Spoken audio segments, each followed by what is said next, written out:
You're watching the 420 Pace, found at 420pace.ca.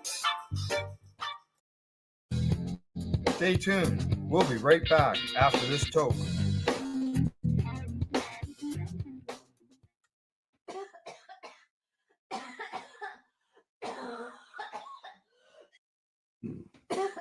You're watching the 420 Pace Reroll Saturday. You're listening to the Pace Radio Network here at paceradio.net. The views expressed by the individuals during this broadcast are their own opinions, and they may not be the same as those of their group or other organizations they may be involved with. All medical advice during our broadcast is not a medical opinion and should be checked with your medical physician.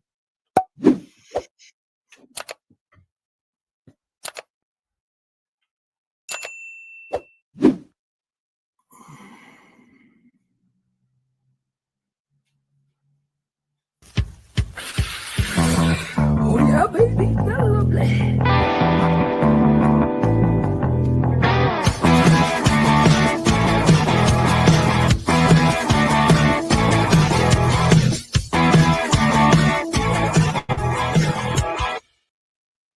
Good morning, it's March 24th, and welcome to Psychedelics and Cannabis Education News. I'm live here at paceradio.net as well as at 420pace.ca.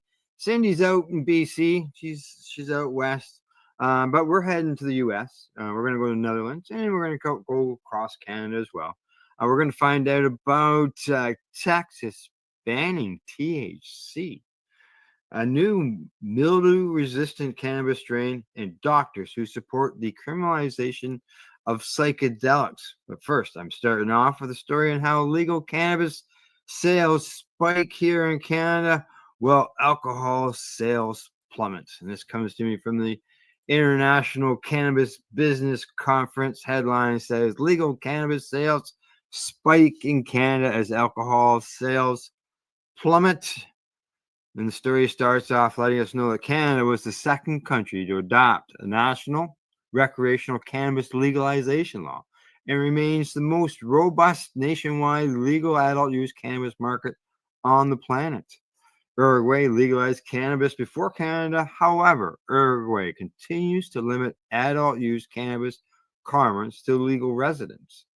Now, Canada, we all have our issues with our legalization system, and it can always use improvements, but obviously we're much better off than what's going on in Uruguay.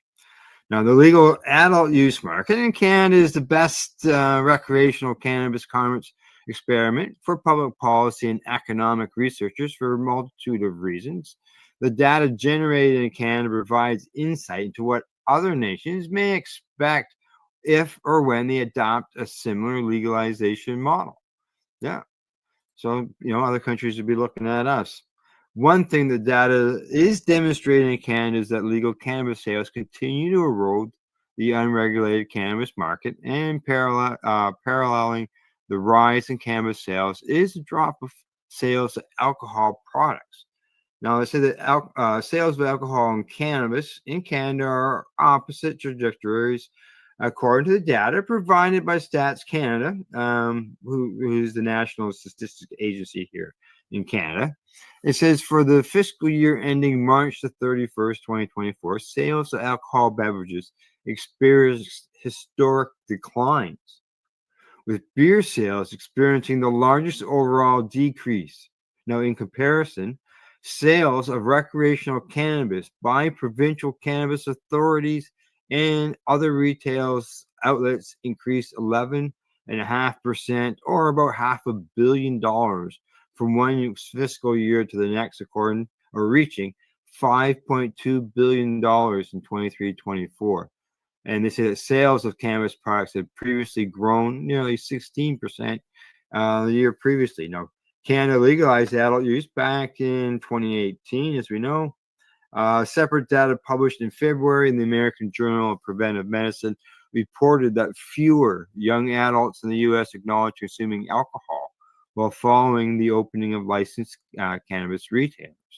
And while survey data finds that many consumers acknowledge this substituting cannabis for alcohol, Observational data gathered from jurisdictions that have legalized cannabis is mixed. In some states report dips in alcohol sales post legalizations, and others report no significant changes at the population level. So obviously, if one side, some of it has no changes, and other sides dips, then you're going to see a negative because nobody is in the in the extreme of going over in order to make that average come down. So yeah, it's good to know. Cannabis is taking on some sales from the alcohol end of things, and reasons why obviously weren't listed, but it could have been because of preferred choices. It's a safer choice as far as I'm concerned, and a healthier choice as well. So, all right, on to the next story. This one comes to me from Entrepreneur. Headline says Texas Senate passes bill banning all forms and any amount of THC. Huh. Wow. Let's find out what this all says. The Texas Senate voted on Wednesday to advance a proposal seeking to ban the sale of products containing any amount of THC, including products that test under the 0.3% federal THC limit on industrial hemp. So does that mean that they can't grow industrial hemp in Texas? Just saying, unless there's a provision for that. The Senate voted 24-7 in favor of the Senate Bill 3, which would enact the THC ban. The proposal moves next to the House, which has its own legislation aimed at reining in the hemp industry. However, the House proposal focuses more heavily on regulatory restrictions, including new licensing and oversight rules, rather than aiming for an outright ban on most consumable hemp products. Texas Governor Dan Patrick, who last year made banning THC in Texas one of his top priorities for 2025, supports the Senate proposal, and he called the effort one of the top 5 bills of his entire political career. What? It's taking medicine away from people. He says here in a quote, "This is poison in public. This is a poison in our public. We, as a legislator, our number one responsibility is life and death issues. We're going to ban your stores before we leave here for good." Like, come on. Hemp industry lobbyists, meanwhile, have pushed for lawmakers to rethink the ban. I'm sure that they have. Claiming the move would effectively shutter the Texas hemp industry. Yes, I'm in agreement. And destroy tens of thousands of employment opportunities in the state. In February, a poll by the University of Houston Hobby School of Public Affairs found that 62% of Texas residents support legalizing adult use cannabis possession and sales. But yet you're going to ban THC? Like, what the fuck? Yeah, it just doesn't make sense to me either. No. Are you not supposed to represent what the people are asking for? And if you got 62% of the people asking for legalized sales of cannabis, what are you doing banning THC? Like, that's not representing the people. There's no doubt about that. All right. On to my next story. Here we go. This one comes to me from Marijuana Moment. It says, doctors group calls for decriminalizing use and personal possession of psychedelics. So this is a doctors group, right? This isn't just, these are people who would have some education and knowledge on things. A group of physicians who support drug policy reform says in a new position paper that it's time for states to decriminalize personal use and possession of an array of psychedelic substances. The report from Doctors for Drug Policy Reform says decriminalizing use and possession of psychedelics by adults provides a viable path to reducing mass incarceration, addressing systemic inequalities, supporting public health, and lays the foundation for rational drug policy reform. Criminalizing the personal use and possession of psychedelics is a costly misuse of resources it contends. a comprehensive state-level decriminalization framework would better align with evidence-based drug policies, ensuring a more just and effective response to substance use.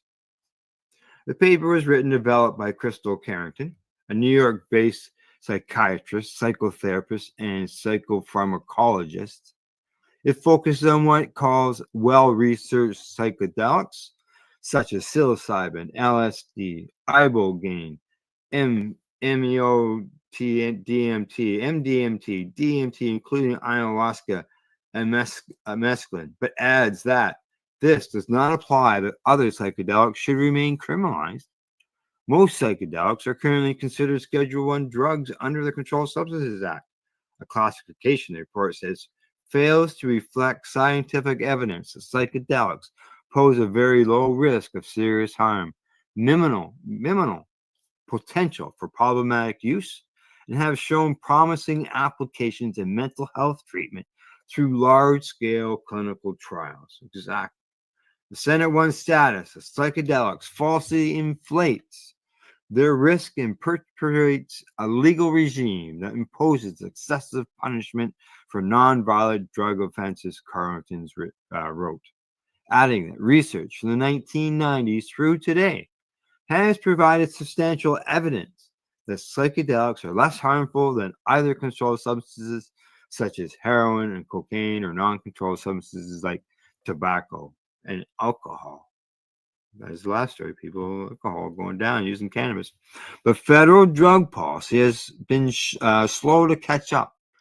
The report says, despite increasing scientific and medical support for the integration into healthcare, these substances remain classified as Schedule I under outdated drug policies that fail to reflect current evidence. Well, as we're seeing right now with the DEA going at the, well, as the Biden administration was leaving, the DEA putting a big delay on the cannabis rescheduling. And since January 20th and switching the government, nothing but silence and hearing what the new appointees are negative on in the cannabis thing. So if it's taking this less long for cannabis, I could just imagine what it'd be like to deal with it on the psychedelic end of things, get people to change the laws as far as federally. Most people nevertheless support an end to psychedelic prohibition. There you go. Now, the Doctors Group paper contends, pointing to a 2023 study by UC Berkeley that found that 61% of registered U.S. voters favor the legalization of psychedelic plants and fungi, highlighting shifting public attitudes on psychedelic policy. Like, that's almost as much as the cannabis support is as well.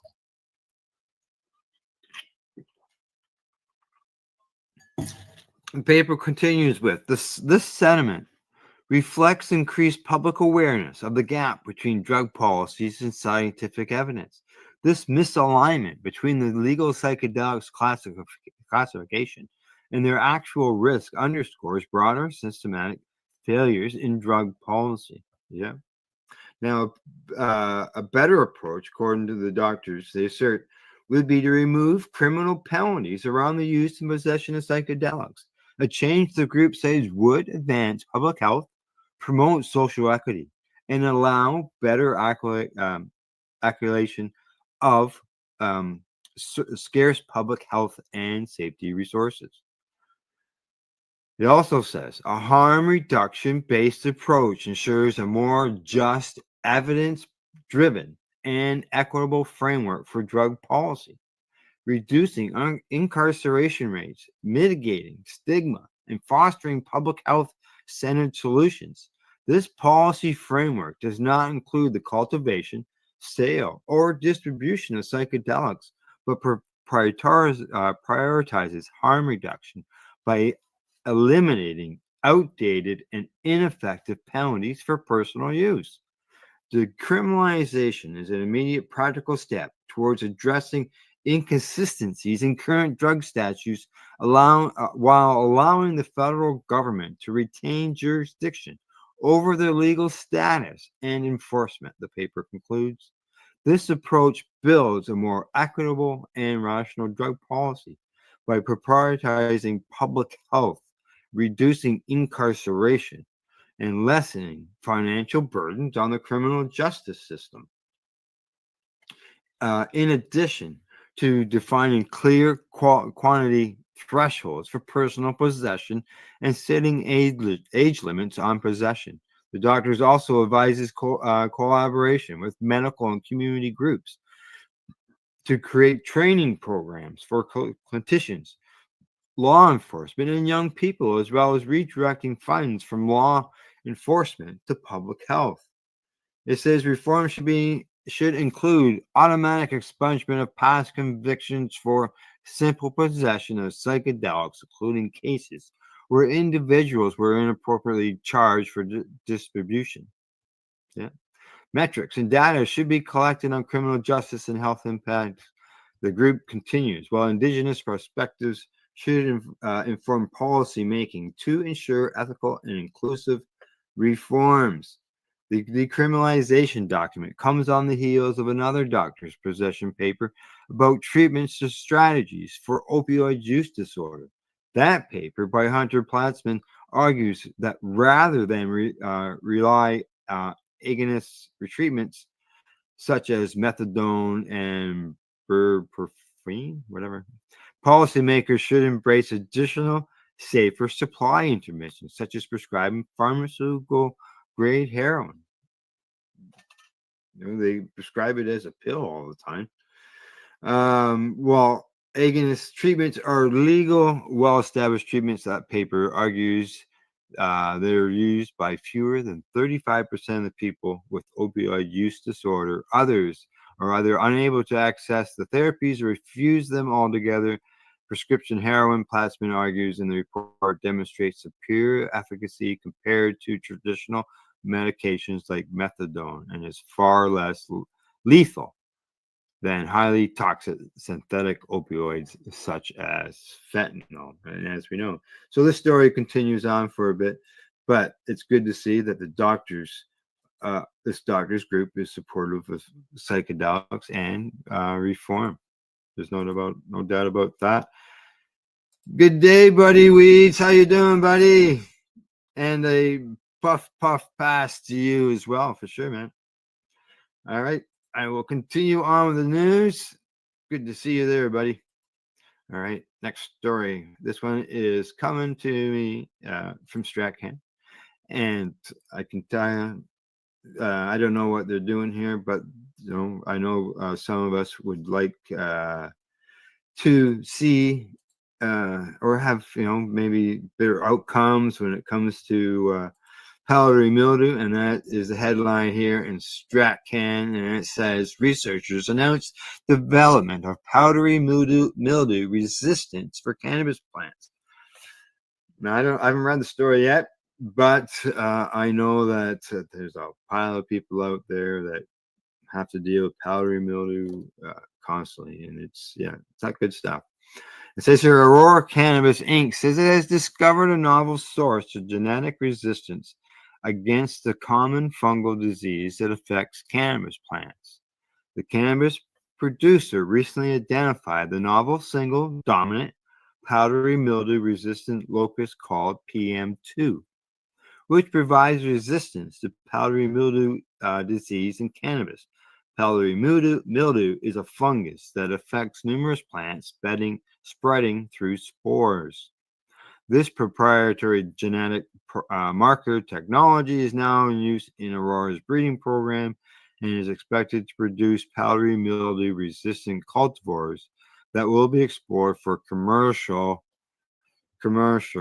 launch in 2025. Aurora operates its cannabis breeding facility on Vancouver Island, and Aurora Coast, which hosts the Oka Research Center. It says here that according to their Vice President of Innovation and International Operations at Aurora, Lana Colley, she says that this discovery offers a critical solution to a pressing challenge in the cannabis industry worldwide. I'm sure it does. At Aurora Coast, our state-of-the-art research and development facility, we continuously search for ways to add value to our proprietary cannabis cultivars, and this discovery will lead to new means of managing disease in cannabis production. This success story underscores the impact of our investment in scientific evidence, a commitment that sets Aurora apart from their competitors, it says. Now, in collaboration with Genome BC, the program was first announced in 2020 as part of a more than $4.2 million in federal, provincial, and industrial funding to aid with UBC's research to enhance cannabis cultivars focusing on disease resistance. Well, getting rid of powdery mildew is a good thing. But unless they are giving or producing products that can be sold to, like as far as seeds and clones produced for you and I, the only way it's going to be available will be through Aurora. So the project fast-tracking breeding of powdery mildew-resistant cannabis involves UBC researchers Dr. Lauren Rosenberg and Dr. Tedesco in partnership with Aurora Cannabis. And in a paper published on March the 12th, researchers presented evidence showing how PM2 helps to stop the growth of powdery mildew pathogen. By isolating this gene, they were able to create genetic markers that can be used to produce PM2 resistance into cannabis cultivars, reducing production costs for commercial producers and improving cannabis quality. While powdery mildew is often controlled in other commercial crops with fungicides, such as products are lightly restricted for use in cannabis in Canada. Yeah, because you're not washing it off like you can off of an apple, but has it absorbed into the apple? Who knows?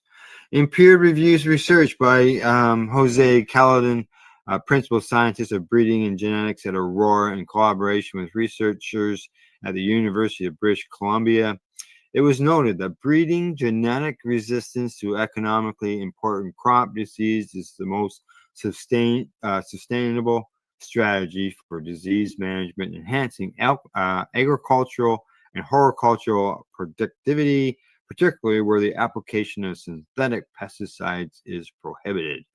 Now, Aurora has announced other recent breakthroughs from their cannabis research team. In 2024, the company was awarded a U.S. patent methods of determining sensitivity to photoperiod in cannabis.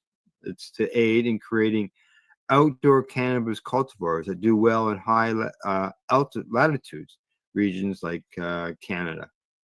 Now, Aurora has been investing in its cannabis breeding program since 2018, especially since its facility in Vancouver Island's Comox Valley. An investor group from Aurora says that since 2019, the company has delivered 19 new cultivars from its research programs. And in 2021, Aurora also launched its new genetics licensing unit, toke, as part of its Comex facility. Let's see, the new cultivars like Chimango, Kush, Pink Diesel 71, Cosmic Cream, Moonberry, Critical Diesel, Ginger Breath, CKS, and Black Jelly. And they've been released in the European and Australian markets. So there you go. Some mold resistant, powdery mildew resistant cannabis strains. I just don't know if it's those type of things will be making it into the market for as far as the products, the finished products will be. But will the cultivars be available to peep up everything? And we'll go see what happens. I don't know. Really, some people would not be interested in it because they look at it as being modified. So see what happens in time. See what happens. But 1, 2, 3, 4. That's it. I've done the first half of the show. It's done. It's time for me to move on to my medication time, and I'll be right back. And you're watching Psychedelics, the Cannabis Educational News. I'm live here at paceradio.net and CB to 420pace.ca. We are advocating cannabis education here at paceradio.net. Limestone City Hydroponics is Kingston, Ontario's hydroponics shop. Take your growing to the next level and create the optimal environment with a tent kit, or maximize your yield with an ebb and flow flood table kit. Either way, Limestone City Hydroponics has more sizes and options to fit your needs. Are you looking for the power of the sun that adapts to your budget? Then look no further, as they have professional grow lighting. They have indoor grow systems that are easy and cost effective, with many options to fit your living space and lifestyle. Cultivate your growing potential. We have everything you need to succeed. And if you can't make it to the store, they offer local delivery to the greater Kingston area. Remember, when you're looking for experts to help you grow, then look no further than the locally owned Limestone City Hydroponics, 105 Sunderland Drive in Kingston, Ontario. Call them at 613-548-0420. Rerolled Saturdays. Check it out. Nothing but non-stop cannabis and psychedelic programming. Find it at 420pace.ca. Enjoy the buzz of legalization with Campbellford Lifestyle Shop. From lights to plant nutrients, books, consumption accessories, and more, we've got all your basics to grow or consume cannabis. Visit our info center or take a look at our piercing services and body jewelry, now available in-store through Campbellford Lifestyle Shop, 17 Bridge Street West, Campbellford. Are you looking to get your medical cannabis grow license? Limestone City Hydroponics can help patients through the process of obtaining their license to grow medical cannabis. What's that? You don't have a doctor. If you meet the medical criteria, Limestone City Hydroponics has a nurse practitioner who can assess and provide medical cannabis prescriptions. What are you waiting for? Contact Limestone City Hydroponics at limestonecityhydroponics.ca or call them at 613-548-0420. PACE Radio is the People Advocating Cannabis Education Radio Network. Legacy 420 have an awesome array of cannabis-infused beverages, from pop to Nature's Nectar's teas, all in amazing flavors. What a selection. We even have a delicious mango-infused juice, and let me tell you, it's delicious. Everything is infused in-house, so we buy our syrup from the same place where everybody else buys their syrup for their pop. And the infusion is done in the lab. It's all canned here, labeled here, produced 100% on Tyndonega. We have two lines of drinks. One's called our Nature's Nectar. That was our original line that we came out with. And then we also have a line under the Red E brand. We have them in 10 milligrams, 30 milligram, 60 milligram cans. What a great selection for a get-together with friends or after a long day. Remember, if you want to wet your whistle with on-site lab-tested products, come see your trusted partner. Legacy 420 out on your road.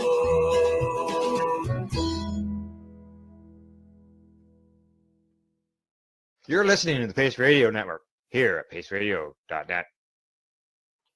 All right, and back from the medication session. And just hit exhales. And I got 4 more news stories to bring you, and let's just get at that right away. No stalling here. Here we go.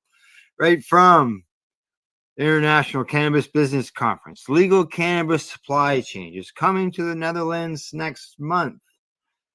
Always good to find out what's going on over the Netherlands. They say the Netherlands is home to multiple regional adult use cannabis commerce. Pilot trials, exactly. The pilot trials involve permitting limited recreational cannabis sales at a local level for policymakers and regulators to be able to gather industry research data for later use. Currently, the participating pilot trial retail outlets can source their cannabis products from non-legal sources. However, that is going to change starting next month, when all products for the pilot trials have to be sourced from a legal supplier. Now, according to the NL Times, it says that as of April the 7th, coffee shops in the 10 participating municipalities will no longer be allowed to sell illegal sourced cannabis, marking the most essential shift in the Netherlands drug policy in decades. Now, under the new system, all cannabis must come from the government-approved growers. Ministry of Justice and Security, Van Weel, said he expects the quantity and quality and diversity of legally grown cannabis to be sufficient by the deadline to meet customer demand. Now, cannabis pilot trials are operating in the Netherlands and within the Netherlands in Breda, Tilburg, Arnhem, Elmere, Groningen, Herlin. Oh, that's a nice name. Hellevoetsluis. Yes, there's like 4 more other locations.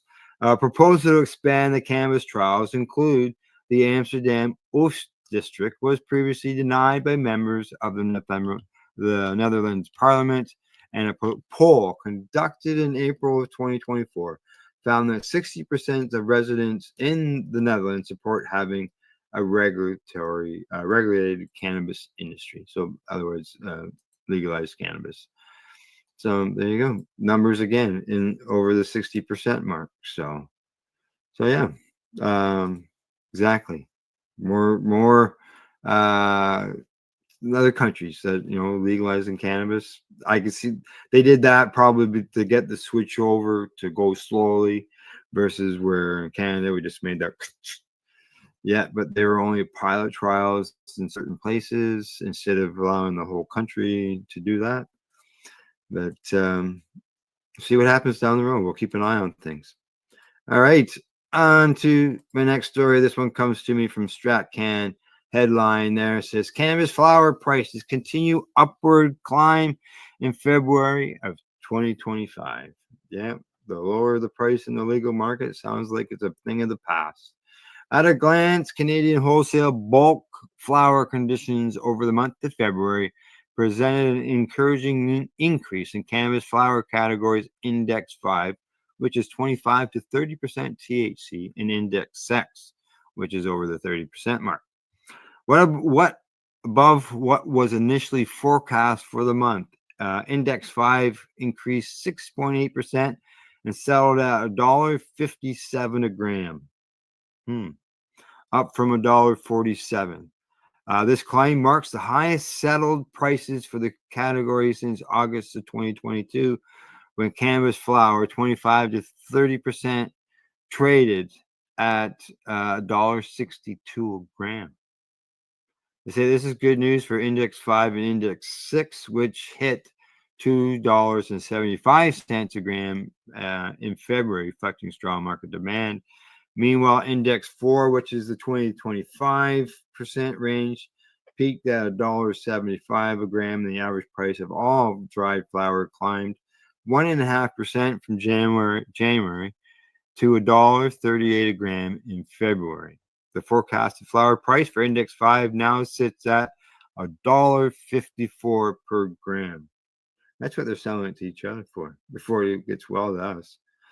Now, the cannabis flower market maintained its upward trajectory in February, rising 1.5% to $1.38 a gram, following January's strong 7.9% gain. The trend is expected to persist, fueled by competition from medical cannabis exports and rebound in retail sales. Yeah, there was a story out there about how the Canadian cannabis producers are looking outside the country and how all the sales are going over there. So there you go. That's their competition. For cultivars, this price recovery offers long-awaited relief from price compression, but buyers looking to secure value SKUs are facing mounting challenges. For now, aged flower remains a budget-friendly option, though supply is tightening and prices are climbing. They said last month, overall flower prices rose most notably in the Index 5 and 6. This shift towards higher potency flower reflects the continued preference among buyers, reinforcing pricing strength in top-tier categories. And Index 6, which saw a moderate 3.4% gain, that was in February, though it remains below last year's levels. Index 5, representing mid to high THC flower, set a record trading volume, capturing nearly 73% of all transactions. And they say this was fueled by domestic buyers securing product for export and forward contracting, a key delivery of the domestic market. Oh, okay, I see what's going on there. The contrast, lower THC Index 4 dipped last month, both in pricing and trading volume, and despite industry voice advising against THC bias, the shift suggests a continued focus on higher value SKUs. Compounding this decline was the prevalence of smaller bud sizes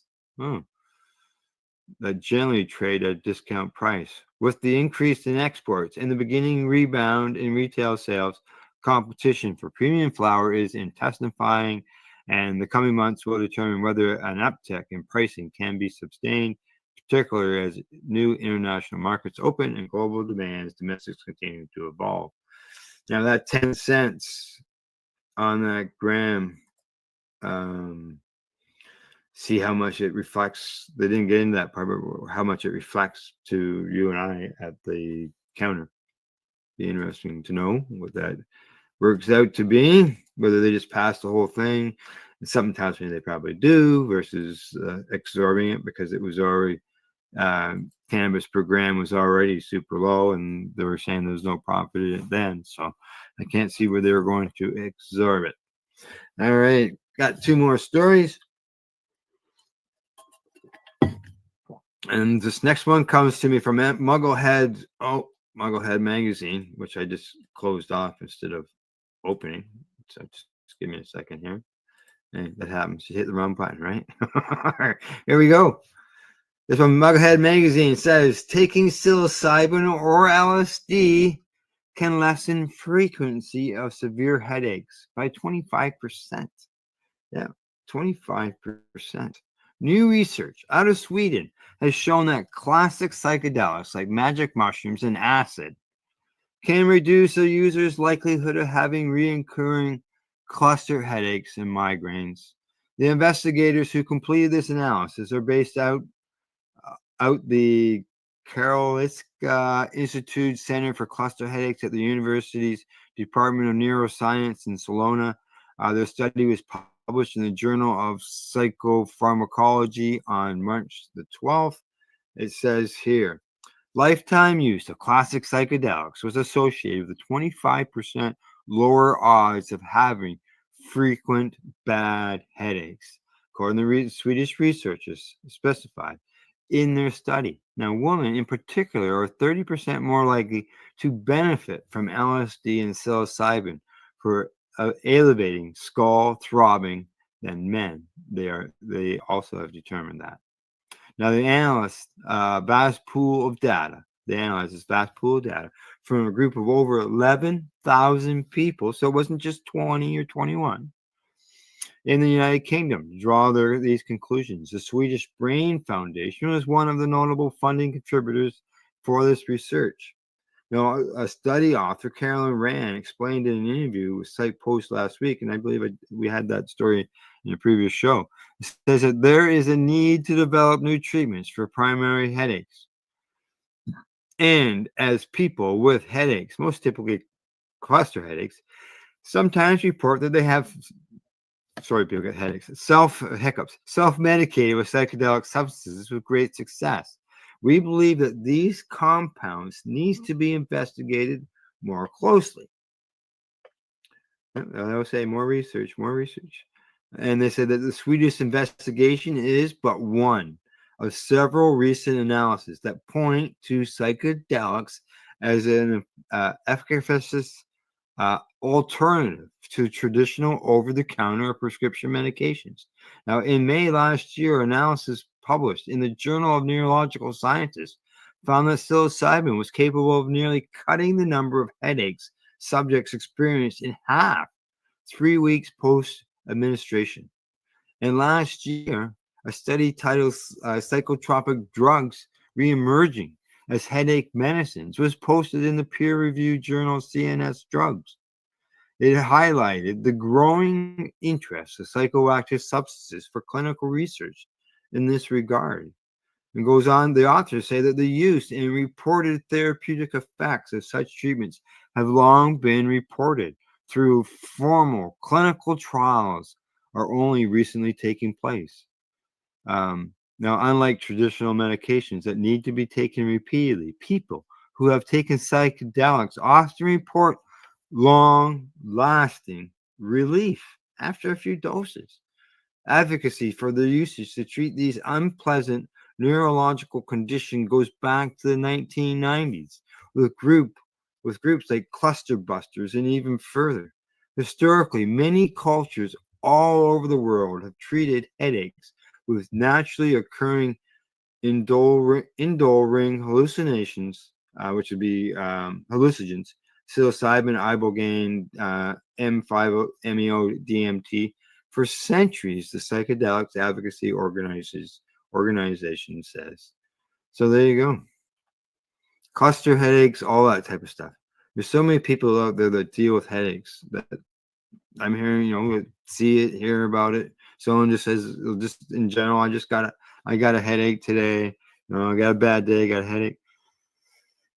Psychedelics, maybe some microdosing where you don't get the heavy psychedelic effects, but enough to maybe help you with your headaches is a possibility. Microdosing is not where you're getting stoned. Obviously, it's something that's really a micro dose, very, very, very small. And I think the story that I read the other day, it talked about people who use psychedelics in the past are also experiencing less or no headaches, even though that they didn't do it just yesterday or anything like that. Just even having that in your past time in your life.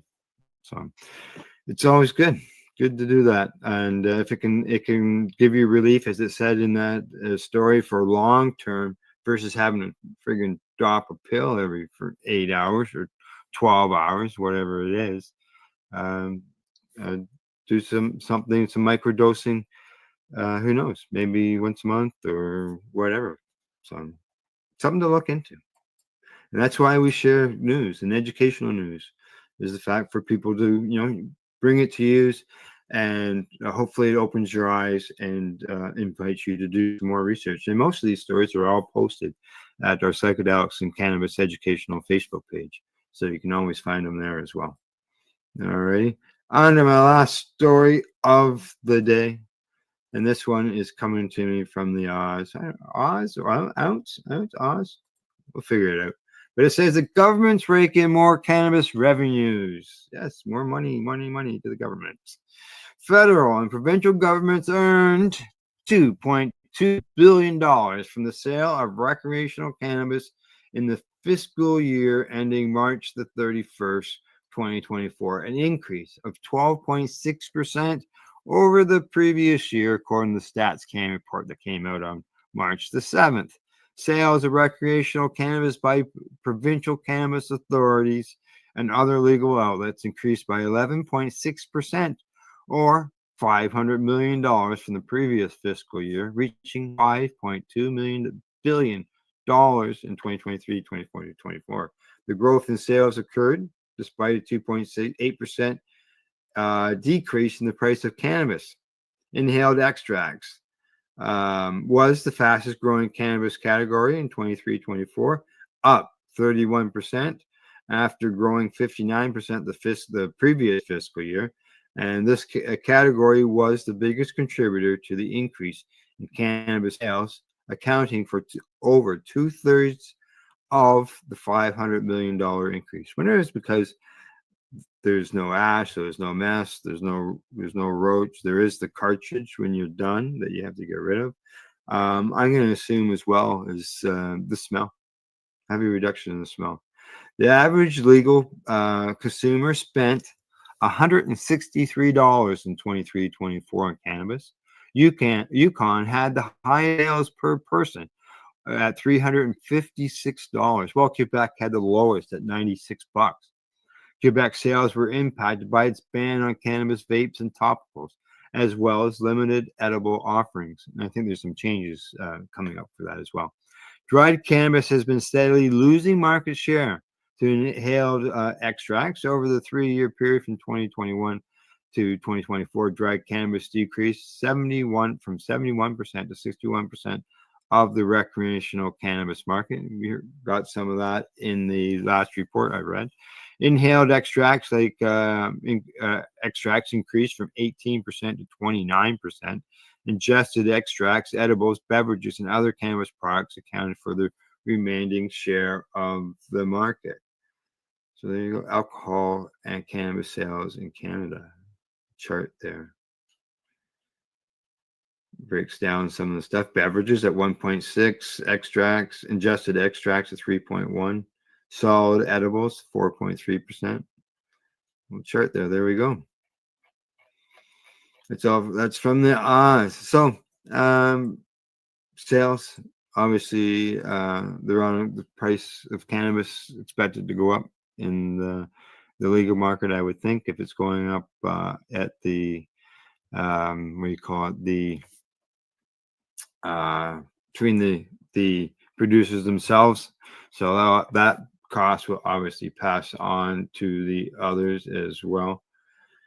Yeah, that's right, guy. That's right, exactly. Wow, $500 million increase. Exactly. It's got to wonder now how the federal promises are using the funds. And you're right. I know that my co-host, Tamara on the Pace Radio Show, she asks the same questions all the time. Where's the money going? Where's the money going? How come they don't tell us where the money's going? Does some of it go towards with programs? Who knows? Does it just go into a slush fund?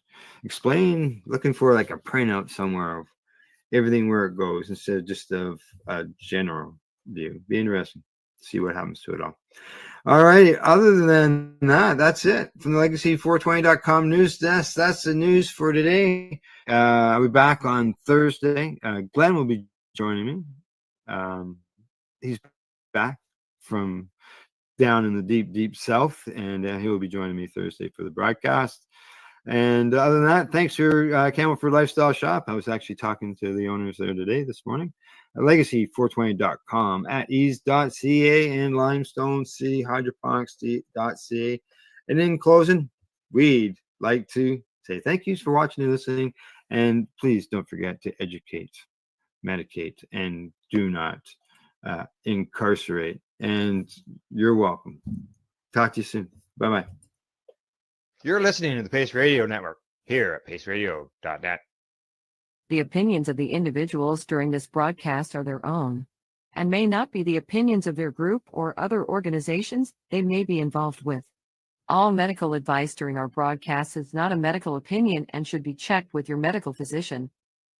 When you have a pain that's reached its peak, Legacy for 20 is so unique. If organic cannabis is what you seek, here's your trusted partner 7 days a week. Suppository salves, vapes and drops, topicals, edibles, infused pop. Just when life seems like it ain't easy, at Legacy 420 enjoy a pop freezy. Lab tested products make them the GOAT. Legacy 420 out on your road.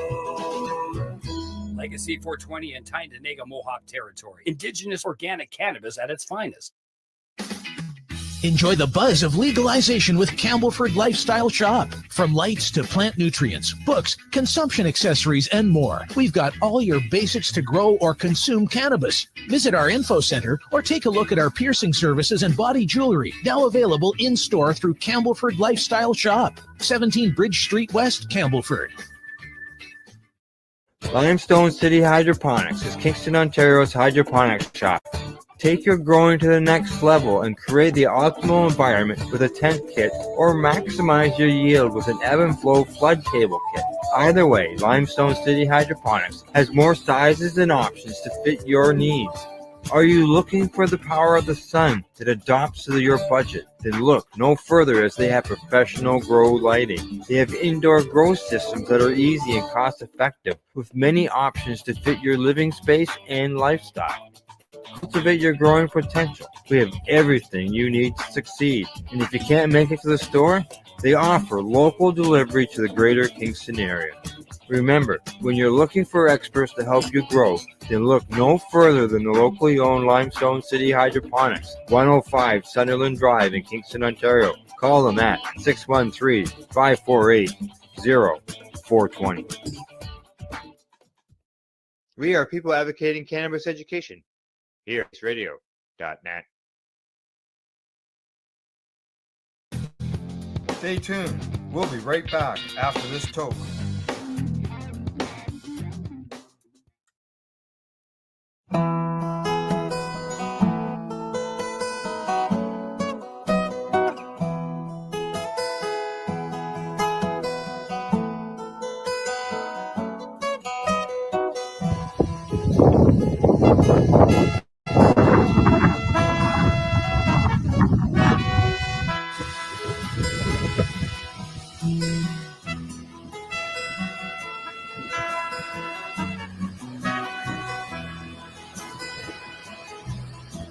Cannabis whispers sway to the breeze, under the sun where the heart finds ease, rustling leaves in a vibrant scene, nature's embrace, many agree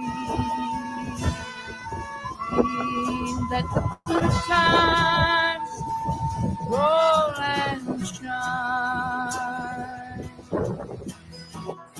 in this golden dawn that you are mine. Waves of green under the endless sky, roots run deep as the days drift by. We'll sing along with the birds' sweet song in this magic space. We know we belong. Oh, let the good times roll and shine. This golden moment, you are mine.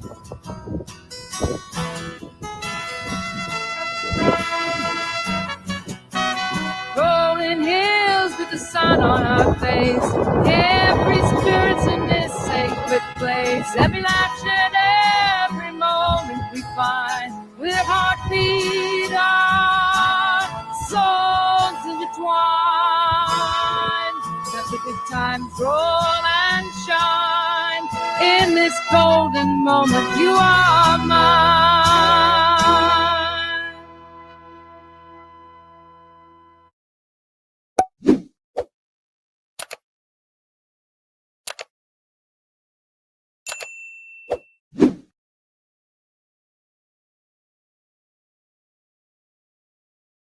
You're listening to the Pace Radio Network here at paceradio.net.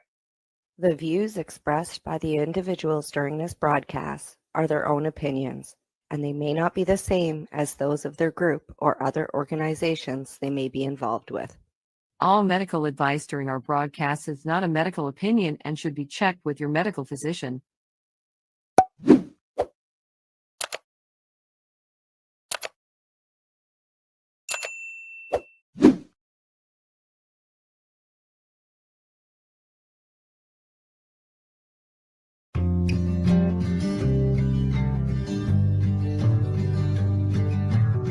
I want to talk about news, don't want the drama. From no pretentious media Madonna. I found me a great ganja mama. Cannabis and coffee with some marijuana.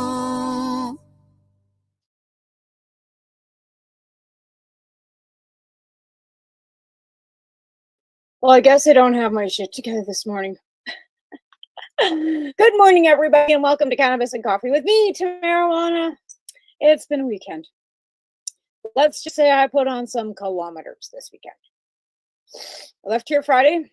I got home last night at 9:30, and we went south of Regina from here. And it was quite a trip. We, my son and I, Taven and I, tootled off to go out to our friend's place in to their new ranch and picked up Wilbur. He's beautiful. He's all cut and wrapped and fills up my freezer. Anyways, it was a trip. I just miscalculated time. I miscalculated fuel. I miscalculated the whole fucking thing. Would I do it again? Yes. But now that I know where I'm going, it wouldn't be such a heartache. But you know, when you get on those gravel roads, especially when it's flat and it's rural route here, rural route there, rural route everywhere, you get lost. And the directions I had Like they had sent a pin. Google Maps, I tell you what, man. They sent me in directions that I really didn't need to go to. So it was a trip. Anyways, we're home safe. We take the truck back. Everything's good. And I'm here. I made it for my show, and I don't have to work today. I don't have to be back to work until tomorrow. So it all worked out really well. This afternoon, I'm gonna be making beef broth because I got the whole Wilbur, right? And one of the bags of bones won't fit in the freezer, so it's all unthawed. So I'm gonna have to be boiling up some bones and feeding some dogs some bones today, which I don't think they'll be too upset about. But if anybody needs some beef bones, I got lots. And if you're local, of course, because I can't mail them. Anyways, today's show, again, if you want to come on the show, you can. All you have to do is send me a comment, email, comment on the stream, comment on Facebook, and then I can send you the link and you can pop up and we can talk back and forth and discuss it like a panel. I can bring up more, up to 10 people. So if you know anybody you want to talk, today's topic is growing. Okay, so because it's spring starting and we want to start getting our seeds out there, our seeds into our pods or into our whatever you grow in your rock wool if you're growing outside. But right now, if you're an outdoor grower, now is the time to be popping your seeds and getting them into the dirt, because we have a very short grow season in Canada, likely because of and depending on the strain. A lot of people use a lot of will go with autoflower, which is fine. But with autoflower, you cannot clone those plants and then it's seed every year, right? If you're growing from clone, then you don't have to worry about planting seeds. You're pulling clones off your plants every, off your mom or rooting and restarting, especially if you're growing indoor. And depending on what your cycles are, you can be, pulling off possibly 2 to 3 crops a year indoor, depending on the length of your flower and depending on how large you veg and how long you veg for. So it depends on whether you are an indoor or outdoor grower. I have several expert friends that last year grew outside. Hi, how are you? It's nice to see you. If you want to come up, I can send you the link and we can talk on a panel. So just send me if you would, just say yeah, and I can send you the link. But he grew like bonsais. Like I'm talking, because of course it's the same thing. Like what's above is always below, right? So if you've got a lot of grow space below, you're gonna have a tree. And my friend Joanna that just said hi, is it actual? She's an expert. Like this woman has set up grow rooms. She's helped other patients start their gardens. She's an expert, like an absolute expert. Like I claim to be, but this is an expert. This is somebody that has started from room setting up and been consulted. I've never gone that far ahead with consulting. It's just that I've never, and I'm not saying that Joanna charges either. She does. I don't believe that she ever has. But a lot of us will help other patients and help from start to finish and never charge anybody anything. So we're not professionals, because you're not considered a professional till you're paid for your craft, right? And if we don't take money because we are kind and don't really think that it's necessary, we're not professionals then, right? We're just volunteers. Volunteer patient advocates. Not professionals because we don't get paid. That's how we decipher the difference, I guess. But anyways, so back to it. So again, there's thousands and thousands of strains now because of hybrid technology, genetic crossbreeding, several different seed companies. But again, because of legalization, they want to barcode the seed and put it all the way through. So you have to basically buy your seeds or your clones through the licensed producers, right? That being said, do what you want. Get them from whoever you want. Do whatever you need to do. But again, of course, legal regulations are for. If you're a patient and have a prescription, you can then, it's 5 plants for every 1 gram. And I've said this several times, and I'll say it again. The Canadian government's ripping off the recreational user by only allowing them for 4 plants. You're legally not even growing 1 fucking gram of weed. Just saying. So, and I'm controversial. Everybody thinks, and has their own opinions. Like an asshole, we all got one, right? But I try to tend to keep 2 facts and being unbiased, because there's always 2 sides to every story than the truth. And that's how I look at it, right? So literature, like books, hard copy books. Google's great for getting grow tips. Remo's Nutrients is another great resource because Remo has been growing for a very, very long time, and then how do I guess it's not manufactured, produced, and well, tested, and tried a bunch of things and did some research and came out with Remo's Nutrients, right? Their root compound gel is, I would say, number one on the market, and it's the most effective that I've ever used. I've used several different rooting compounds when I've been cloning before, and that's the best. I'm just saying. And you can get it even at our local garden center here. You're welcome. Fuck the shit I do for people. Anyway.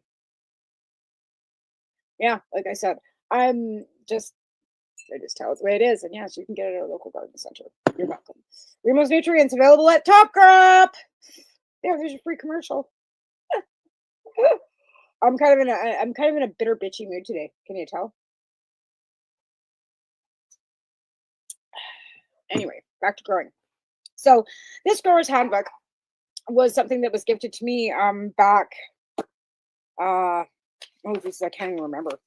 I can't remember who the hell gifted it to me, to be honest. I've been given so many books and stuff, but it's not autographed. Most of my books are even my hemp 101 or cannabis 101 was autographed by Ted Smith, and even Myrna autographed my book, his review book. Anyways, I got several books. I got several shit. I lost a bunch of shit too. But anyways, okay. So basically, we're gonna start with the grower's handbook, and you want to start, like I said, with seed or clone.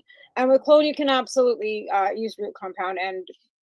But wherever you're sourcing your clones from, make sure that it's clean, because this light just wants to turn itself off. Why? Sorry, folks. Hang on a second. I gotta figure out what the hell's going on with this light. It's wanting to turn itself on and off, and I don't want it to turn itself off. I want it to turn itself back on. Why are you doing this to me today? I don't know what's going on with it. Or maybe it's the operator, right? Because the operator doesn't know what she's doing. That would probably be it. There. It's my happy light. It's like a UV, whatever, like to ward off depression. Give you more motivation. Anyways, it works, I guess. Anyways, back to growing. So, gotta keep on task today. So basically now would be the time. But you can, like I said, there's several different seed companies. I could recommend a few. Some of them that I used to use don't no longer exist. Unfortunately, things changed. A lot of things have changed. But I know that Crazy Diamond Seed Company out of Calgary is still has seeds available. That is a for sure thing. That's one that I do know is running. I know BC Bud Depot is no longer running. Vancouver Seed Bank is no longer available. Not to be honest, I would imagine you can probably buy seeds at one of your recreational stores.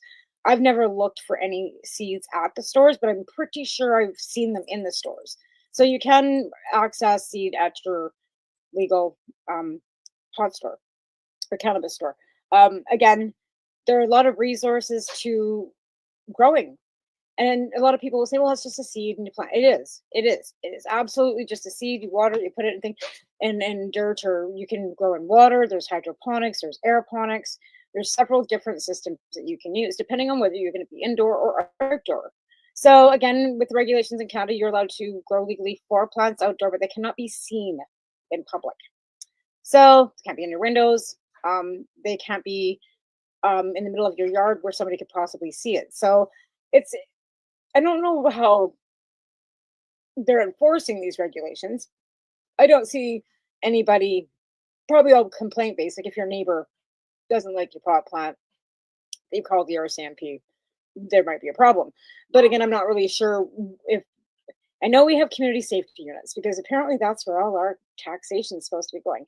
But here's a funny story for you. We had an issue at the store. So my coworker, the owner's son, whatever, everybody knows who he is, or here does anyway, was phoning city, wanting to know about the permit for the pipe. And if anybody knows Harris, he's pretty, how do I put this? He wants answers now. He doesn't like to wait. He's pretty, pushy.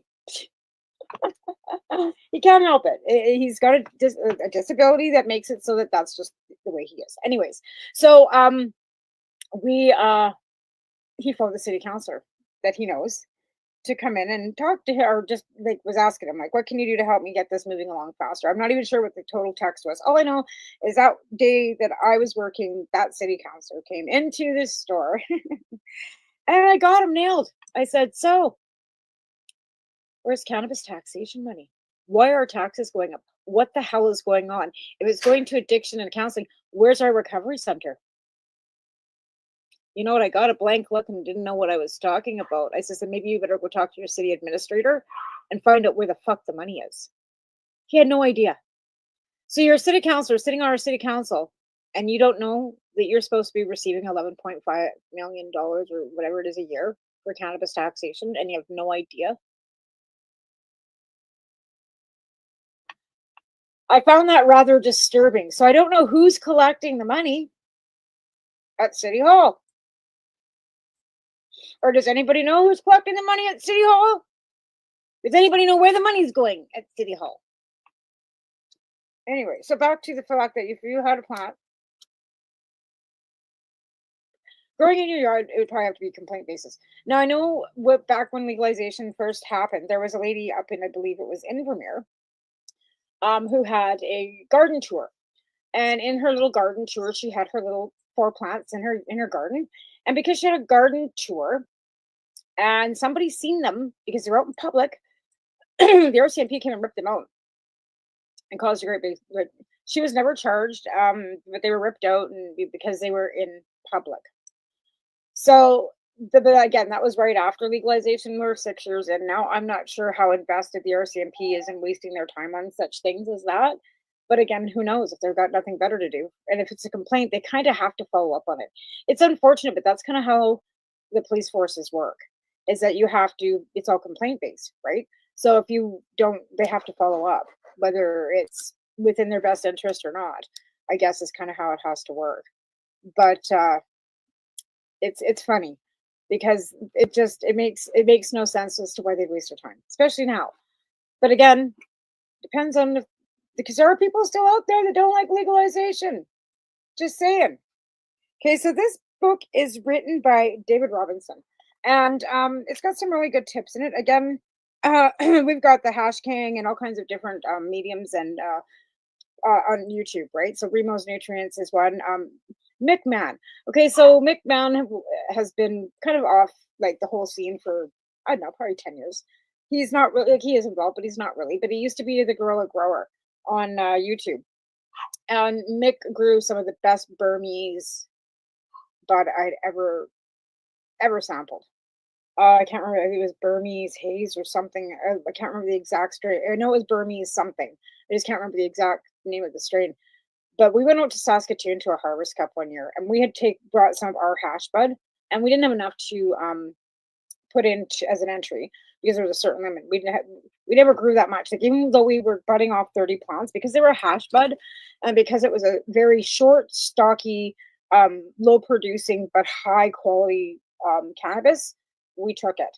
So we would never get probably any more than about probably 2 pounds off 30 plants. But it was like dank, hard, sticky, beautiful. So we took a jug of that with us, and we opened it, and it was like, why didn't you enter this? I'm like, because there wasn't enough.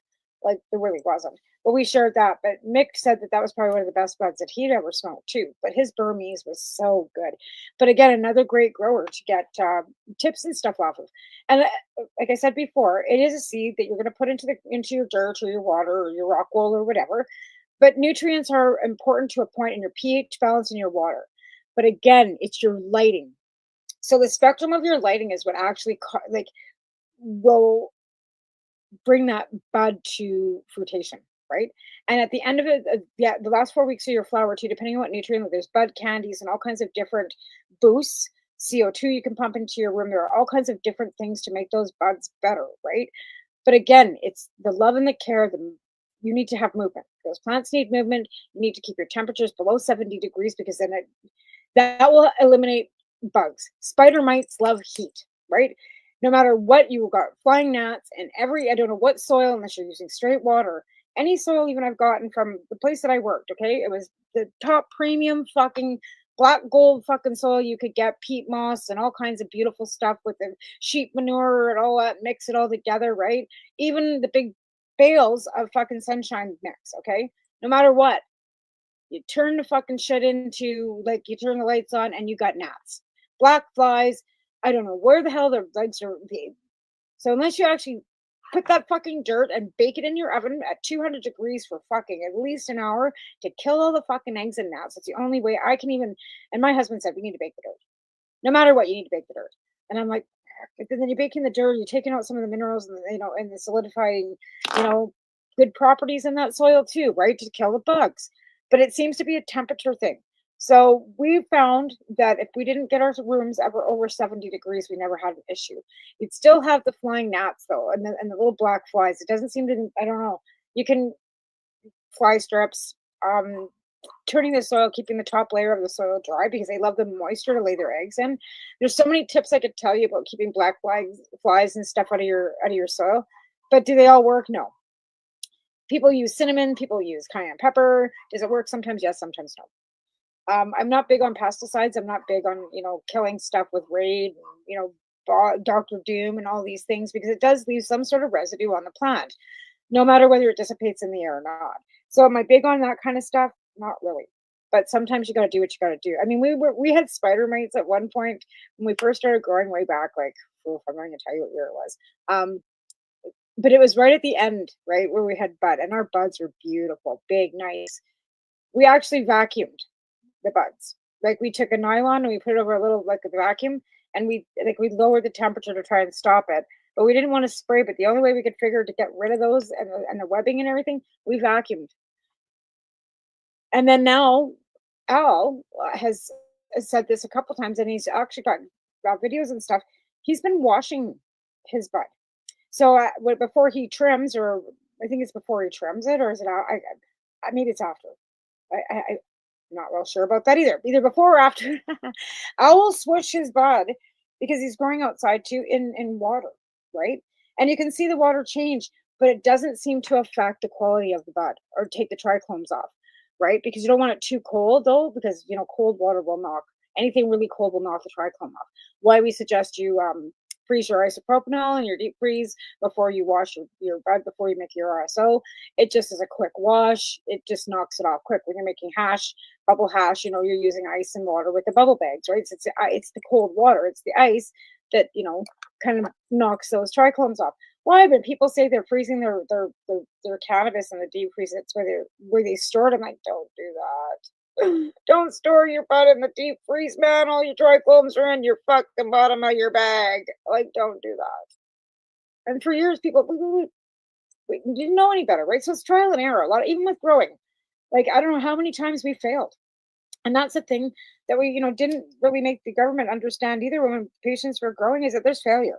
And you can't always get the amount you're able to, consume, or what your prescription is, or you get bugs, or you get mold, or you get powdery mildew. Like, these are things that all come along with growing anything, right? Whether it's a garden of carrots or tomatoes, or whether it's cannabis. A plant's a plant's a plant. It really is. Now, the different flowering stages and the different levels of nutrient and different, pH balance for water, that stuff there, okay, is different for everything. You water roses the same things as you water fertilize peonies with, kind of thing, right? It's the same type of biologic science. It's science. So horticulture is a science. So again, you can grow a tomato, you can probably grow a cannabis plant. If you kill a cactus, which I do, I can grow lots of other things, but I can't grow cactuses because I overwater them. You can't overlove it, right? And again, same thing with cannabis. You don't want to overwater, overlove the plant. It'll tell you what it needs, but you also don't want to wait till the leaves are growing up and turning brown for it, to try and fix it. And bugs are pretty hard to see sometimes. You get, oh my God, there's all kinds of them. But if you're growing inside, my best suggestion is ladybugs. If you can access them, you can get them online. You can, and if you're using natural organic soils, right? You got your cutter worms and stuff. But again, then you want to, you can get different insects if you want to bring that kind of environment into your grow room, right? If you're growing that way. Again, outside, you're going to have no real control over anything because it's not like you can put a bubble over your plant while it's outside. You're going to get wind, you're going to get dust, you're going to get plants, you're going to get pests, you're going to get whatever's coming your way in the rain too, right? Thankfully, we don't have acid rain anymore. Or did we ever? Anyways, oh, that was good. So this is a because my lovely friend gives our program every once in a while, and we are able legally to gift each other. This is something that was growing. If you can see that, it's hard, it's dank. This was growing outside in southern Ontario. It's beautiful. It's a beautiful, dank, sun growing. Okay. The sun spectrum way up there. It's the strains too. So depending on the strain, I can't remember what this one's called. I can't. But anyways, like I said, depending too on where you are in the country and how well you're going to be able to grow. Like, your southern, parts of the country where you have a longer growing season for everything is ideal, right? If you're in central parts of the country, you've got a shorter growth season because of, the way winter rolls in. Usually by the end of October here, where I am, we're getting snow. So if you're not and because of the 12 and 12, right? Like you need 12 hours of dark and 12 hours of light to get the cannabis to go into flower.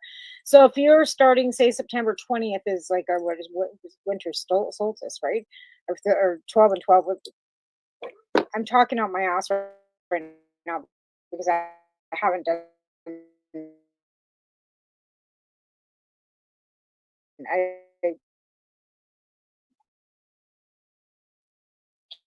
can't remember, and honestly, I better look because I'm just not going to tell you that it is what it is. It's not 12 hours. Light. Okay, starts. So it is. It's the vernal equinox, September 23rd. So I was right in that area. I said September. I was thinking October, but no, I said September. Oh yeah. So that's when you start your 12 and 12 daylight, right? So if you get snow by October, it starts getting zero-ish and starts getting cold. So September to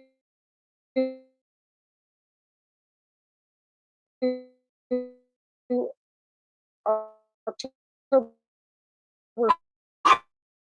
23rd is 4 weeks, right? 12 weeks is 3 months, right? That pitched into December. September, October, November, November, end of November. In Canada, usually by the end of November, we've got like minus temperatures and snow, right? So ideally, that's probably not a plant that you'd want to grow outside something that's a 12-week strain. California, Northern California, they can grow them there, right? Without the emerald, they can grow beautiful stuff because of the difference in grow seasons, right? And like I said, depending on where you are, it's whether you're going to be able to grow anything, because then you can at least get 2 crops off per year. Normally, at least minimally 2 crops. We were 2 crops because we like to. I didn't veg my plants to this and then start budding. They were 4 or 5 feet tall before I started throwing, and that takes sometimes 4 months, right? And then if you got a 12-week flowering, so you get your clone, right? You clone whatever, you get it to this big, then you veg it up till it's like whatever. That can sometimes take 3-4 months, sometimes 6, depending on the strain. And then you've got a 12 weeks, so another 3 months. So again, like depending on the strain. And then again, if you're using autoflower, whether you're cloning, whether you're starting from seed, there are just so many different variables. I got something in my eye, sorry. Anyway, we're going to go to a commercial, and then we will kind of skim through this, but there's nothing really in here that I'm not telling you. And it's not like I've read this book, hands-on experience. And I was lucky enough to, I don't know, luck. I had boyfriends that grew cannabis. Luck. And I learned by watching, and I learned by doing, and I learned by what the plant. Again, because I have a good sense of, I've always had lots of house plants and stuff, and when we moved here too and up to the farm, I was able to learn some agriculture stuff and about even wheat and canola. And those kinds of things all go variably hand in hand with agriculture, because even now, the licensed producers it's medical and it's agriculture, right? Because of the Health Canada being hand in hand with it, because of the patients and because it's classified as a controlled drug and substance, you have Health Canada regulating something that Agriculture Canada should be regulating, like bushels of wheat, barley, oats, cannabis, tomatoes, lettuce, cannabis, not Percocet and insulin and cannabis.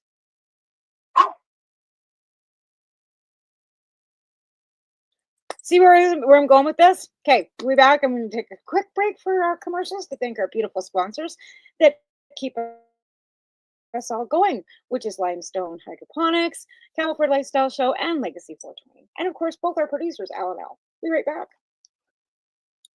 We are people advocating cannabis education here at paceradio.net. Limestone City Hydroponics is Kingston, Ontario's hydroponics shop. Take your growing to the next level and create the optimal environment with a tent kit, or maximize your yield with an ebb and flow flood table kit. Either way, Limestone City Hydroponics has more sizes and options to fit your needs. Are you looking for the power of the sun that adapts to your budget? Then look no further, as they have professional grow lighting. They have indoor grow systems that are easy and cost effective, with many options to fit your living space and lifestyle. Cultivate your growing potential. We have everything you need to succeed. And if you can't make it to the store, they offer local delivery to the greater Kingston area. Remember, when you're looking for experts to help you grow, then look no further than the locally owned Limestone City Hydroponics, 105 Sunderland Drive in Kingston, Ontario. Call them at 613-548-0420. Rerolled Saturdays. Check it out. Nothing but non-stop cannabis and psychedelic programming. Find it at 420pace.ca. Enjoy the buzz of legalization with Campbellford Lifestyle Shop. From lights to plant nutrients, books, consumption accessories, and more, we've got all your basics to grow or consume cannabis. Visit our info center or take a look at our piercing services and body jewelry, now available in-store through Campbellford Lifestyle Shop, 17 Bridge Street West, Campbellford. Are you looking to get your medical cannabis grow license? Limestone City Hydroponics can help patients through the process of obtaining their license to grow medical cannabis. What's that? You don't have a doctor. If you meet the medical criteria, Limestone City Hydroponics has a nurse practitioner who can assess and provide medical cannabis prescriptions. What are you waiting for? Contact Limestone City Hydroponics at limestonecityhydroponics.ca or call them at 613-548-0420. PACE Radio is the People Advocating Cannabis Education Radio Network. Legacy 420 have an awesome array of cannabis-infused beverages, from pop to Nature's Nectar's teas, all in amazing flavors. What a selection. We even have a delicious mango-infused juice, and let me tell you, it's delicious. Everything is infused in-house, so we buy our syrup from the same place where everybody else buys their syrup for their pop. And in the infusion is done in the lab. It's all canned here, labeled here, produced 100% on Tyndonega. We have two lines of drinks. One's called our Nature's Nectar. That was our original line that we came out with. And then we also have a line under the Ready brand. We have them in 10 milligrams, 30 milligram, and 60 milligram cans. What a great selection for a get-together with friends or after a long day. Remember, if you want to wet your whistle with on-site lab-tested products, come see your trusted partner. Legacy 420 out on your road.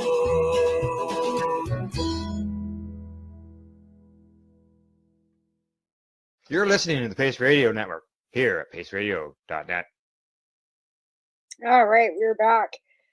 And we were talking about growing before the break, and was wondering if anybody that grew wanted to come up, but apparently nobody got in touch with me. And actually, oh my goodness, it's just been a day already. But I should probably check and see if anybody did want to come up.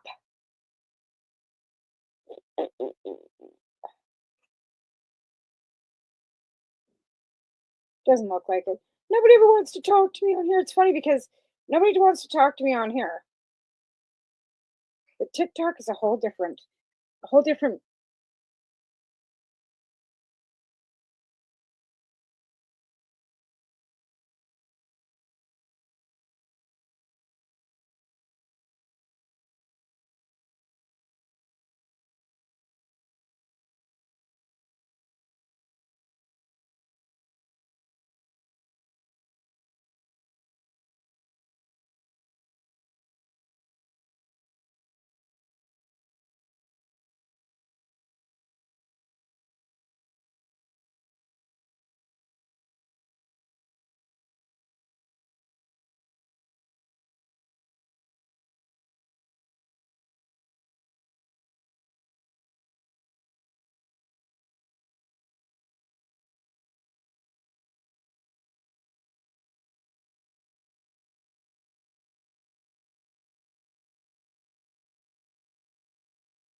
Rerolled Saturdays. Check it out. Nothing but non-stop cannabis and psychedelic programming. Find it at 420pace.ca. Stay tuned. We'll be right back after this toke. You're watching the Hi Guys podcast with Al and the other Al on the 420 Pace Project. The opinions of the individuals during this broadcast are their own and may not be the opinions of their group or other organizations they may be involved with. All medical advice during our broadcast is not a medical opinion and should be checked with your medical physician. My laundry just stopped. Laundry. Like just as you hit the thing, it stopped. Well, I was gonna say, hi guys from the Hi Guys. Sorry, it made me funny. Oh, hi. I'm getting Facebook alerts here that are telling me that all our videos are going to start disappearing after 90 days. Yes, I'm getting So notices. I just wanted to let everybody know that we've got several websites up. We've got several YouTube channels that are going with all our videos on it. Check us out at 420pace.ca, where you'll find all of our videos. And there are thousands. I think I'm up to 1,500 videos. Yeah, I haven't got a clue. But yeah, we've got almost 600 on 420 Pace now. I've got about 15 on 420 Radio, and you've got, I think, 6 and change. Yeah, on the YouTube end of things. Yeah, on your Pace. Yep. Yeah. The Facebook thing. Yeah, I get those notices now too. Download your video before we delete it. No, it tells you they're only there for 30 days and then they're gone. I used to store everything on my external drive. Yeah. Right. And but what am I supposed to do with 18 years worth of shows? That's the thing. Exactly. You know? Exactly. Are you ever going to listen to it or watch it but it's all stuff that's, it's a history of everything. There's a lot of it. A lot of it is on YouTube, and it'll remain on YouTube. And there's a lot of shows that go out on other podcast networks that download them and store them. So they're all there. You just have like Al, you said that you weren't using Spreaker anymore, but yet they're all still on there. Yeah, actually, I started to use the free plan. Yeah, exactly. And just using the free plan and send it all up.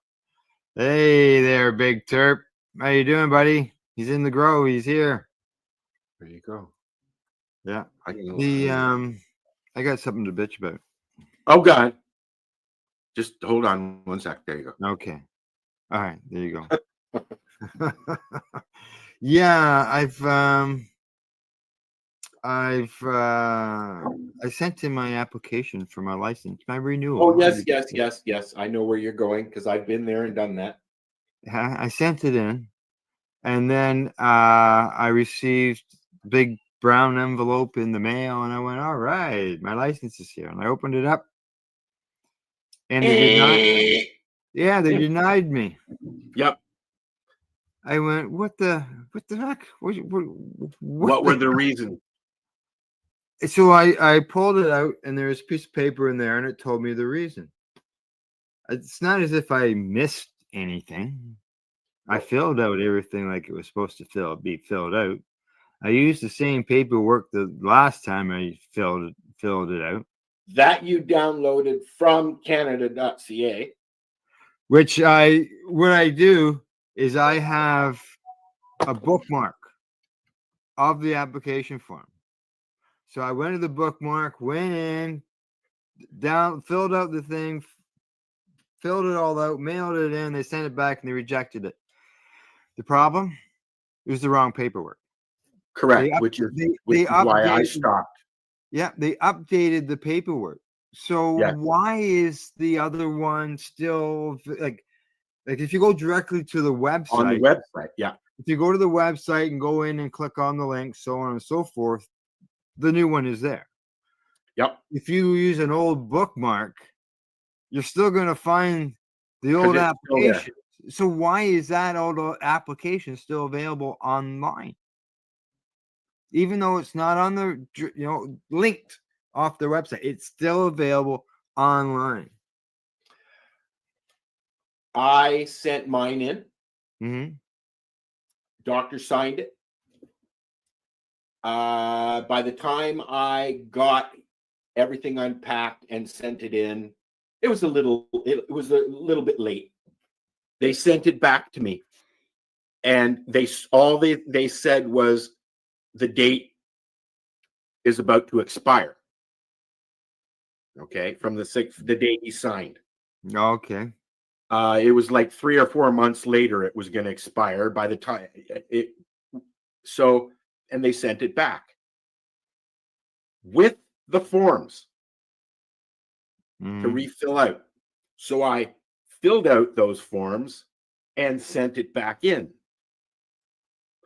Sorry, sir.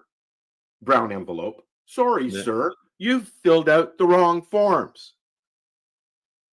Did they send you the proper forms? They sent me the forms. The ones with the green lines on them? They sent me the forms. Same ones you got. Okay. They obviously know those other ones are available. And there are associations, groups, and people who are trying to help the community. And when somebody says, "Where do I get my Health Canada forms?" they go, "Oh, here you go." Yeah. Not the right forms. So might I suggest to people, go to canada.ca, download the forms and do them that day and send them in. Yeah, don't rely on a bookmark, because the bookmark Don't rely on your doctor. They didn't delete that one off the web. It's still there. And don't rely on your doctor downloading the forms and filling them out while you're at the doctor's office, because chances are they're going to fill out the wrong forms and you're going to be down there. Blah blah blah. Yeah, I never rely on the doctor. Fucking annoying. I know a lot of people who said, "Fuck it, come and arrest me." Yeah. I know a lot of people who have said, "Fuck it, I'll just go to the legal store," which is what they want.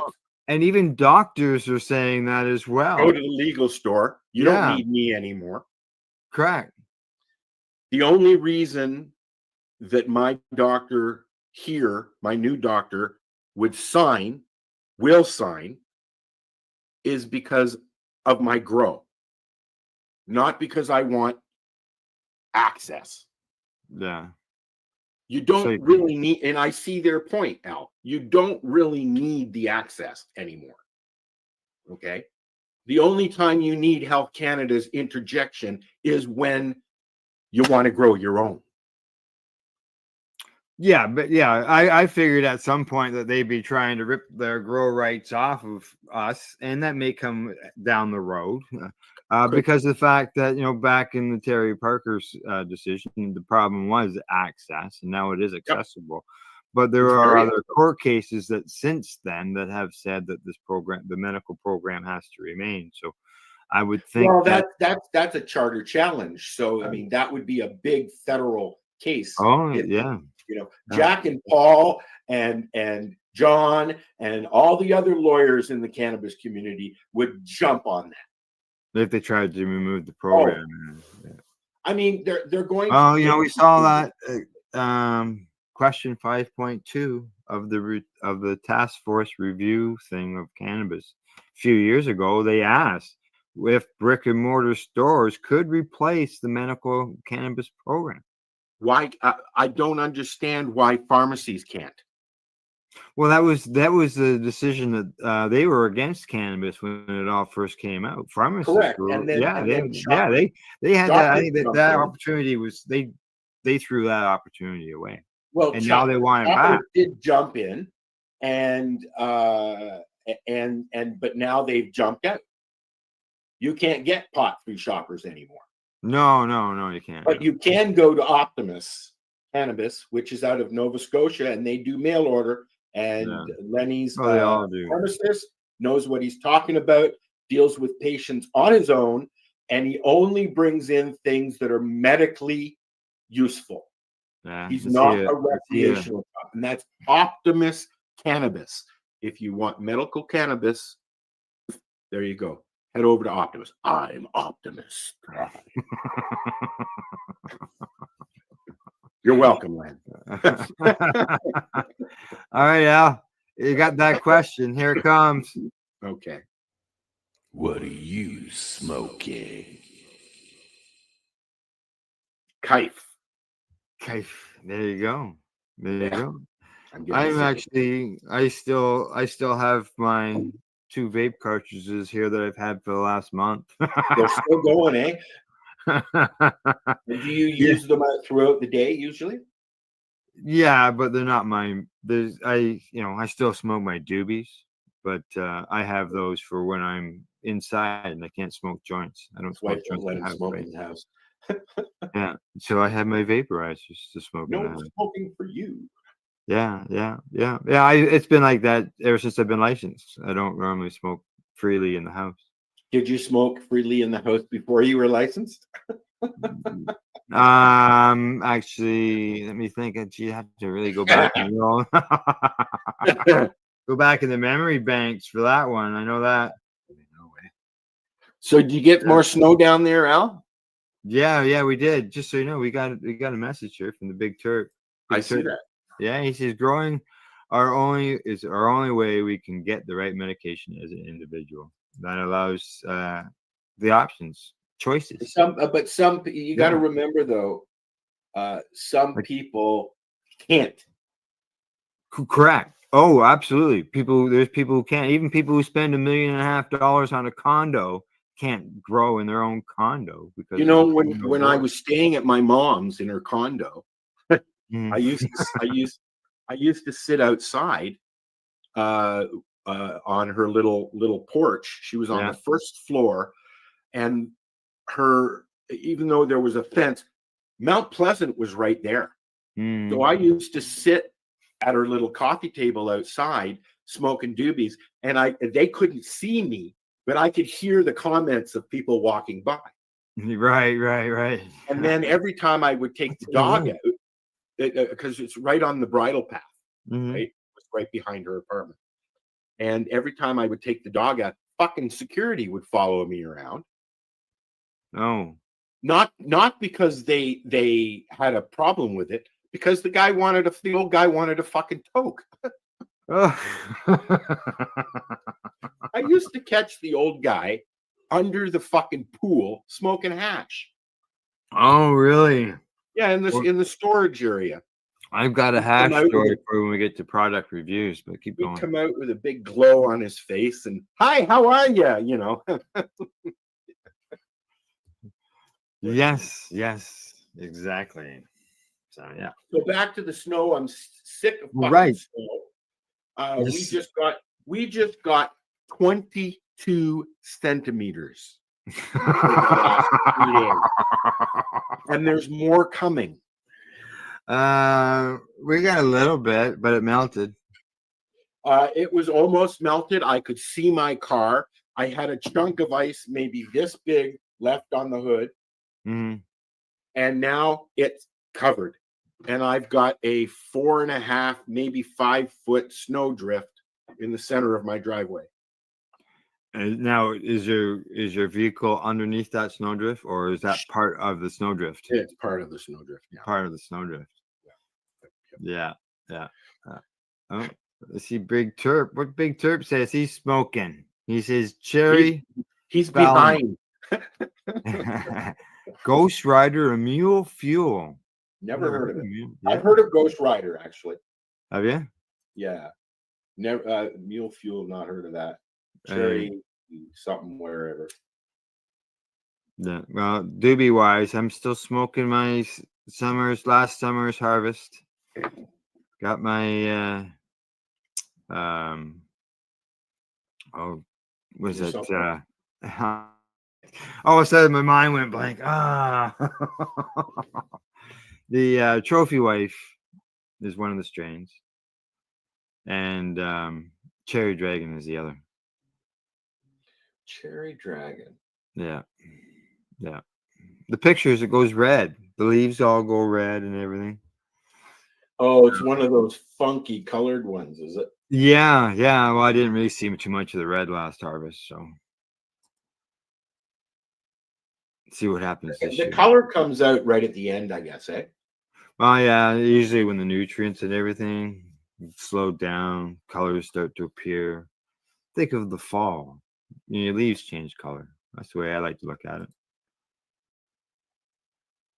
Well, yeah, and we talked about that last fall because I was concerned all my plants Mm, were losing their leaves, and I was like, "What the fuck's going on?" And people are like, "It's fall." it's fall. I was like, Yeah, exactly. Good morning, Kent. How you doing, buddy? "Morning, I Ken." just so you know, Kent, we haven't got to the review part yet, but I'm all ready to when we get to that part to discuss what we did last night. Oh, were you guys squishing again? I haven't squished in a while. Yeah, yeah, Only because I don't. It's not cost effective to go out and get an ounce and come back and squish it, and then what do I got left?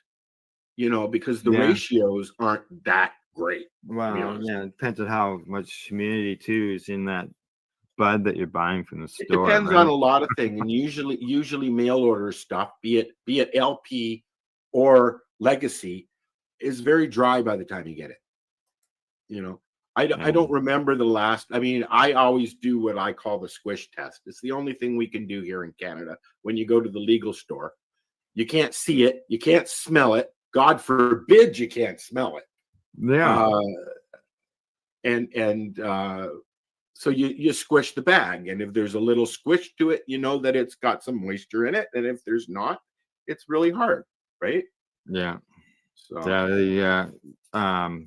the sponginess left to it. If it's just fucking dry and it just crumbles underneath you, you're not going to get anything out of it.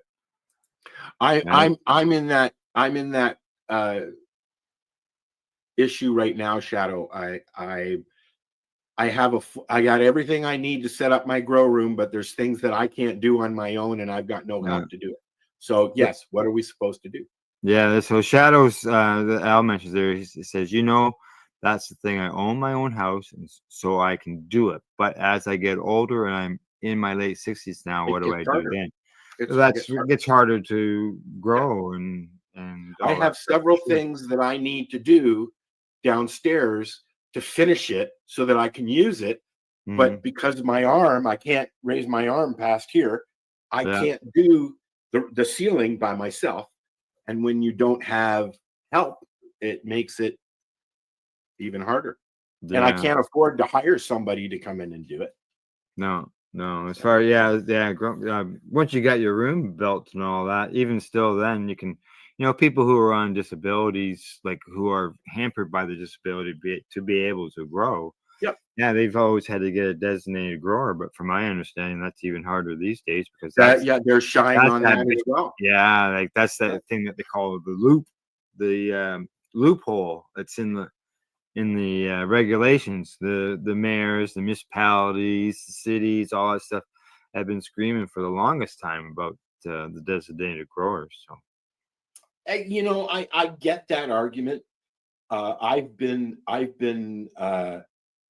hook-winkled by a designated grower who came and signed up myself, another friend, and her sister-in-law who had Lynch syndrome because she's passed away since then and was very sick. And he came and took you probably remember this story, Al. He came and took our licenses with him to go and build his grow on our licenses. Yeah. And turned around and fucked us for it. And Amy Brown got him for me, but Yeah. Now I want to answer a little bit more on the Shadows questions. Okay. What do I do then? Well, there is an option in the paperwork is for responsible person. I don't know whether that would be under there, because a responsible person might be somebody who is sort of like Caregiver. a caregiver I type think that's thing. how So they that think. might be maybe that is a possibility. And then there's also, what we've been doing for years: get your license. If you need a hand, have somebody come in and give you a help. Well, you see that It technically, yeah, it's against the law. I realize that. it is, and that's stupid because you automatically go and give a hand and you become a DG, and that's not allowed because you don't have a license to do that.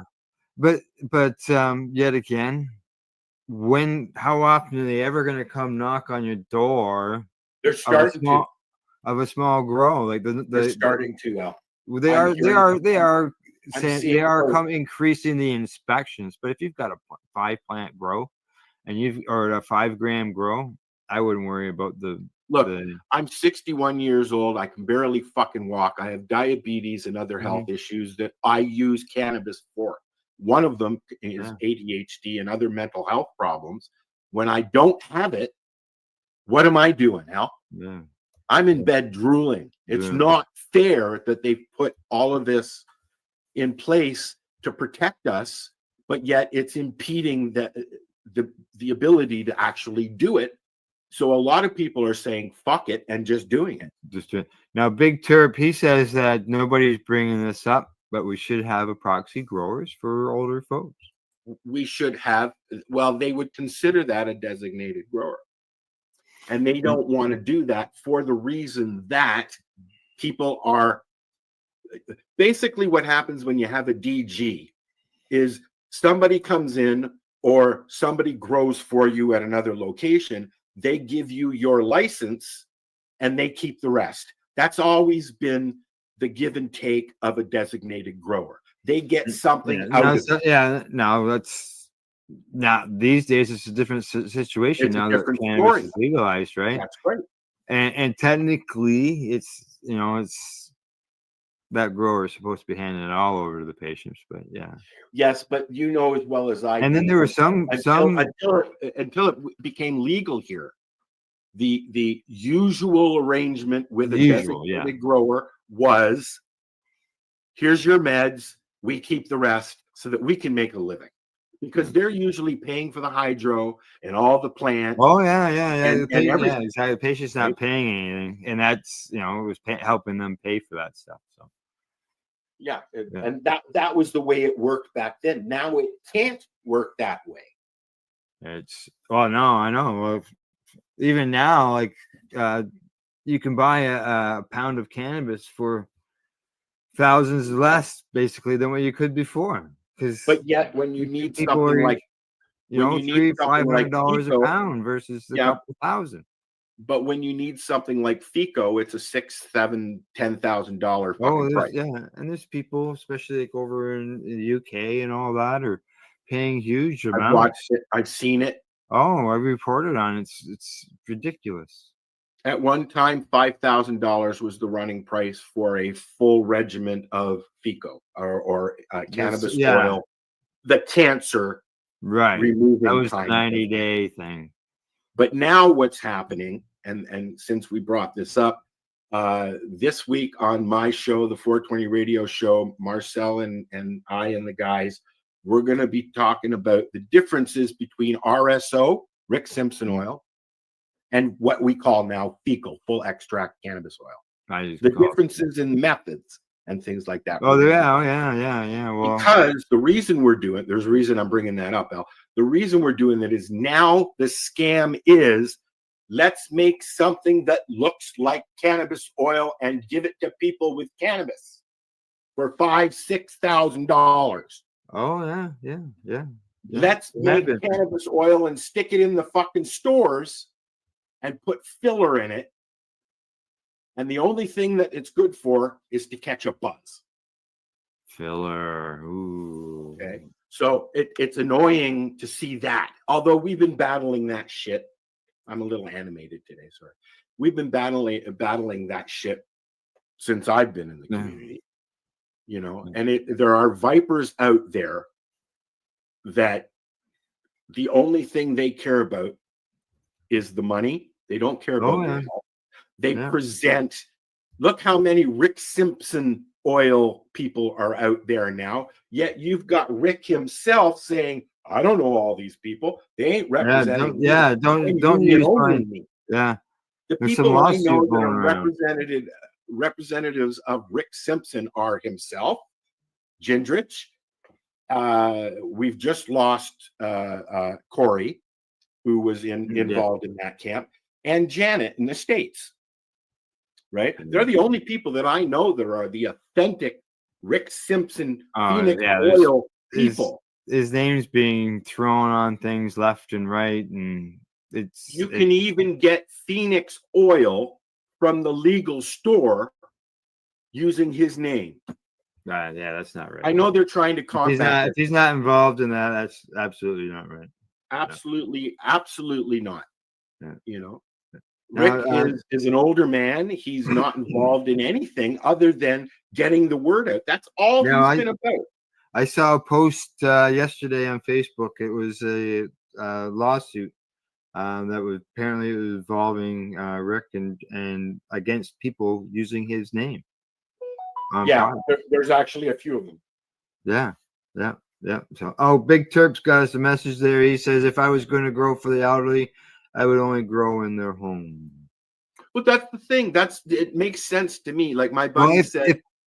My buddy said, the home is capable of it. Be my DJ, my DG, that's fine because he's not able to do it.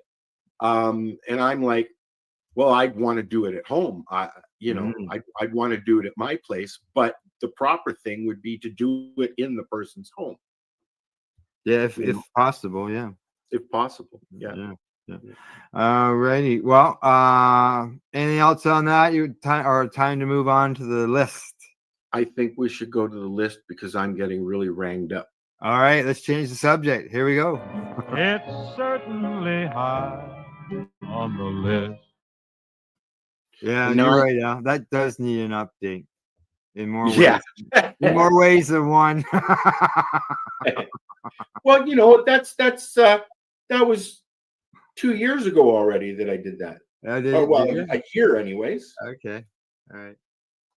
So today I've been playing with AI. So I thought, let's see what it comes up with when I put in top 10 cannabis movies or stoner movies, I think I put in. All right. So let's have a look at that and see. I got too many windows open. Here we go. Hey there, movie buffs and cannabis enthusiasts. Today, we're diving into the top 10 cannabis movies you absolutely need to watch. We're talking about the classics, the cult favorites, the ones that'll have you laughing your ass off, and maybe even make you think a little. So, grab your favorite snack, pack a fresh bowl, sit back, and let's get started. So, obviously, I gotta kick things off with Pineapple Express. I mean, come on, it's me and Franco. We poured our hearts and souls and probably a contact high or two into this movie. It's got everything you could want. Car chases, explosions, a talking bear. Okay, maybe not that last one. But seriously, it's a wild ride from start to finish. And if you haven't seen it, what are you even doing with your life? You'll thank me later. Next up, we've got the one and only Half-Baked. This movie is a straight-up classic. Dave Chappelle is a comedic genius, and this movie is him at his finest. Remember the time he got baked with a diabetic bear? Pure gold. This movie's got it all memorable characters, quotable lines, and enough weed humor to keep you entertained for days.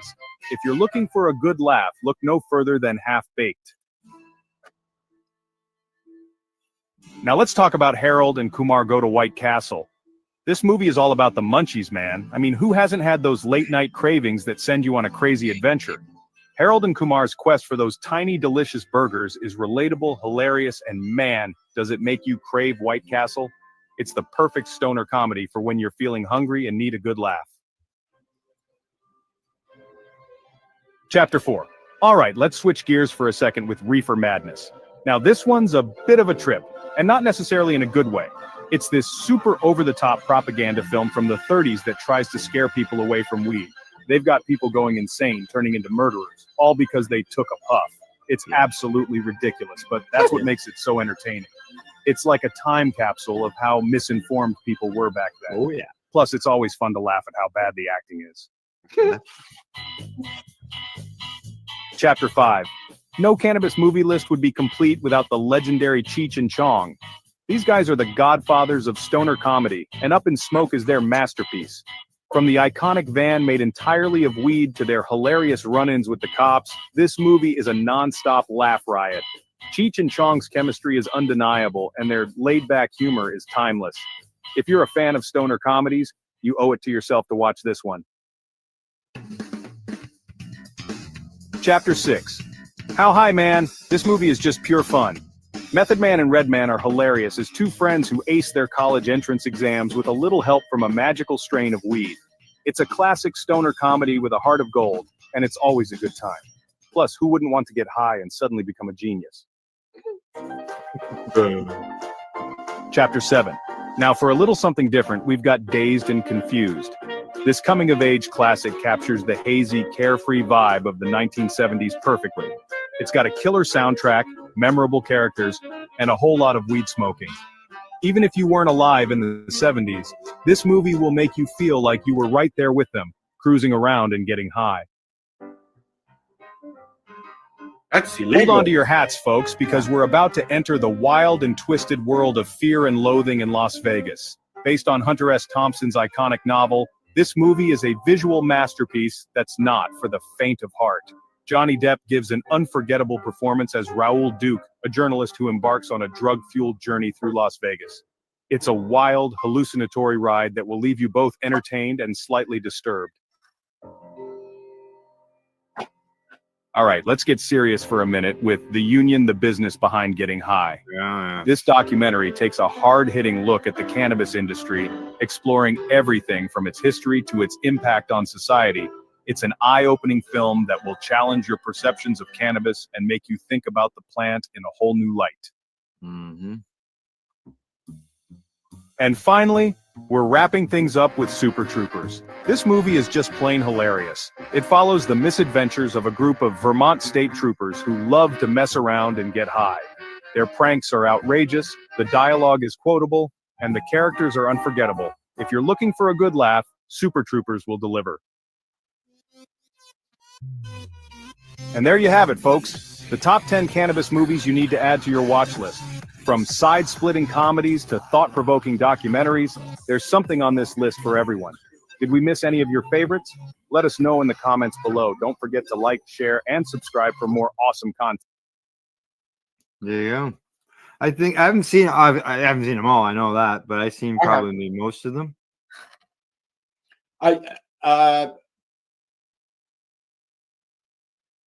I think I've seen them all. Yeah. The Reefer Madness, I've seen that gazillion times. It was a prohibition movie that I used during my documentary series, and people would laugh watching it. But yet again, it was released as something that was serious. People were laughing when it was made, Al. That's right. But it was still put out by the government as something that was serious, and it was just it was so bad.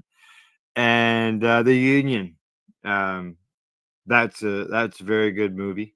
I remember when that came out. Adam came on the show a few times to talk about it, and I had him on as well.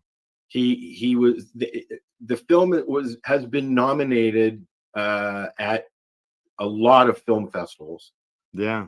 At the time, it was probably the best well put documentary about cannabis and business on the market. I mean, it was really the first time that somebody jumped into the cannabis business spectrum. I mean, but it was done by a pothead for potheads to learn about. And he went right into it was containers that were buried in the ground with grows in them.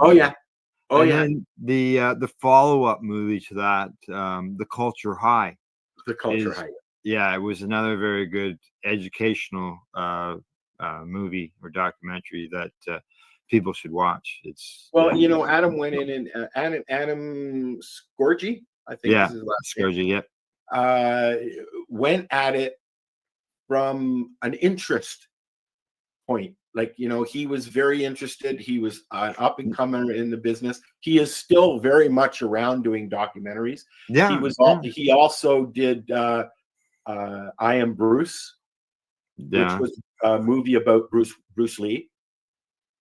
Right, I a know of another one. I documentary. just can't think of what it was offhand right There now. were a few. Something to do with boxing or hockey fighting or something. He's done a lot of different documentaries, Yeah. but for other people that he only got production credits for. Right. Right. And I think he's worked for a few networks now. He's, like I said, he's still around. He's still producing stuff, and he's very good at it. He's won several awards for doing it. Yep. Exactly. All right. Anything else on the list? No. No. Okay. All right. We'll just move on then. Here we go. Quick little promo, and then we'll get into the next subject.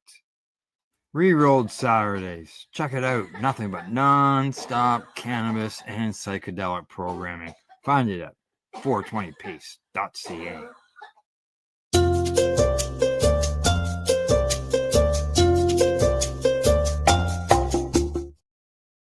All right, recipe time. What have I got for today? I've got just 2 recipes. I haven't got a big list of things. And being that, it's maple syrup time and all that and everything. One of the recipes I've got here today is how to make cannabis-infused maple bacon bourbon. You get both cannabis and bourbon, I guess, in your syrup. And I don't think it's very hard to do. There's a short list of ingredients: 2 cups of butter, infused butter. They call it magical butter, but that's because of the machine. 12 ounces of maple syrup, some condensed milk, 10 strips of bacon, some bourbon. If you want to add bourbon, go ahead. Yeah. 2 tablespoons of cane sugar, organic cane sugar, and some vanilla paste. They say just saute it in a medium heat pan. Cook the bacon until half done. Only halfway done, because I guess the other half gets done somewhere else along the way. Cook the bacon until half baked. Yeah. That's exactly. Now drain it off on paper towels, right, to get rid of the grease. Add the butter. Cook until the bacon is crispy. And because you're putting that butter in, infusing the bacon at that point. Cook it for a minute or 2. Add your bourbon for another minute or 2. Add sweetened condensed milk and maple syrup, and then stir the remainder bourbon and remove the heat. And there you go. Put it in a dish. And you're not allowed to play that video because we're Canadian. Yeah. No, it says age restricted. It doesn't say anything because you're Canadian. Oh, okay. Usually it says, sorry, this video cannot be played in your country. Oh, yeah. No. It's a new one. Oh, is it? Yep. Okay. Let's see. Remove that. That's gone. So that was that one. Some maple syrup bacon. I was at a maple syrup place on the weekend up near Ottawa, and had some great maple syrup. It was really good. And I'll tell you, the place was packed. Literally. You know what else is supposed to be good? Birch syrup. Oh, I don't know. I never tried birch syrup. It's not as sweet, but it's got a lot of medicinal properties to it, and it can be used as a syrup as well. Oh yeah. Well, this place, they had like a big restaurant with like a log building and stuff. And the lineup, we were there for an hour and a half. The lineup was still outside. And the guy says it's like that every Sunday until after noon, until after 12 o'clock. For hours, there's lineup outside. And then they have a building off to the side. And you can go in there and you can get gifts and things like that. But the guy was pouring maple syrup on some tray, and then it was going cold. And while it was going cold, he was rolling it up and he was turning maple syrup into suckers. Yes. Yeah. Then you could, as it heated up, you could stretch it out and all that stuff. Yeah, it was good. I gave it a try. I had a small one just to see what it was like. I remember those lines because we used to go up north to go to maple syrup farms and stuff like that when we were kids. And we would stop at, I can't remember the name of it. There's a restaurant that has TTC trolleys and train trolleys and stuff like that. And that's where the rest, it's just on the 400. You know what I'm talking about, Al? Probably not. You know when you're going along the 400 going out past Barrie to the skiing and all that. Okay, up that way, yeah. We're all and you're in the Kawarthas, so you're going through all the boat places and stuff like that. There's a restaurant that's been there since I was a kid, and I'm sure you know where I'm talking about. And I can't remember the name of it, but like I said, it had all trains. That's you ate in the trains. Had some TTC stuff there as well, streetcars. But my point was, you would go there and wait hours just to get in a line, just to get a burger and fries on your way to going to Horseshoe Valley or wherever you were going, right? Right. Yeah. And the same thing at Kawartha Dairies. You go to Kawartha Dairies, you're waiting for hours sometimes. You can wait. That's right. Yep. Exactly. Hey, buddy. Okay, on to the next recipe from something that was maple syrup. There's more. We're gonna change over to some medicated herb stuffed chicken. Huh.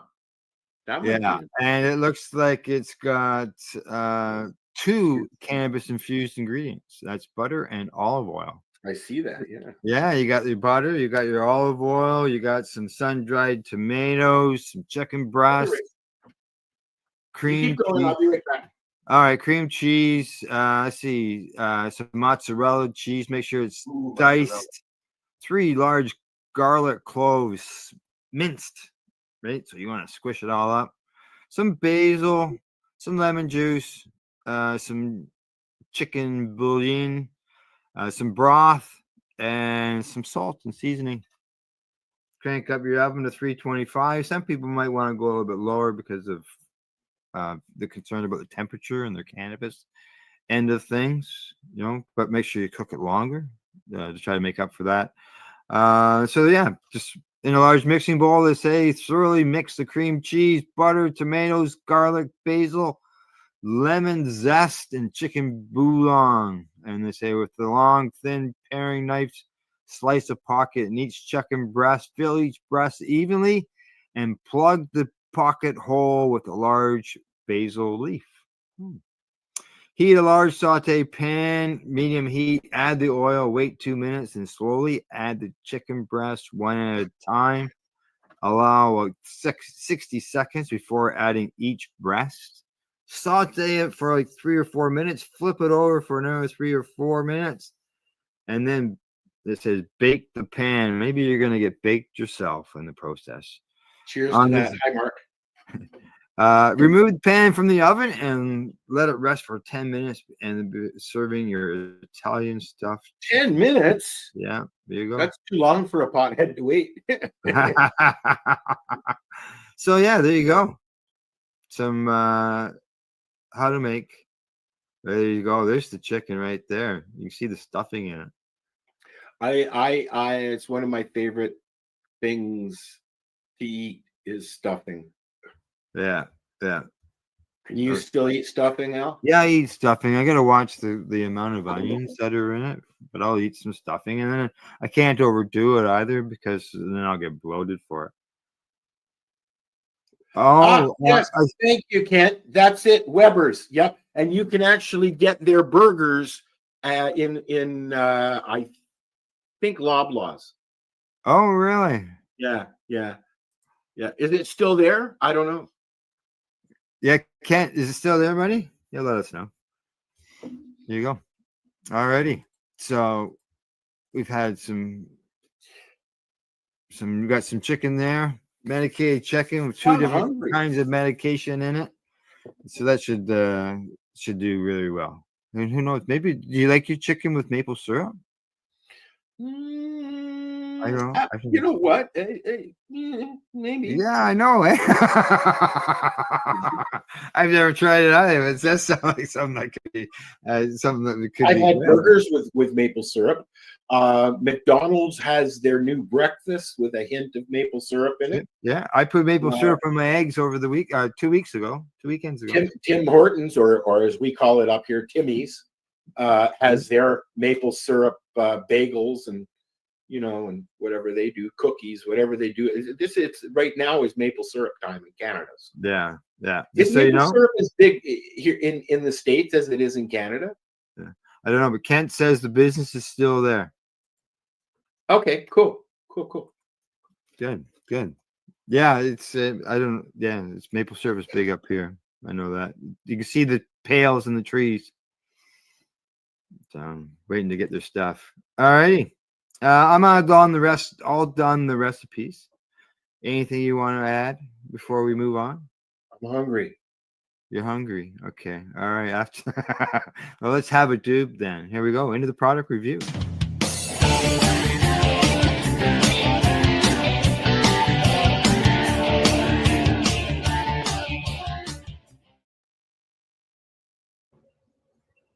Oh, I hear a printing machine going off. All right. So, product review. Are you printing out your new papers to send to Health Canada? No. They are already in the mail. I've already returned them. So, see what happens. Oh, there comes the grandson. Okay, here we go. Coloring material. It could be. Is this something for you to color, buddy? Is this something for you to color? It's work. It's work. Okay, go ahead. Let's go home. Are you talking to me? Got it? All right. Now get out. Oh, he says he only printed one page. Now I gotta go print the second page. So he'll be back. We wanted to make sure. Hey, we got some maple syrup stuff from Kent. He says he sent a couple of jugs of syrup to a buddy of his in Texas every year. Basically, that far south, all they have is that garbage they claim to be syrup. Well, they don't produce, like the trees don't produce syrup down south, I guess.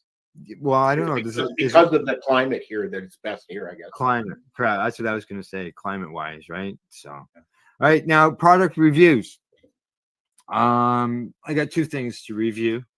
Just first, quickly, I've got this device here that I had never heard of or never seen until a week ago when I was. Yes, I've seen these. Yeah, I was in Toronto. I went down to visit Marco at the hospital. And afterwards, I got invited to go to the cafe dispensary. And they have a boardroom there, and they have a sitting room downstairs at the main door where we can sit around and smoke. Which one on St. Clair? No, Fort York. Be done. Oh, okay. Yep. That's the one that they put the big billboard up in front of the building when they put the big block. Oh, okay. Yeah. That's the one where they had the big mural up. They had the front of a mural of the storefront so that people. Yeah, people were still going in and getting it. Oh yeah, that's where I was buying. I went down there a few times, and you literally walk in between two big concrete blocks that the cops, they just moved them out of the way and put the mural up so it looked like the building was still there. But anyways, go ahead. Cafe. Yeah, okay. So while I was there, our friend, longtime friend and cannabis advocate, Naomi Foley, she invited us there. So she brought in this device called the Zenko. Yeah. And it looked like a little wooden flying saucer with this tube on it, right? Yeah, we had one at the lounge. And it's there's the rest of it there. Yeah. And it's she said that she could do her pod in it, she could do hash in it, concentrates, and she took out that centerpiece and she grabbed a vape cart, just a regular old vape cart that people buy at the store or whatever, and she threaded that into it and used that in there as well. And then you drink it. Yes, that's what she did. She took it and took You a sip it plastic cup. like a drink. She took a plastic cup, turned it upside down. It had the lid on it, and the vape cart went up through where the straw goes in. Went up through there. It started to fill, and then I saw it starting to leak out. Yep. And she took it, flipped it upside down, stuck a straw in it, and There sucked it dry. is a hose attachment that you can get for those as well. Oh, you stick that right on the vape cart? There are several variations of that type of thing that have hoses on them. But that one there, you literally just pull the cup up and Yeah, it was pretty cool. Just watch them sucker dry, eh? Now, the next thing that I've got, I mentioned that I was out with Kent there last night, and he says, "Hey, we bought ourselves a hash joint to try." And I said, "Hash joint." So this is the hash joint. It's a Nugs hash wrap. oh, You can cool. So that's the nugs hash that we would get. Yeah. Yeah. The I'm You just haven't gonna found the hash yet, eh? no, I haven't had a chance to really to go look for it myself because I've just been so busy. Yeah. The paperwork there, in case you can't read it, it says that it's our curated flower, so there's cannabis inside that, and then it's wrapped in old school hash. There's no it's completely paperless. Actually, the only okay. the only paper that is in it is in the filter. At the bottom there, you can see that Right. at the bottom, that is a glass filter that has a paper or glass, with a paper filter inside of it. Now at the top, you can see a little I'm gonna call it's like a cupcake wrapper type thing, and that's around the end of the cannabis that's inside that joint. So I would assume that helps hold things during shipping. And then it says that to handle with care, always hold with the glass tip, never pinch mid wrap. Oh no, you'd squish it. You'd squish it. So have you tried it? Yes. I'll get there in a second. Okay. Now they say to use a lighter to spark a flame at the end of the wrap. Quickly turn, let it burn, and catch the cherry puff to ensure that the entire end of the wrap is lit. And they say enjoy it. Don't rush it. Let the ash fall naturally. Dust the end on an ashtray and enjoy that slow burn. Dusting means don't flick. Yes. Yeah. Well, like you say, it's really soft, eh? Yeah. And you obviously you don't want to destroy the joint by doing the hitting it too hard, right? So now here is the actual joint. I've got a picture of it here, just loading it up. There you go, right there. There's the actual joint. In the paperwork below it, it says that it is 1.7 grams of a joint. And as you can see, it's a sativa in that one. I don't know. I'm assuming they may make indica ones. I haven't got a clue if they do or not. And then the last picture that I've got here of that. Wrong screen now. So, I know. I hit the share screen instead of hitting hitting the picture here. Okay, here we go.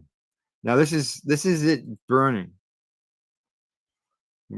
Yeah, so it's about the size of it looks like about the size of a Colt cigar.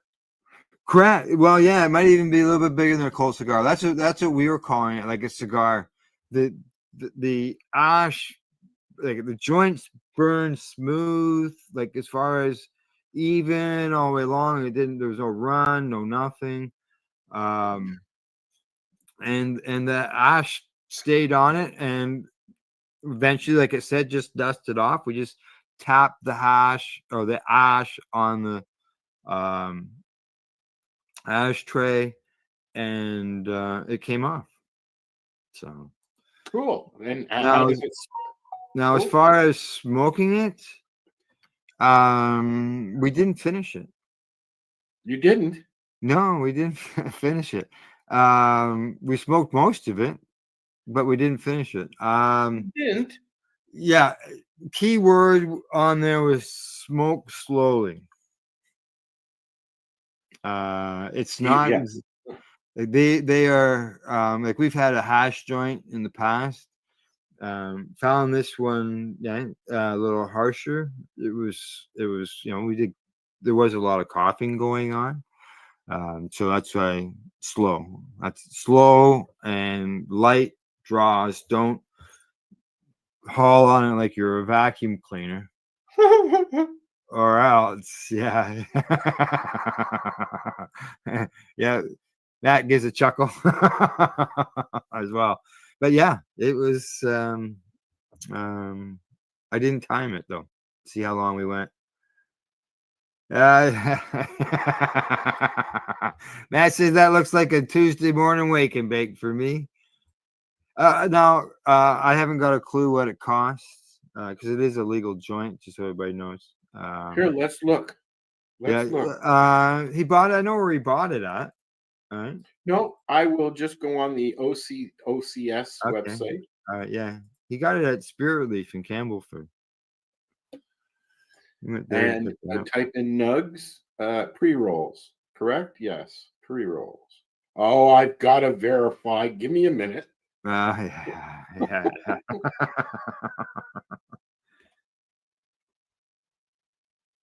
All right. Yeah. Pre-rolls. Nugs. Nugs. No. Ooh, cherry blossom. That looks nice. Anyways. Hash wrap. Hash. Hash wrap. I need to put a W in there. All right. Nugs hash wrap is they've got sativa and indica. Okay, they do have both.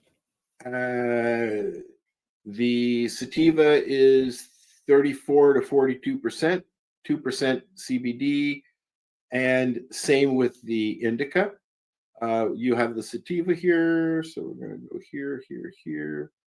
$29.95 for a 1.7 gram hash joint. I'm not surprised by that. Yeah, $30. Remo's doobies were basically $40. They were 2 grams. Remo just followed me the other day on Facebook. Watch it. No, I know. I'm pretty sure it's him, but I'm not. Yeah. There are several. I know. Just so you know, Matt says that's a good deal for that doobie. Is it? What do you know, Matt? That's orange. Because I had the request sent to me last week, and Sandra confirmed to me that it was a fake account. A follow, and there was it was a follow thing or something. It said 9 people. We had 9 mutuals. And I went 9 now. No, we have more than 9 mutuals. This guy. I know, and I didn't see you. I looked and I didn't see you on there, and there are 14 people. So thank you. No, this is why I brought it up. Yeah. There's a lot of that going on. Unfortunately, correct. Rick Simpson's having the same problem. I've had somebody try to spoof mine. Al's had, been spoofed. I think pretty much everybody I know that's in the community has been spoofed at one time or another. Yeah, I've had a fake of mine. I have one account that I use for everything, and then I have a backup that I don't use at all. And those are my only 2 Facebook accounts. If you get anything from me other than that, it's not me. Did it have any description in that joint? I don't know. I closed it already. Oh, did you? Okay. Well, we were done with that conversation already. Oh, no, we tend to hang on. Description. No. It's just rolled in what? Yes, you can read that right. Nugs hash wrap sativa. We did it after going back to the lab. We were able to handcraft a beautiful 1 gram slab of hash, roll it around a piece of glass filter, and then so they basically make a sheet of hash, and then they cut it into a rolling paper and then put it together. Right. Yeah. Yeah. Yeah. Now, well, it says here that it is cannabis biotech out of Quebec. It's Nugs wrap, so it's a Nug brand. Right. Potency very strong, as I stated before, 34 to 42%, which is a lot. 2% sativa dominant. Terpenes may vary, and it's grown out of Quebec. It's an indoor. Oh God, they give you some real good stats here. It's grown with rock wool, HPS, and LED. It's hang dried and hand trimmed.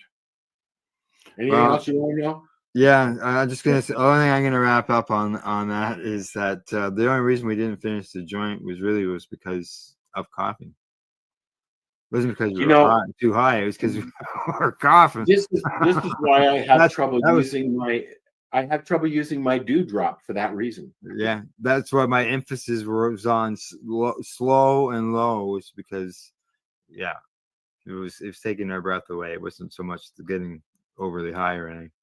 I enjoy hash in my pippy pipe, and because I don't get the cough as much as I do from that dang dewdrop. Dewdrop. How much dew can a dewdrop drop if a dewdrop could drop a stoner? One worm of hashish. Dude, you know what? The last 2 times I've put a worm in mine, they've fallen off. Then you got to fish it out of the fucking water. At least with a apple, you don't have to fish it out of the water. Yeah.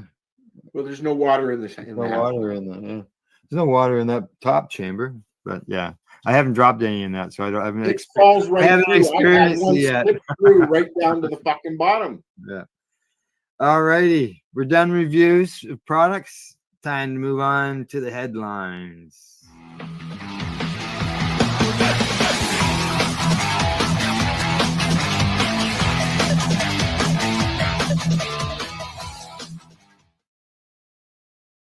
Well, I think between us, we got lots of headlines, lots of news. Oh yeah. Which one do you? I've got the one here that's loaded. Ontario court to hear a charter challenge on supervised consumption lounges. Yes. That will close 10 sites. Do you have it? Ontario's changing the laws on them. Do you have it here, Al? No, I don't have it in front of me. I'll bring it I have read it. I have read it. Where is it? Where did I put it? There we go. Start sharing this one. Skibbity boo, bibbity bing. There we go. So there's a charter challenge because there are several consumption sites that are running that are pushing the envelope, I guess. Well, what happened was one of them, there was somebody who was killed by one. And when that happened. Wait, what? Back up. Yeah, there was somebody who was shot near a consumption site. Near. Yeah. And because that happened, the Ontario government jumped in and they put in. Hey, I just have to interject here.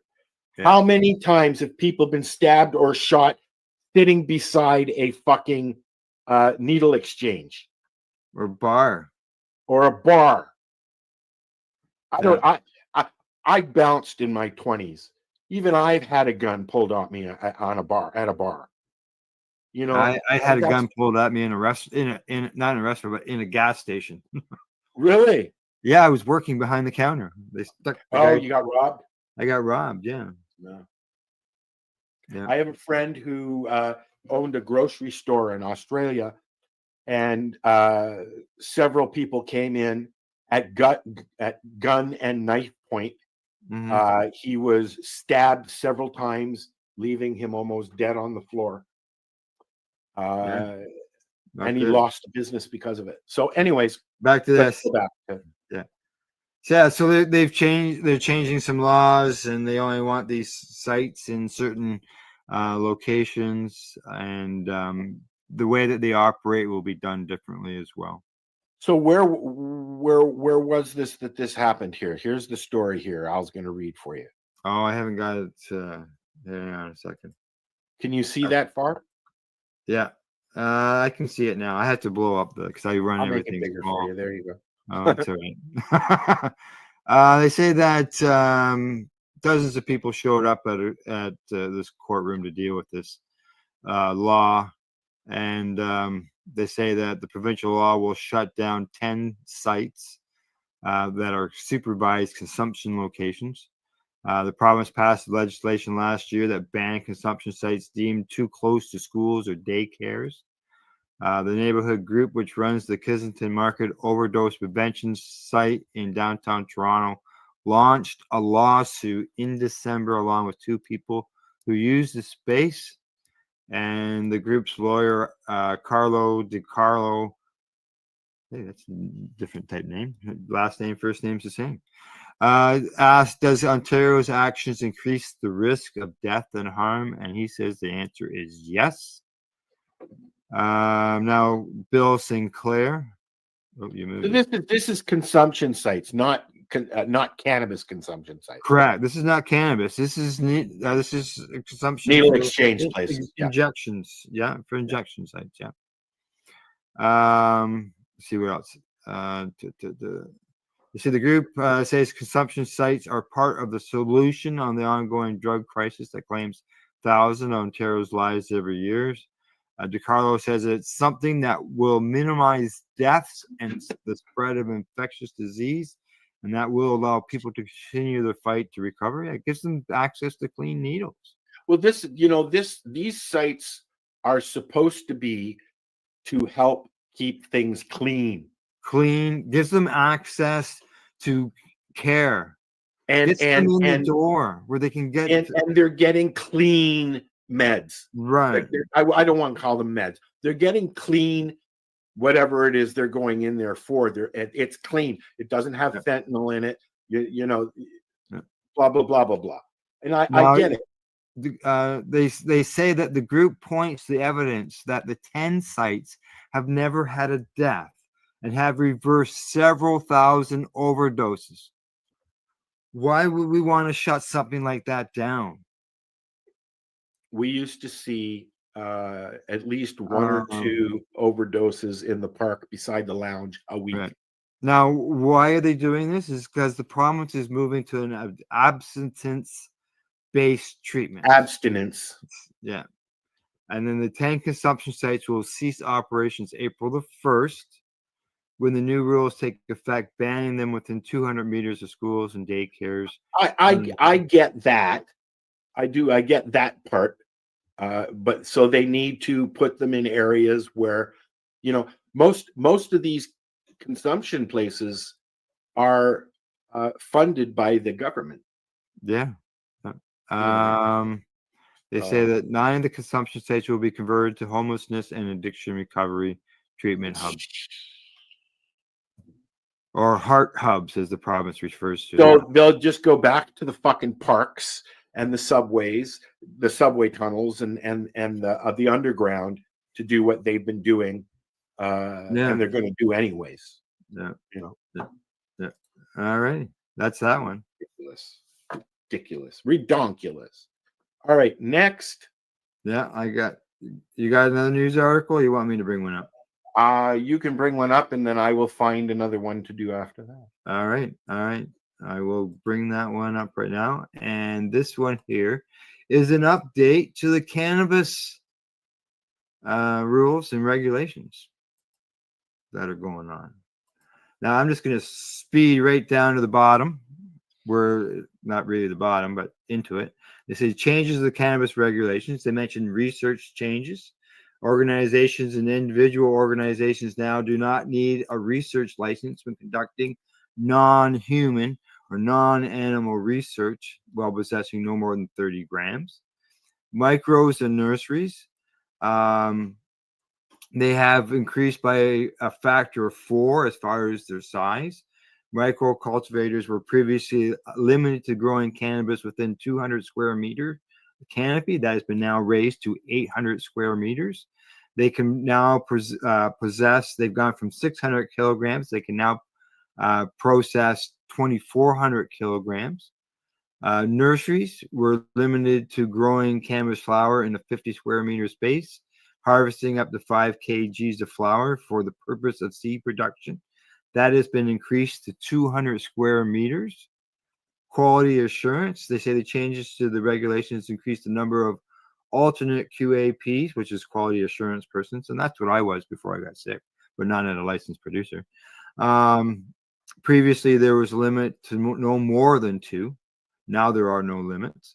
Cannabis pollen was not mentioned in the regulations. It will now be sold between license holders. So it's not to you and me, but to license holders. Licensed processors will no longer be required to provide printed copies of the consumer information document on every package of cannabis products sent. They say temporary changes made during the COVID pandemic have been made permanent, and that includes removing the requirement to list the ports of entry and exit on import and export permits for cannabis. Yet again, it's not affecting you and me. License changes, they say that made possible for Health Canada to suspend any licenses connected to a license holder with any unpaid fees that have failed to submit a required statement of cannabis revenue for a license that is required on the cannabis fee orders. Does that mean somebody will be losing their license because they didn't pay their excise tax? Yep. Which is an excise tax is a big thing that has been not been paid by the LP. Well, it's kind of like not paying your taxes. You can't. Yeah, correct. You're not Yeah. paying So they're bills. going to start pulling those licenses. Now, as Well- far as derivatives, derivatives made from non-viable cannabis seeds, mature stalks and roots can be imported, exported, sold, and processed without a license. Industry hemp removes the maximum THC concentration of 10 parts per million for industrial hemp grain derivatives. Oh, so there is no, I don't see any new one added on there. Now, as far as the food and drug regulations, they say that the reference to a food or cosmetic containing cannabis that consists only of industrial hemp grain derivatives is now exempt. Personal and physical security, they did a lot of changes. They removed the requirement of on-the-site presence of a security cleared individual. Cannabis cultivators and processors can now send cannabis for remediation. So basically radiation treatment, without a security guard being a chaperone.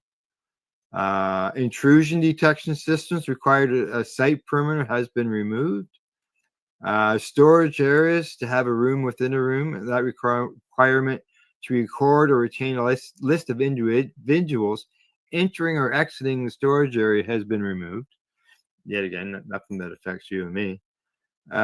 Visual recordings, pre-roll and ethyl alcohol, the restriction weight limit of 1 gram of each discrete unit of dried cannabis that is intended to be consumed for inhalation, such as pre-rolls, is removed. I don't weight limit of 1 gram. We just described one that was 1.2, 1.7. And Remos has been out with 2, so I wasn't sure about that one. Packaging, they made changes there. Labeling, they made changes. Record keeping, the list goes on. Cannabis tracking system, so there you go. It's a big list of changes. Mostly for the business side of things. Not Correct. Exactly. All right, you got one? Yes, sir. His Royal Highness, King Charles, has turned to cannabis for his cancer treatments. Oh yes. So this is actually here. I'm trying to scroll down on our video. This is actually, interesting because it's the the monarch king. is now he's open to alternative medicines, and I don't know if this would be taking place if his mom was still alive. Yeah, and you got to wonder, he's getting access to it, but yet there's hundreds of children that are still waiting for access to it for their seizures because of the program in the UK. It sucks. Yeah, it does. And here's the funny thing, though. The UK has been producing cannabis longer than any other country on the planet. GW Pharmaceuticals, I believe it is, in the UK. Were they there or were they in the Netherlands? Making derivatives of tinctures and stuff for people with MS and epilepsy and things like that for 20 years at least. Yeah. If not longer. Yeah. So that's surprising. Although, I hope it works for him. I hope he's doing it right. I hope that he's got some good advice. I hope that he's been given some good advice on how to do it, when to do it, what to do it, blah blah blah blah blah. Because otherwise, like we discussed earlier, you're just getting baked. Yeah. Right. When it comes to cancer and using oil, you have to do it right. It has to be the right supply. It has to be prepared the right way. Otherwise, it's just a placebo. As far as cancer goes, anyway. Yeah. Yeah. Well, I've been talking with a cancer patient recently, and they've tried some of the fecal oil, and holy fuck, do I ever get stoned? Use less. I was able to have another 3 or 4 years with my pal Buster when he got cancer, out of the goodness of her heart, because she was doing the 420 show with me at the time. Jess was sending me, her husband at the time, his RSO for my dog. So he was on the real stuff going from the get-go. And I would do the same thing and will do the same thing for Rose, and thank you. It's all right. I know what you mean, man. and Stephen as well. I mean, I've always heard that cats and cannabis, but I'll tell you, man, I light a joint, my fucking cat's on my lap. Catnip. He just now, if you go like this, then he's like, yeah. I see we got a couple comments from Buddy Weeds. He says, I don't even want to give my opinion about that. It's not safe for TV. Well, we're not TV, so yeah, it's safe. But anyways, go on. Yeah, and he says that the changes they made just cost legal producers a small fortune. But there was, in the report, I think there's a lot that they've removed, though, as well. Yeah. There was, I believe it said something total. It was supposed to save them something like $28 million or $25 million as far as all the LPs combined, the moves. So, and I question, would those savings be passed down to the consumer? Not likely, not. So, all righty. Okay. You're done with the king? Done with the king. Okay. I'm going to move on to my next story here. This is something that a lot of patients in the early times had a lot of concerns. And that was the fact that they were growing in their homes. And what would happen if there was a fire in their house that was not related to their cannabis? Would the insurance company cover their claim, or would they be denied? This is a follow-up. Legal cannabis plants do not void policy, rules BC Court of Appeal. And what happened here? This is a patient who is growing his own cannabis in his home down in the basement, and there was a fire in his kitchen. This happened in 2017. Okay.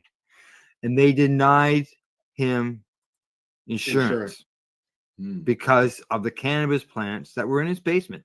That had even though the fire had nothing to do with the pot. nothing to do it. Yeah. He had it was Gore Mutual Insurance Company denied his claim, and he was growing approximately 25 plants in his house. The plants were legal, authorized by Health Canada. He was insured since 2014. The insurance provider denied his claim of compensation for the loss, and pointed to an clause in the policy that did not allow cannabis cultivation on the property. Oh, for fuck's sakes! Yeah, so he sued them, and the judge in the case sided with the insurance company. And in the appeal, the new judge ruled that the first judge erred in the ruling, saying it was based on previous court case, which the appeal judge said was not relevant, as that they dealt with the illicit cannabis production. Had nothing to do with the patient. They were basing it on illicit cannabis production. And the first of those cases involved the illicit production of cannabis extracts rather than the legal licensed medical grow, while the second one dealt with a 300 plant operation that the owners made efforts to hide. So they used illegal operations to compare that to a legal grow. And that goes back to the Matt Barron case. Same idea. They were comparing illegal grows to patients. So now I'm not just saying. In addition, not only did they deny his claim for the breach of policy, but they did not cancel his policy. Not only that, but they continued to collect payments from him on that policy. Even though they denied his claim. I know that a few years ago, when we were doing this legal thing change, Scott Wilkins was doing insurance for medical grows in homes, and it was being underwritten by Lloyd's of London, basically. Mm-hmm. Yeah. And now we're hearing things like this. You know, one of the reasons I was hesitant about starting a grow inside my home is that reason. Well, yeah, there was a lot of people who were concerned about that with the insurance. I know I was concerned about it, and I kept paying my insurance, crossing the fingers. Did you check your insurance policy on any on that original house? Yeah, I can't remember. That was too far back now. I've been growing for 20 my years. suggestion to anybody who's thinking about growing in their home, go for it, but check your insurance policy. Check your policy. And if your insurance policy has a note there that says no growing cannabis in your home, then get an underwriter. Yeah, there are policies that you can. At one time, Lords of London used to do it. In this, but this is a case. This is BC Supreme Court. I don't think they are. It's not the Canadian Supreme Court, but the BC Supreme Court carries big weight, and I would think that. So what's the difference there, Al? What's the difference between the Supreme Court of Canada and the Supreme Court of BC? Well, one's a provincial court, and the other ones are federal. All right. Yeah. So then, in the decision, the judge to close this off, it says the appellant was using medicinal cannabis to relieve chronic and debilitating pain experiencing following back surgery. The judge says that the guy sought and obtained a license that permitted him to grow 75 plants. He was only growing 25 at the time of the fire. Well, not determinative. The cause of the fire had nothing to do with his cannabis plants, as the judge found, and there was no suggestion that the appellant misled or misrepresented the insurer in any way. Further, the judge relied heavily on the underwriter's evidence from the Ontario case, where the same exclusion was at issue in different circumstances. And in my view, these circumstances supporting a finding that would be unjust or unreasonable to give effect to the exclusion. So where are things with that now? The guy's just out of home, or That I don't know. It doesn't say. But this case started in 2017, so obviously, Okay, it's been a while. It's been a while. It's been in the courts, right? It made it all the way up to the Supreme Court of the. Well, you know, there's a lot of cases right now in Canada that are 15 years old that are still in the courts. Still in the courts. Yeah. So you got any news? You got something else there? Let me look and see what's in the roller deck here. All right. Oh God.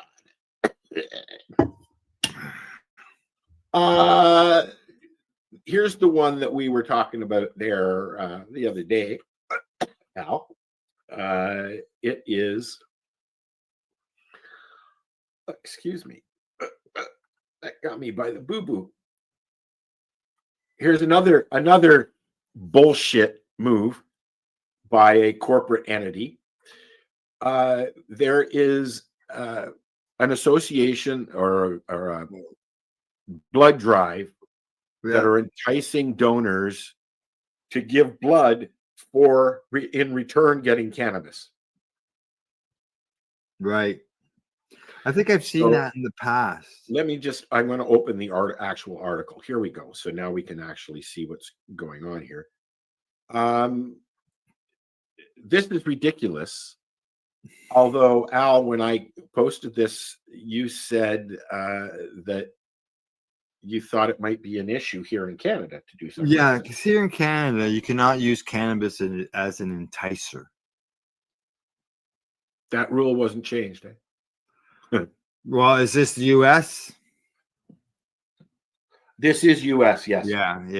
Here in Canada, you can't use cannabis as an enticer. Now, that's for purchasing things, so on and so forth.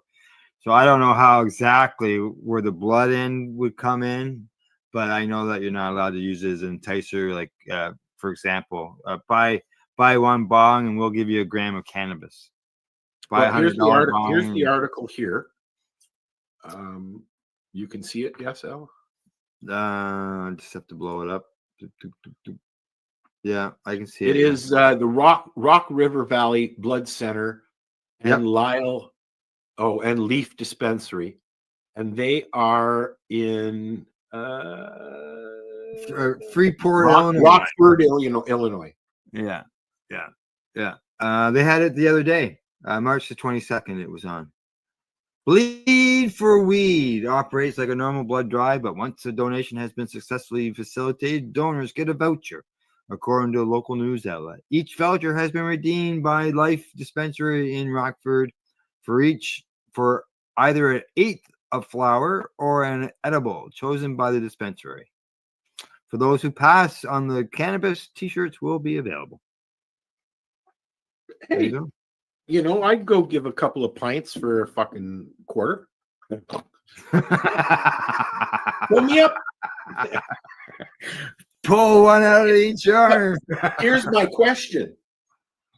Can I consume while I'm giving blood? I don't know. But so obviously, have you ever consumed while you've given blood, haven't you, Al? No, because I'm on biological drugs, so I don't know. I know. I can't do it because I'm diabetic. Yeah. But one thing to point out, it's not even mentioned here, they have no concern of using cannabis or THC infused blood. Knowing that people who are donating are getting the gram of cannabis, more than likely they're a consumer. I know when you go in for a drug test, I mean, you, even if you haven't used in 6 months, you can still test positive. Yeah. You know, cannabis will stay in your blood system for up to, I don't know how many days. Well, I got a perfect example. Glenn, co-host on the news show, he was 31 days. He's a truck driver, 31 days, and he still tested positive for cannabis. Well, I know one of the kids here went in and they were 6 weeks. He didn't touch it, but he was around people that did, Mm-hmm. and he tested positive. Yeah. No doubt about that. You know, I mean that, but that's a little bit ridiculous, you know. Yeah, yeah, for sure. All righty. Any other news? Don't rush me. Well, no rush. Just checking before I move on to the next segment. I think we're good with that. I have another thing to do. Yeah. Still. And my tea is beeping. So while you put on the next segment thing, I will be right back. All right, we're moving on from the news, from the headlines to the sports.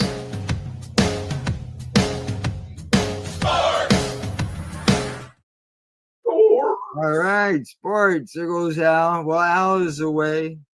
I will. You're running? Okay. I will bring up a little bit of sports news for everybody. And good news for those who like to watch the women's hockey.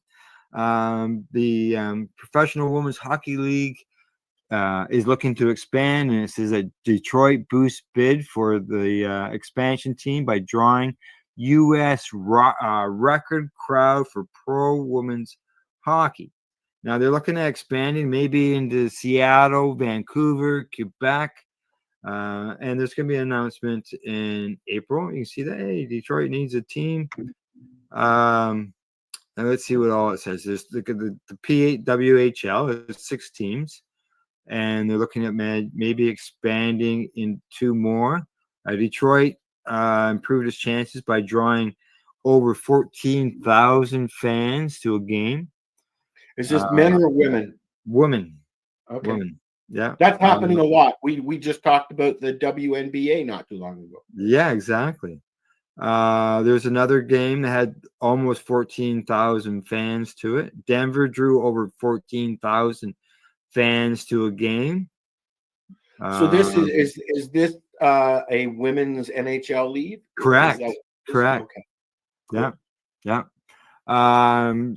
They say it mentions Seattle, Vancouver, Quebec. They say right now everything's a competition. It's awesome to see, but I think it also speaks to the demand and how this has been a long time coming. According to Kendall Coyne Schofield, she's a forward with the Frost. Go ahead. There are a huge number of female hockey fans in Canada.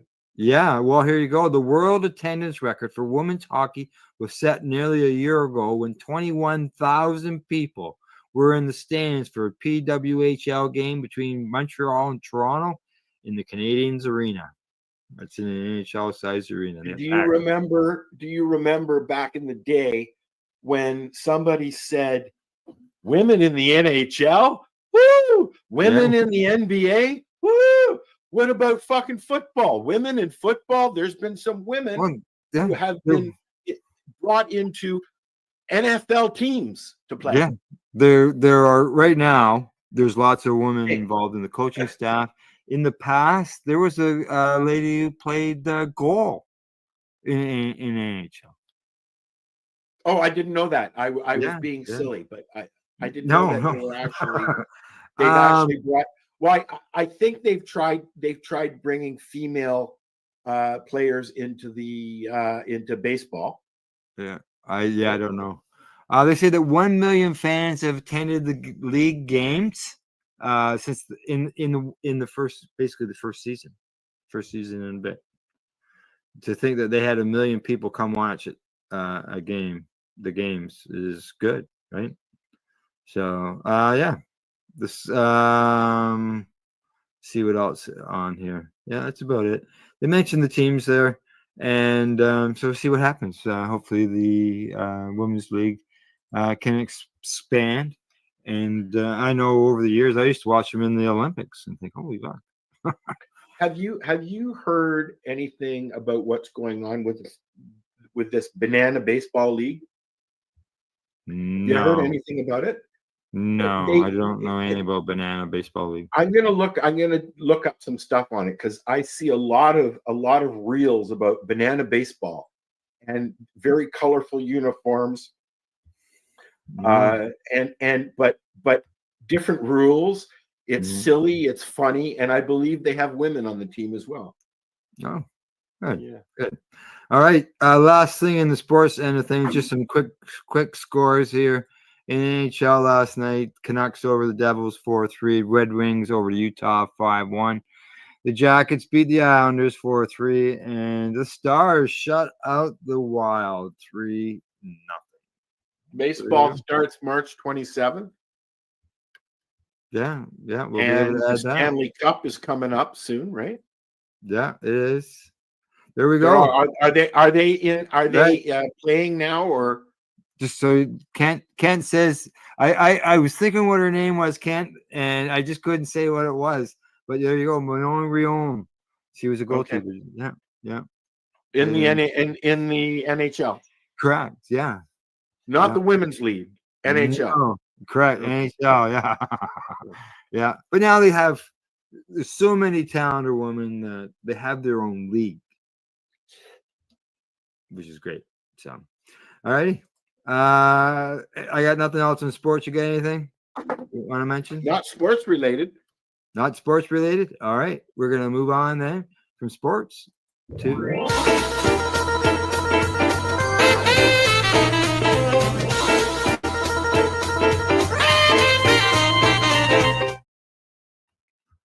entertainment and events. Okay. Have you got any entertainment? I got some events and I got some entertainment. No, I don't have any entertainment. Okay. We'll go to the events first. Okay. Hey, I know, Al. Let's go to the events first. Oh, hey, that's a good idea. Let's do that. Okay. There we go. Now, according to Cannabis Market Space, we got the Flower Expo going on in Illinois tomorrow. Flower Expo weekly. Yeah. Tethers has got a whole slew of events on the 25th there in Calgary. That is a sampling. And then the 26th, they're doing their Bee Week London sampling event as part of the Bud Tenders Appreciation Week. Tethers Bee Week Vancouver gathering. That's a Appreciation Week celebration for the Bud Tenders. Kind Gardens Vancouver. They say explore this unique opportunity to connect, innovate, and celebrate the world of cannabis in Vancouver. I would imagine the ones is coming to Toronto soon. So let's go into the first week of April. We got Alternative Products Expo. That's in Miami. And obviously that's with alternative products. And Token Tuesday. That's in Saskatchewan. What are they about, Al? Alternative products, you say? Alternative Products Expo. Yep. And then Token Tuesday is Blaze, Mingle, and Talk Shop, where business gets lit. So there you go. Some events that were coming up. Now we just and let's go one step further just to throw it out there. Don't forget that the first weekend in May is the Global Marijuana March. That's worldwide event. That's right. And which is the 3rd of May, I believe. Yeah, Toronto has the Toronto Global Marijuana March. If you know of one going on, please tell us. If you are going to one, please tell us. We'll be happy to bring you on the show and let you show what you guys are doing. Yeah, exactly. Okay, now in the entertainment thing. Yeah, I guess entertainment. Just a quick, I guess, basically an announcement to let people know that we got a new show coming on the network. It's going to be stuff that we've had in the past. I've always enjoyed having music shows, and I got a new music show coming on that's going to be airing on. Huh? That'll last long. It will. I hope so. Yeah, I'm gonna show you just a little teaser. Okay. Tomorrow night on the Pace Radio Show, we are going to interview the host of the new show, as well as the new show will be launched Thursday night. So here's just a bit of a teaser. All right.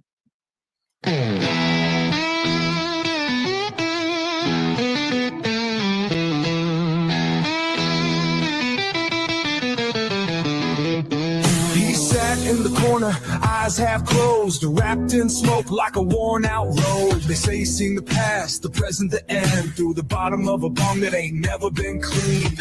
I dropped the 20, said tell me my fate. He took one hit, then made me wait. Stared real deep like a wise old sage, then coughed up a lung and said, bro, you blazed. Long water vision, secrets untold. Sip it if you dare, but the taste too cold. One puff, two puff, spirits arise.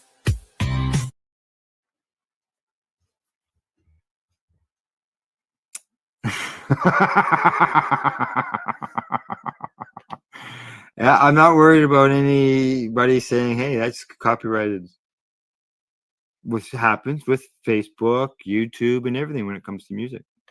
Yeah, unfortunately, it's a necessary evil that they have to do now.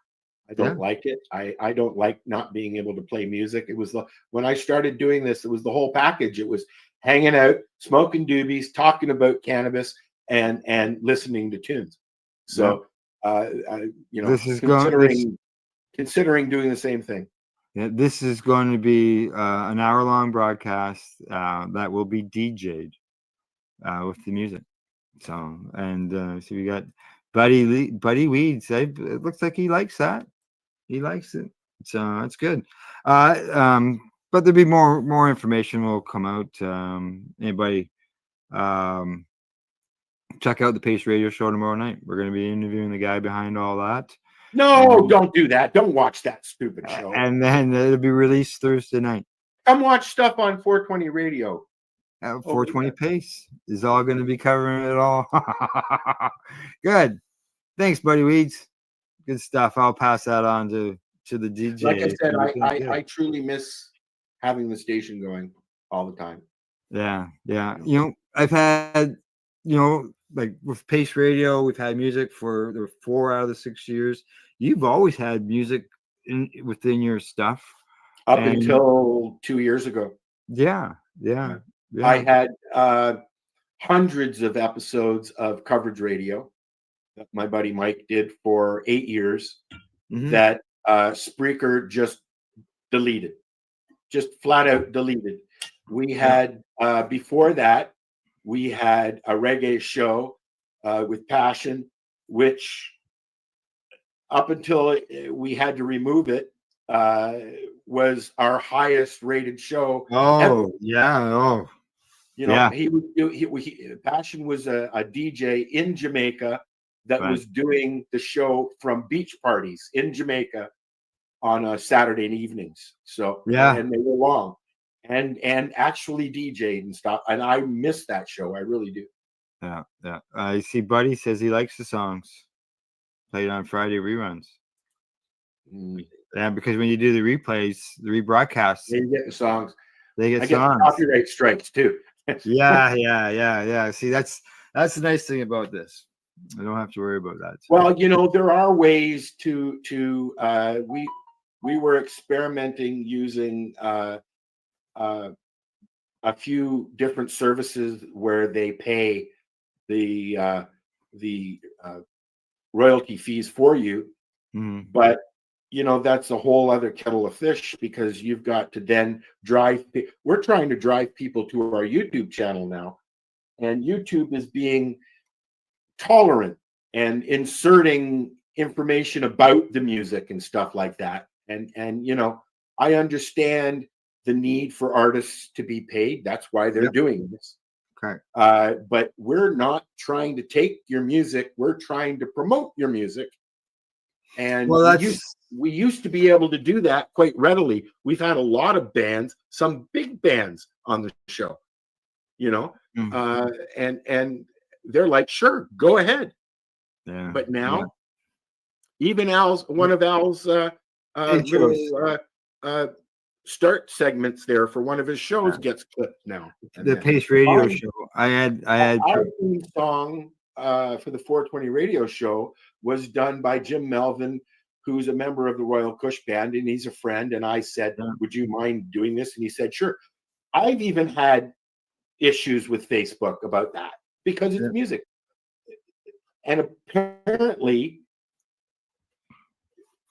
the rat patrol is getting worse on the internet. Yeah, I was using It Doesn't Make Sense by the Killing Time band. Correct, and they said I had permission to do so. That from they sent you. Them. Yeah. Brad gave me the okay on it, but that's right. Years later is when all of a sudden I was told that I can't do that. Not from him, but by copyright issues and notifications. Right. With 18 years of shows on YouTube and on Facebook, I get copyright notices from like 2014 kind of thing. Yeah. So I switched it over and got another song somebody else created. There you go. They said, "Don't worry about that Al. This song you're good with." So, your easiest combat with that is to do AI. Well, it's all new. That's wasn't around. It wasn't around when I was doing that. We use a music service, and each artist or band has a set of things that they have to do, and one of them in their media package, they have to give you a written okay that you can play their stuff. But Rose, would you please lay down? But the issue is where something is cleared on Facebook doesn't mean it's going to be cleared on YouTube or on Instagram or on one of the other things.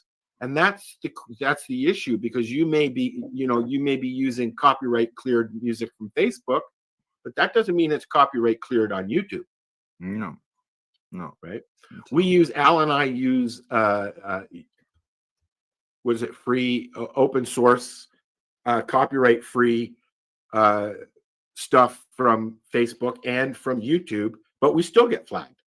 Yeah, and even my editing program that I use for doing things, even the music. Well, that's because those songs are licensed to that platform, not to this platform. Do you know what I mean? Yeah. There needs to be. I understand the need for it. Like I said, artists needs to be compensated for their work, but by the same token, there's a difference between promoting and stealing. Yeah. Well, with this way, we're not stealing. I mean, come on now. Radio stations. When I started doing the station, I was sent tons of music.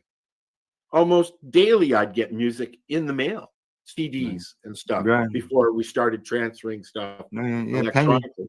Get a dozen CDs for a penny. I still owe money to KTEL.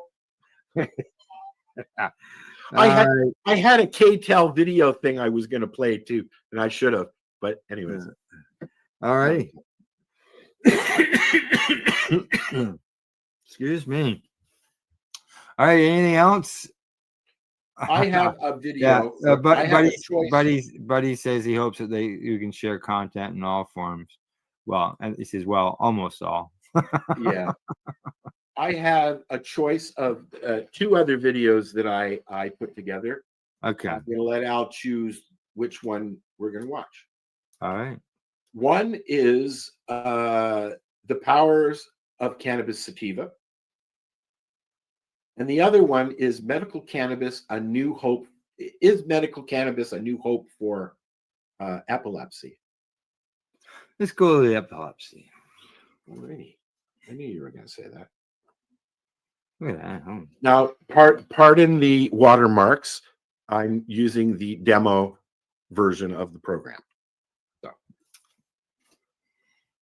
deal with it. Yeah.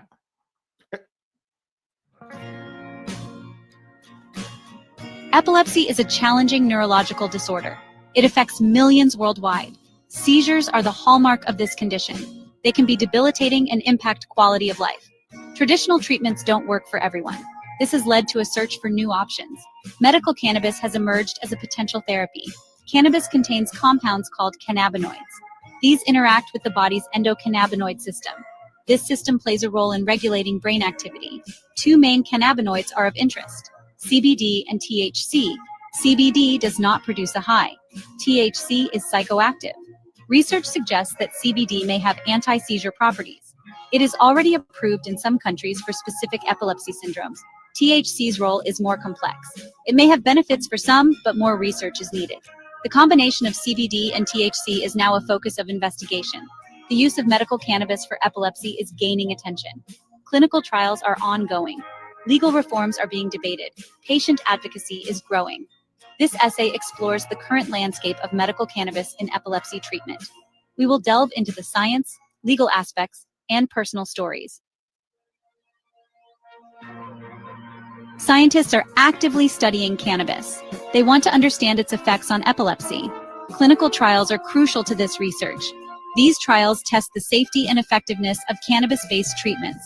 Recent trials have focused on CBD. Results have been encouraging, particularly for certain types of epilepsy.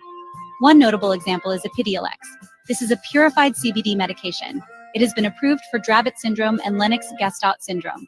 These are severe forms of epilepsy. Epidiolex has shown significant seizure reduction in clinical trials.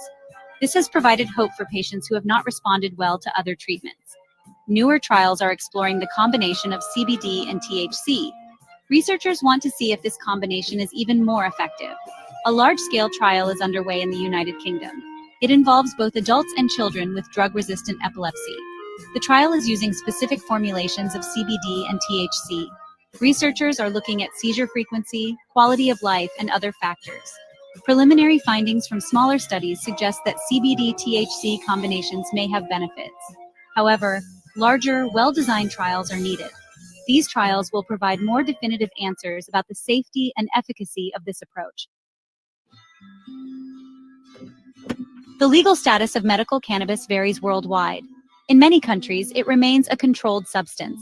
This can make research and access challenging. However, there is growing momentum towards legalization. In the United States, 37 states have legalized medical cannabis. Some states have specifically approved it for epilepsy. The federal government still classifies cannabis as a Schedule I drug. This means it has a high potential for abuse. Advocates are pushing for rescheduling. This would acknowledge the potential medical benefits of cannabis. Advocacy groups play a vital role in raising awareness. They provide support for patients and families. Organizations like the Epilepsy Foundation are actively involved in this effort. They educate the public and policymakers about the potential of medical cannabis. They also advocate for increased research funding. Physician-patient communication is crucial in this evolving landscape. Doctors need to be informed about the latest research. They should be open to discussing medical cannabis with their patients. Patients need to feel comfortable talking to their doctors about their options. Behind the science and legal debates are real people. Families living with epilepsy are looking for effective treatments. Many have found hope in medical cannabis. One such story is that of a young boy named Sam. Sam has a severe form of epilepsy. He experienced multiple seizures daily. Traditional medications didn't work for him. Sam's parents were desperate. They heard about CBD oil and decided to try it. The results were remarkable. Sam's seizures dramatically reduced. He was able to participate more fully in life. Stories like Sam's are not uncommon. They highlight the potential of medical cannabis to improve lives. Experts in the field are cautiously optimistic. They emphasize the need for more research. Dr. Emily Johnson, a neurologist specializing in epilepsy, says, "We are still in the early stages of understanding medical cannabis, but the initial findings are promising. We need more rigorous studies to determine the best ways to use it safely and effectively." The future of medical cannabis in epilepsy treatment holds both promise and challenges. Continued research is essential. Open dialogue between healthcare providers, patients, and policymakers is crucial.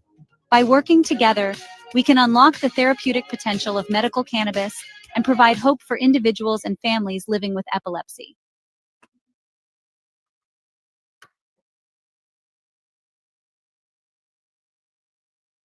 That was very unexplanatory. It's still cool. You could there's so much information that could be put out. Well, you have to hard to when do you that make in a these 3-minute or 5-minute video. When you work with these things on the website there to set them up, you actually have to put a lot of parameters in there. The more parameters you have in there, the more in depth it'll be. Yeah, Right? just so you know, So I'm just learning, and you know, we'll get better. Marcel has been doing stuff as well. Yeah, the as I showed there, Buddy says good video, very interesting.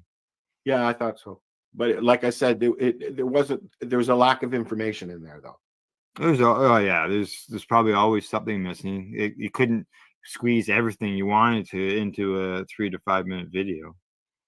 I put them in for 7 minutes. Yeah. And they come out usually around that. Yeah. All righty. And that's all I got, buddy. That's all you got, and that's all I've got as well, bud. That's it. I think we're done. And we've been almost the full 2 hours too. Yeah, a lot of stuff. We covered a lot of stuff today. So, all righty. Anything? Nothing else, obviously. No. All right. Time for lunch. What's that? Time for lunch. Time for lunch. Exactly. All right, everybody. That's it for the Hi Guys. We'll see you next week, same time, same place, next Tuesday at 10 a.m. Eastern time. Other than that, have yourselves a great week. Same high time, same high channel. There you go. All right. Bye-bye.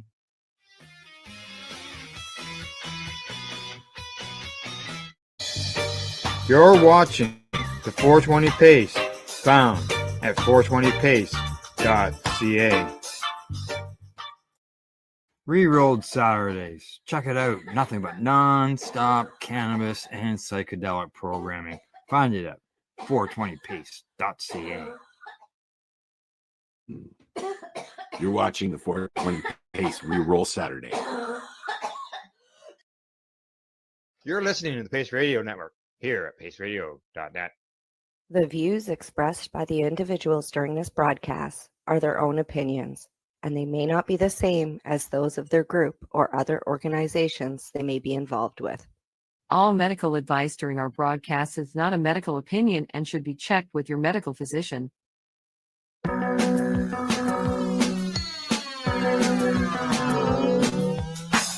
Look at all that money, yeah, the money that they spend. Take another look now and take some time for him. Don't cut trees for paper, cause it hurts the environment. Stop deforestation, yeah, it's time for hemp. Oh, an acre of hemp makes 20 barrels of oil. No need for pesticides to poison all our soil. People got no food, they got no clothes, they got no rest. Well, it's time for hemp. Thank you for taking time for hemp. I'm your host, Casper Leach. What? Me worry? Never. Not in the world we live in.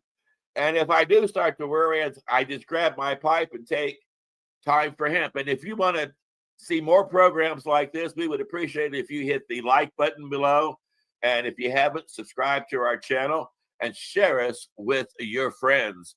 You are watching us all around the world on BitChute, Rumble, YouTube. You also find us on iHeart, iTunes, and Spotify, and many other social outlets that people get together and talk about how wonderful this wonderful, wonderful, amazing plant hemp is. Today on the program, my joint host, Al Byrne, who's also a writer of a book, has been blessed to be able to have a wonderful Canadian guest come onto our show. But before we get to that point, Al, why don't you tell us about your book that you've got available on Amazon? Thanks, Casper. Casper usually gives me just a few seconds at the end of the show to get this in, so I appreciate it to be at the beginning here. But I wrote a book. It's called For Country and Cannabis. It's a story of my progression with cannabis through my military years, 24 of them in the Navy, and then afterwards running normal, establishing Veterans for Medical Cannabis Access, co-founding Patients Out of Time, and all of the progression. Why did that happen? Why did this go? Who didn't help? Who did help? What was the problems? What was the successes? But essentially, when we started, there was no medical cannabis discussion in the United States, for that matter, the world. And now there is, and that's what that book was about. How that was done, why it was done, and who did it. It's if you really have an interest in cannabis, and it's full of information. It's 360 pages long. And I put everything in there that I've ever learned in some sort of story format or some way. It's worth a read. I know I wrote it, and I'm going to say that, but it is. And so with that, we have a Canadian co-host, another Al. Well, Al. What? What? It's not co-host. It's not co-host. It's joint host. And remember, anytime you hear the word joint on the big broadcast, hit your pipes, your bombs, your vaporizers, and take time for hemp. I didn't mean to interrupt there, my joint host, Al Byrne. I'll let you get back to your joint introduction. My apologies. I didn't know I screwed up that bad, but I'm reprimanded. I get it. Yeah. So we have a Canadian joint host. His name is Al. This is where I was interrupted. His last name is Graham, and I'm sure he can just push a button and show up. There I am. Yeah, there we go. Thanks, Al. Yes, and you see that beside my name, I have joint host on my description as well. So, but yeah, it's great to be with you guys today. And you work jointly on a thing called Pace Radio up in Canada, don't you, Al? Yes, Pace Radio. Pace stands for People Advocating Cannabis Education. And just so you know, we also do psychedelics as well. Well, and I think, unless I'm mistaken, our guest today, let me howl at the moon, is from Canada as well. Is that right? Correct. Yes. She's from the East Coast. She's a friend of mine. She's also a co-host and a host of programming on the Pace Radio Network as well. And her name is Cindy Howell, right? Yes, it is. And why don't I introduce her to everybody? Cindy's journey has been shaped by personal experiences with trauma, addiction, a deep search for meaning. She's overcoming significant challenges. She has found healing through cannabis, which has guided her through sobriety and later through transformation, power of psychedelic medicine. I like to welcome, as we call her, Riv Cindy, to the Time for Hemp broadcast. Welcome to our joint chat. Every time you say joint, I got to take a draw. Yes. That's right. Exactly. I'm going to move you around there. There we go. Get everybody in position. There we go. So how you doing, Cindy? I'm doing well. How about yourself, Al, and Casper? Well, I take it you didn't wake up one day at the age of like 14 and go, wow, golly gee, I think I'll be a cannabis activist when I grow up. Let me study for that. So, so why don't you tell us how you began your journey? I have had a life of trauma. I spent, I had a life of trauma. I had childhood sexual trauma when I was very, very young. That led to a life of addiction in my teens. I joined the Army at 17, trying to get away from my life. And the Army for women in the late 80s was not necessarily a good place to go, especially one that was traumatized and alcoholic.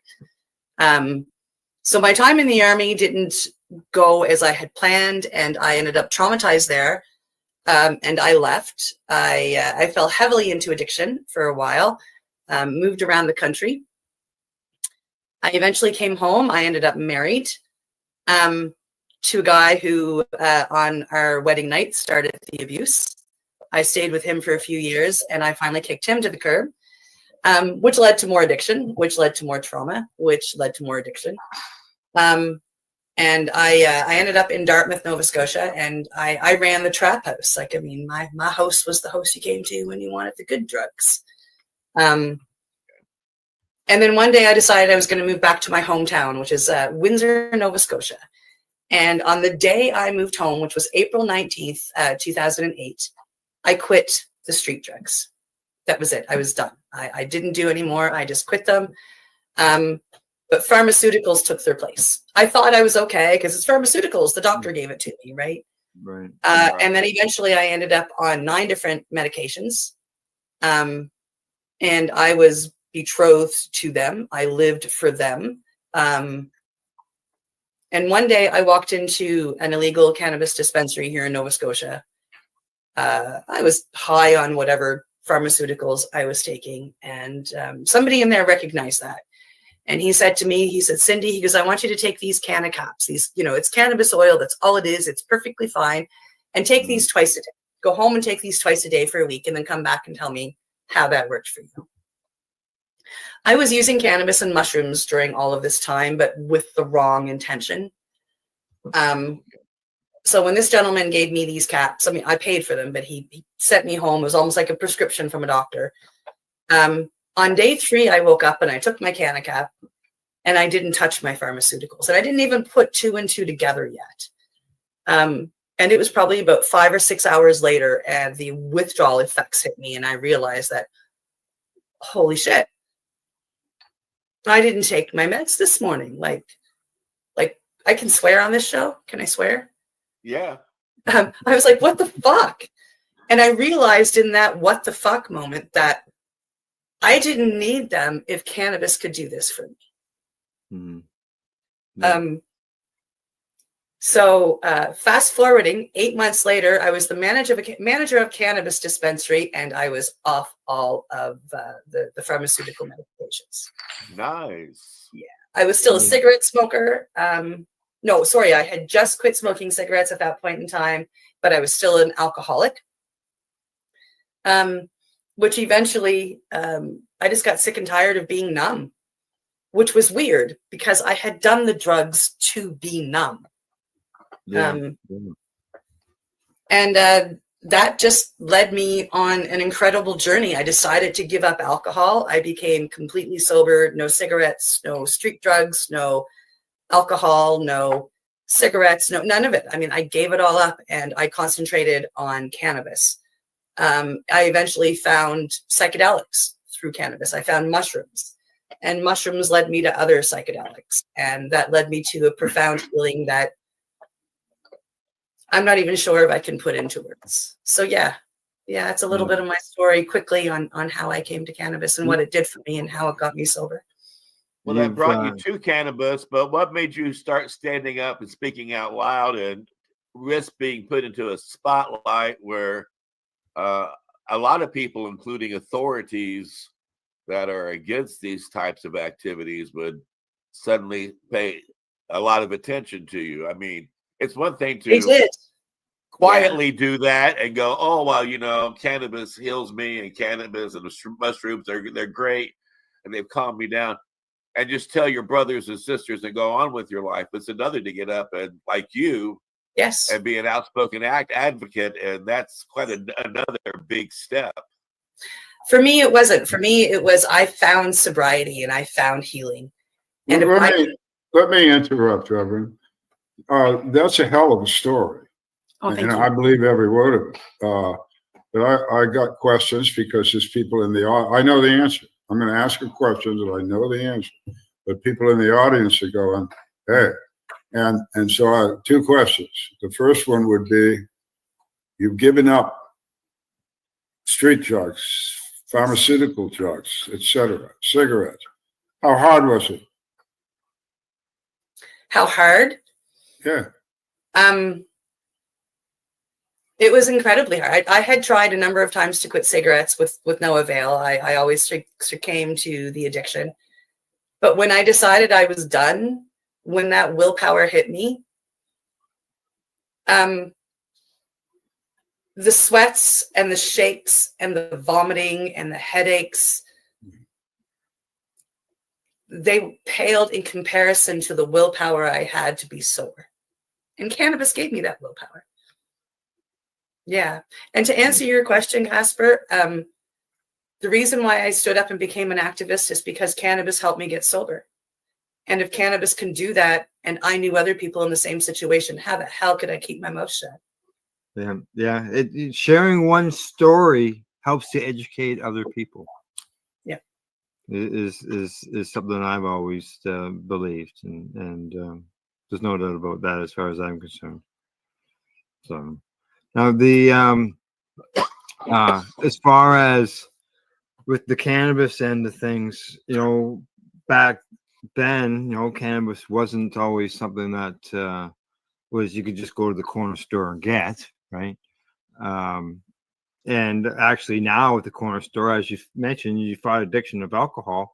For you to go to a legal store in your province, you have to walk through the alcohol store to get to the cannabis store. Yeah. Legally here in Nova Scotia or in Canada, you can only go to one of the government approved legal stores. Every province is different in what they've decided to do. And here in Nova Scotia, they have decided to put the cannabis in a closet in the back of the liquor store, literally. So yeah, for me to go get legal cannabis at a dispensary, at a legal store, I have to walk through a whole store of alcohol. But back then, when you were using cannabis in order to deal with your addictions, sourcing it, I don't know what type of situation you would have been in, but that can also be hard for somebody who's fighting, the demons to deal with addiction. Yeah, well, back then, your street dealers, they didn't just have cannabis and you go to them. We were lucky enough here in Nova Scotia that we had a lot of places pop up prior to legalization.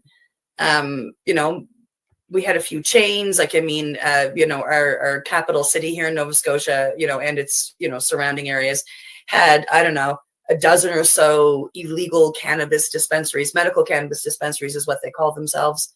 So using those was really great. And of course, I signed up for the medical cannabis program here in Canada.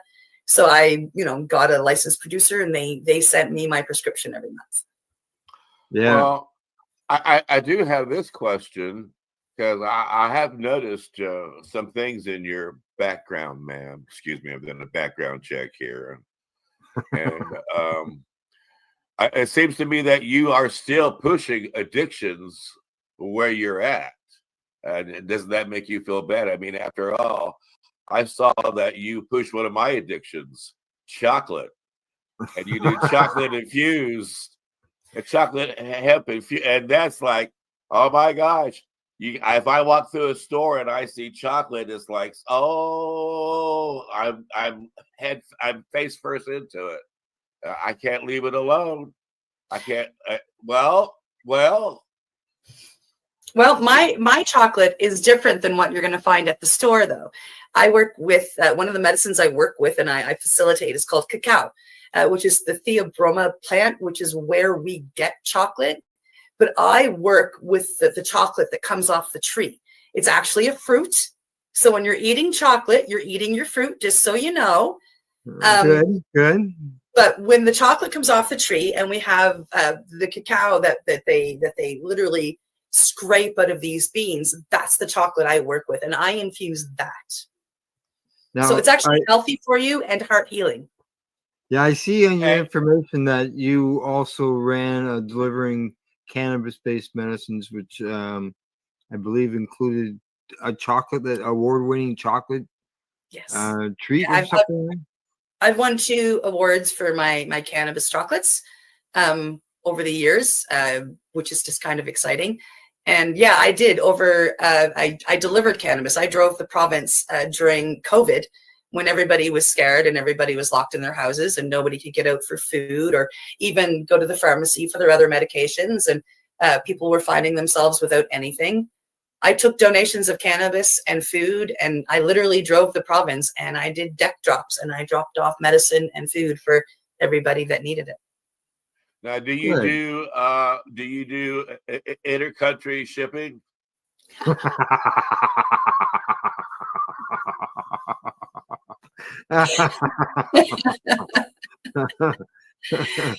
No, but I can invite you here to Canada and have some ready when you get here. Okay, groovy. All right. Good stuff. And what were those infused chocolates? What did I win with? Yeah, like what were they? Did you create something fancy? Well, I worked with another lady, and what we created was a peanut butter chocolate cake pop. Where I don't like cake pops. I find that if you add too much of the icing to it, it tastes like unbaked cake. So we had a chocolate cake, and we used peanut butter to kind of make it, and then we dipped that in chocolate and we made it all fancy. And they were actually very beautiful, and we didn't win. We came in second, but we got medals and the whole bit. Yeah, good stuff. Canadian Reese Cup, yeah. That's what it is. Listen, let me ask you a vet question. Sure. As I understand the situation with veterans in Canada and cannabis, is that a veteran with a right prescription, if that's the right word up there, can get cannabis from the country delivered to their home free. Yes. Once a veteran here in Canada has been approved, and I'm going through the process now. Once we are approved, and we have a legal prescription for cannabis, they guarantee you that you're going to get 3 grams a day. So they will send you 90 grams a month. And you can fight to have that increased. Most of the veterans I know around here get 10 grams a month. So what is that? 300 grams a month that they get delivered to them, and they get to choose. So they get to pick their delivery system. Which licensed producer or supplier they go with. So that's kind of grains. What's that? That's what I had heard. Now you're going through the process. That was going to be my next question. How bad or how heavy the process? Is it doable? It's annoying. I mean, this is the government, Canadian VAC. And, as soon as you make the application, they cover you for certain things. So they will cover all of my mental health appointments. And they will also cover all of my mental health medicines that come from the pharmacy. They do not put cannabis in with that right now. So I had to fill out an extensive, 5 million page thing with my psychiatrist. And we sent it in. They have had it since November, and I am still waiting on them to decide. Wow. Still, here we are 4 months later. Yeah. Now you mentioned the average, though. Now you mentioned your psychiatrist. What you haven't mentioned is as far as you talked about trauma, but you've been diagnosed with. I'm diagnosed with complex post-traumatic stress disorder. It started when I was 4.5 years old. So we've been able to determine where it started. And I was 49. So that tells you how long I suffered. I was 49 when cannabis helped me find sobriety, and then helped me find psychedelics. See, that's another thing that you just brought up that I want to emphasize. I was once a counselor for the Agent Orange program down here in the U.S. and the VA. I got paid for both of them. But what we found out there was that, first of all, post-traumatic stress rather than disorder. We never really, me and the guys and the counselors never saw it as a disorder. It was a reaction post-trauma. Yeah. The other thing we found out as counselors after a bit, we asked more questions later, but just what you brought up, that we found that something on the order of 65% of the vets that we were dealing with, they were all combat vets from Vietnam, had been traumatized before they ever went in the military. Yeah. So, you are an example of the vast majority that, and there's a couple of things there. if you think about it, the Vietnam vets didn't get any kind of counseling at all for their problems for at least 20 years.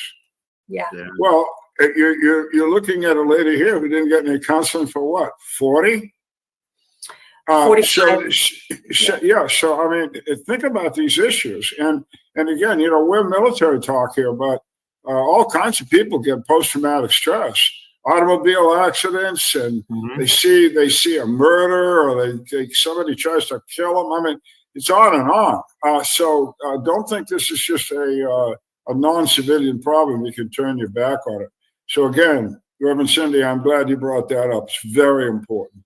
And I'll tell you, I've said this, what I just said on the air here, to researchers, psychiatrists, guys at Texas doing big time studies on this stuff, millions of dollars. And I stunned them. I stunned them by telling them, you got to look at the background of some of these people. And they were like, wow. So this is an important issue. Thank you. Yeah, thank you. When we talk about PTSD, I like to call it PTSI. It's a post-traumatic stress injury. I don't have a disorder. I don't have an issue. I have an injury because of what happened to me. It's the same as a broken leg or a stubbed toe. It's an injury that was done to me, not a disorder or an illness. Exactly. Your point is well taken. It's excellent. Yeah. I was going to say, it sounds exactly, you agree with Al on the way that that's described. Yeah. Yeah. When I write about it, I actually write about it with PTSS, the second S being syndrome, because in the medical world, that's sort of more appropriate. But however, for dramatic import, I just heard something I really like, injury, because it certainly is an injury. Yeah, and people can understand that word. Syndrome, I don't, maybe I'd even have to look it up. But injury, everybody knows what the hell that is. Everybody, good point. Excellent. Yeah. Yep, exactly. Now, you mentioned, Cindy, that dealing with your cannabis, using cannabis, you discovered the psychedelic end of things within your journey. And how did that come forward? Well, like I said, even during my addiction, and I think it's one of the things that helped to save me and give me the willpower to get sober, is the fact that I used cannabis throughout that. And, I tripped on mushrooms and some LSD throughout that. So I had been using cannabis, I had gotten sober, and I went to a festival and somebody offered me mushrooms, and I got a little panicked about it, because as I was like, whew, I'm a recovered addict. Can I do that? Oh my God.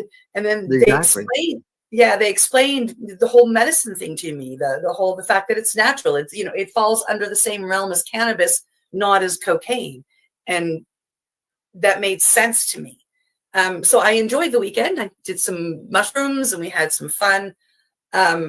And then I started researching mushrooms. I started learning about microdosing in particular, and how that can help, help the brain find the right synapses and reform pathways, and, help a person who has the injury I had find a better way to live. So I started microdosing, and I, again, just as cannabis, I got my little soapbox and I stood up on it and I waved my arms and I'm like, y'all gotta try this. And enough people heard me. And I'm not sure if you guys out in the States have heard of this documentary, but there was a documentary made here in Vancouver called Dosed. And the advertisements for Dosed were, it was supposed to be called Microdose Me, and they changed it to Dosed. And then the advertisements were all about how this woman addicted to heroin helped herself by using magic mushrooms. So people bought me tickets and said, you got to go see Cindy. You got to go see, you're just like this girl. You got to go watch this documentary. So I ran off and I watched the documentary. And throughout the documentary, we watched this beautiful woman who was a heroin addict. She was an active heroin addict, lived with her parents. She found sobriety, but she tried microdosing with mushrooms, and then she tried macrodosing with mushrooms, and she kept going back. And eventually she was introduced to a psychedelic medicine called iboga, which hails from Africa. And iboga is, it's the anti-addiction natural medicine. It really does work for helping people quit their addictions. And so we watched the movie and we learned about this medicine, and we watched these shaman work with this beautiful lady who's still sober to this day, by the way. And I knew at the end of the movie that I had to go find this medicine. A few months later, another documentary came out about it, and I was sitting there watching the second documentary, and I'm like, that's it. I'm bawling in tears. I have to find this medicine. So I just started going on Facebook, and everybody that appeared in either of these movies, I searched them on Facebook and I friended them, and I sent them a little bit of my story. And I'm like, please, please, please, I need this medicine. It's screaming at me to come sit with it. And I eventually started talking to this one lady, and she said, you know what? Gareth Moxie in Vancouver is the man for you to go sit with. Just by talking to you, that is who you need to go sit with. And it was 1 year, 4 months, and 17 days after I saw the movie that I walked off the plane and Gareth picked me up. And my life changed. Because I was still, even with the cannabis and even with the mushrooms, my addiction was still there, and it was still screaming, and it was still going, I'm coming for you. And I had spent months and months and a couple of years just desperately, literally desperately grasping cannabis and grasping mushrooms and saying, I'm going to win, I'm going to win, I'm going to win, I'm going to win. And then iboga was there. So I went and I had a 7-day retreat where I sat with this beautiful medicine twice. And then they took me to another place where I sat with the medicine of the bufo, which is a toad. We call that 5-MeO. And to even put it into words, I got to go back to the little girl that was almost 5, who was first hurt. And I might get emotional, so I'm sorry. And I got to help her come out of the back of the closet that she was hiding in because she was so scared. Wow. During this beautiful spirit walk medicine, iboga, a lot of people in North America have heard of peyote, and they hear about how the indigenous people go for, 12 to 24-hour spirit walks. Well, iboga is very much the same way, but it's also a detoxer for the body. So this medicine took me, and I sat with my passed away mom, and I sat with my passed away ancestors, and they helped me get the first Cindy that was ever hurt to come out of the shadows. And she was brought to me, and she was scared of me at first because she didn't want the addiction. She didn't want the pain. And I told her that I hadn't used any of those addictive substances in a long time, and I'm on a healing path, and that she would help me greatly on that healing path if she would distrust me. And at that point in time, my 4.5-year-old self gave me a great big hug, and she just absorbed into my body during this spirit walk. And I woke up from a 24-hour walk in the spirit world, and my life was forever changed. And then when I sat with the 5-MeO, Bufo alvarius 5-MeO, it's nicknamed the God molecule. And it took me to meet God after I had done the spirit walk with iboga. And God hugged me, and God told me I was worth everything. And God told me that I am love, and I am to love myself from that point forward. And I have. And has the addiction genie on your shoulder gone away? Oh, yeah. Long gone. Yeah. Yeah. Good. Yeah. The now when you did that spirit walk with the iboga and that, explain how that process goes. Like for me, for example, people talk about mushrooms. I just think about the old days. People just swallow back mushrooms, but now there's a whole therapeutic involvement in it with a therapist and the whole bit. for you, for your experience in doing the iboga, what was that like as far as, how was the setup? Well, I mean, I had my facilitator, Gareth, and his partner, Blair, and they hire a nurse to come in because iboga can be hard on the body and they want you looked after until they know that you've peaked and you're coming back down. So, I mean, I had 3 people there looking after me. And when you start taking iboga, you take it in small doses. So if your dose is supposed to be a gram, you take 100 milligrams at a time every 20 minutes, because they can decide that, oh, you're at 700 and that's enough for you, because they watch your heart rate and what on your blood pressure. And if that falters beyond where they believe it should, that's it. Like you've had enough, which is why the nurse is there. So are you ingesting this? Yes, they have the iboga is the root of the iboga plant. So the root of the iboga plant holds all of the medicine. So they extract the medicine out. It's a powder form, and they just give it to you in capsules. And so I took the first couple of doses, and I was told that I was going to feel heavy. I would want to lay down, and eventually my eyes would want to close. And once they close, that's when the spirit walk starts. And they were right. I felt heavy. We were watching a documentary. I laid down on the couch. And then I decided it was time to close my eyes. And when I closed my eyes, I was in a completely white room. Have you ever watched those, like a show, and somebody goes into their head, and they end up in like this white space. Everything's white, and it's almost like they're floating. That's where I was. And I heard the spirit of iboga say to me, "Hey, Cindy, I heard you came here to heal." And I stood there looking around going, "Yeah, I did. That's why I'm here." And then all of a sudden, this man's arm and hand came out in front of me, and like the hand was there, and he said, "Okay, take my hand, and we're going to go heal." So I tentatively reached out and I took his hand, and at that second, I was on the back of an eagle flying, as it turned out, over Mexico and these beautiful, lush lands. And it was my mother that was the eagle, and she was showing me the world. And it turned out she was showing me my future.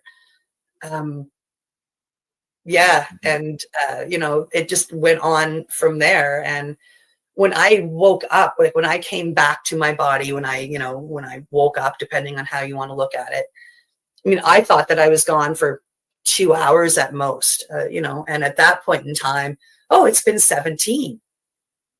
No. Yeah. Yeah. And, well, so and again, I get the same effect with a Hershey bar.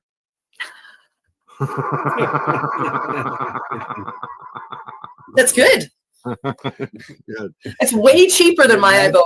Yeah, I was looking. Damn, you're a cheap date. Exactly.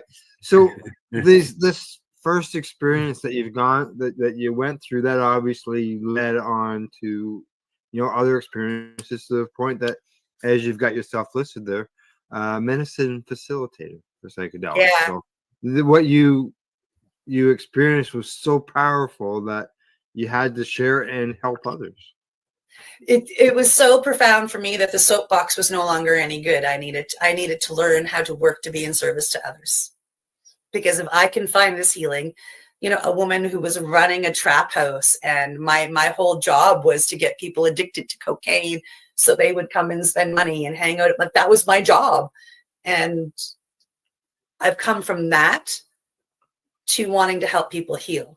And after finding my healing, I want to share the tools that I have discovered, and I want to share the pathways that I have discovered, because if I can come from that to this, anybody can take the step and change their lives. Well, you don't need to beat yourself up so much. I can tell you there's a lot of people out there who are worse than you. I mean, look at politicians.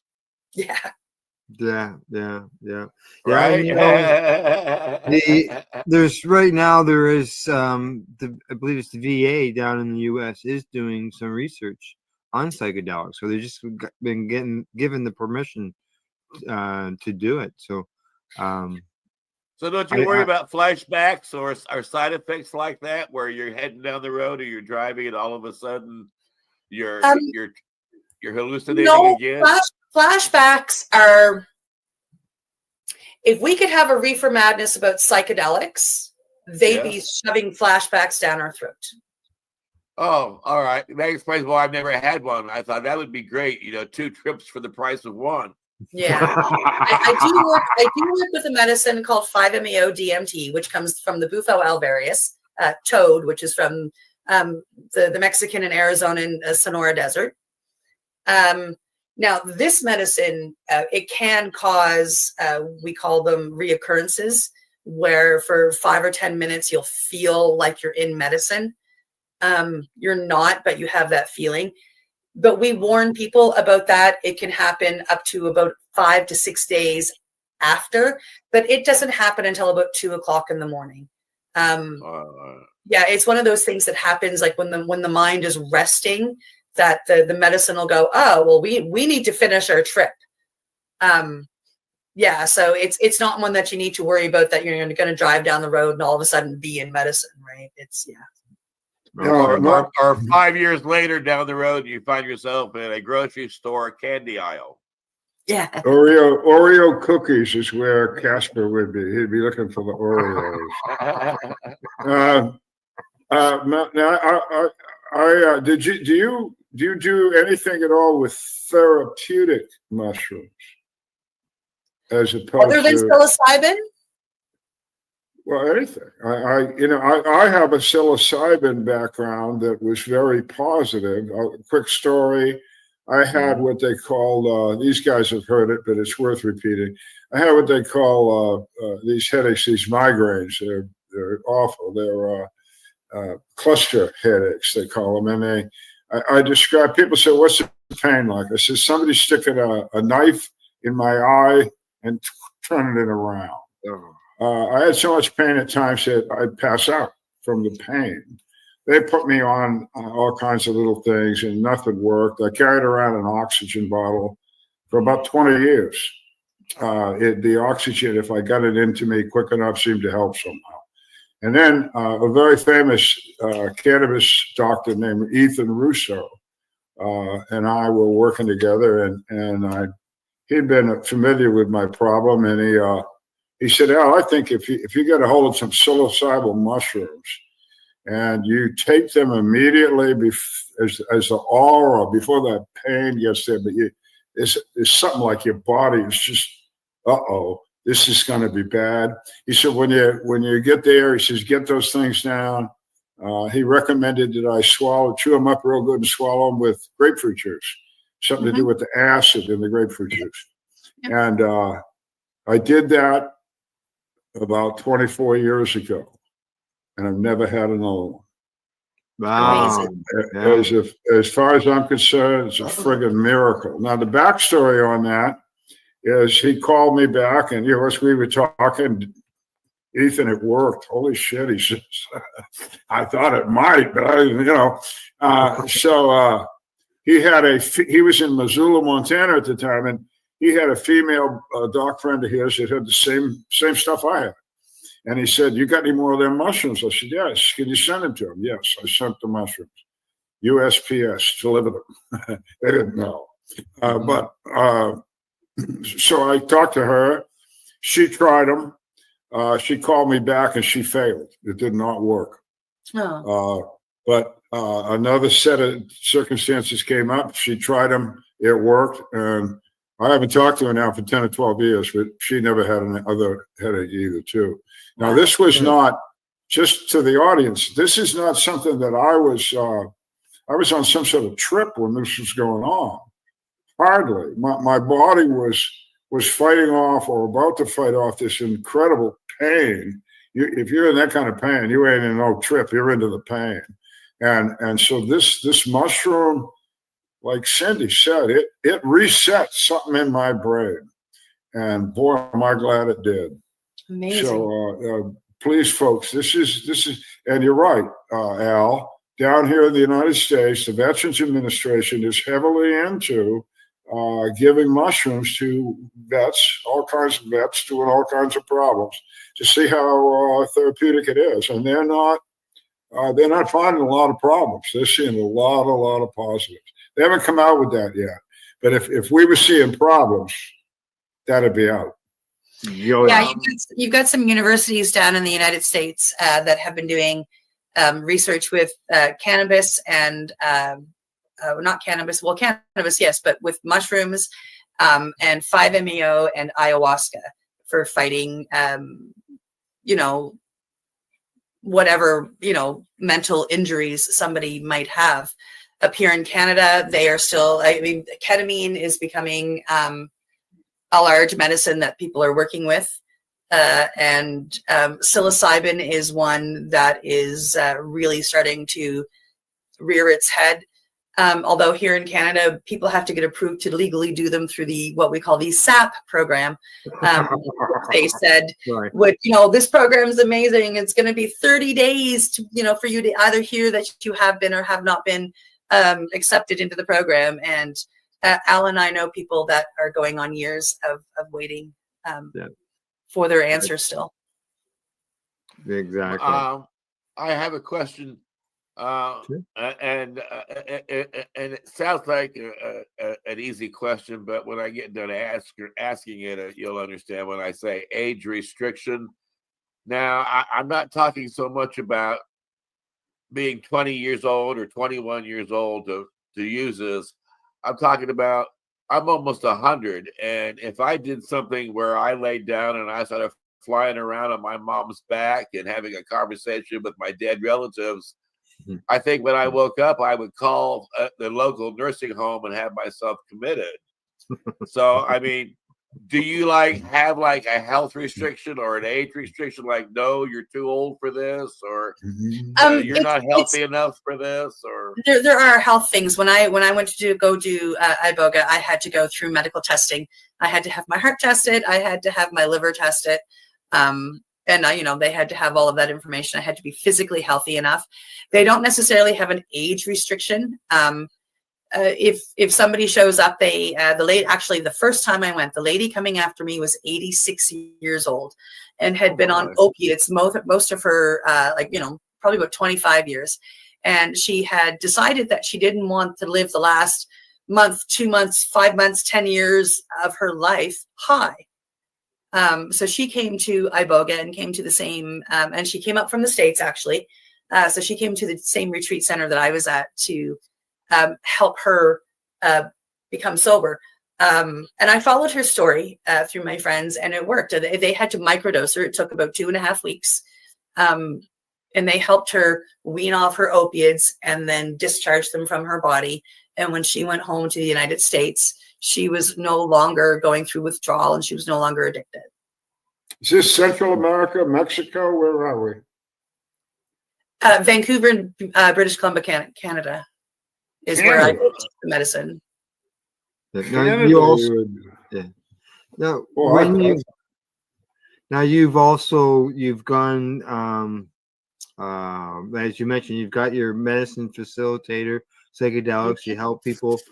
You would have had to go through some sort of training. I know most people might think you went through college or university or whatever to get this, but you, what route did you go? And I understand it's not that way. Well, it's I took a course through. There's a retreat in Mexico that has, I think, all said and done, there was about 30 odd teachers that contributed to this.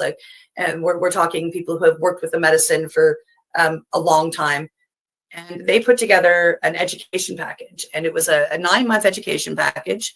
And I've got a Bachelor of Science in Psychology from a long, long time ago. And when I went through this 9-month course, I honestly, when I talk about the information that we were given, it was probably the equivalent to 2 years of heavy university work. So it was amazing. They taught us so much. We learned the history of the medicine. We learned about the toad. We learned about, we just learned about so much, and we learned how to facilitate it and what the risks are and what to watch out for and what the contraindications are. I call myself a medicine facilitator, and they really taught us, everything that they could about this beautiful medicine. We finished off with going down to Mexico because the school is in Tepoztlan, Mexico, which is very, very close to the southern border of Mexico. Beautiful area. We spent 2 weeks down there where there were 16 students. And we went through the 2 weeks of medicine together. So we had to learn how to serve, and they wanted us to experience the medicine in all the different ways, because you can take it in different ways. You can use it as a suppository. You can vape it. You can take it intranasally. You can put it under your tongue. So we had to do all the processes, so we knew what they were. I've worked with enough with 5-MeO at this point in time that I had done all of them. So we did 8 ceremonies while we were down there, which is crazy. There was a lot of healing that went on there. And then we graduated at the end of it, and I came home, and I'm working with a mentor now, setting up my ceremony room, my retreat room. And I hope that, by the end of April, I will be up and running and accepting my first participants into my home. What's the downside? Of 5-MeO? Yes.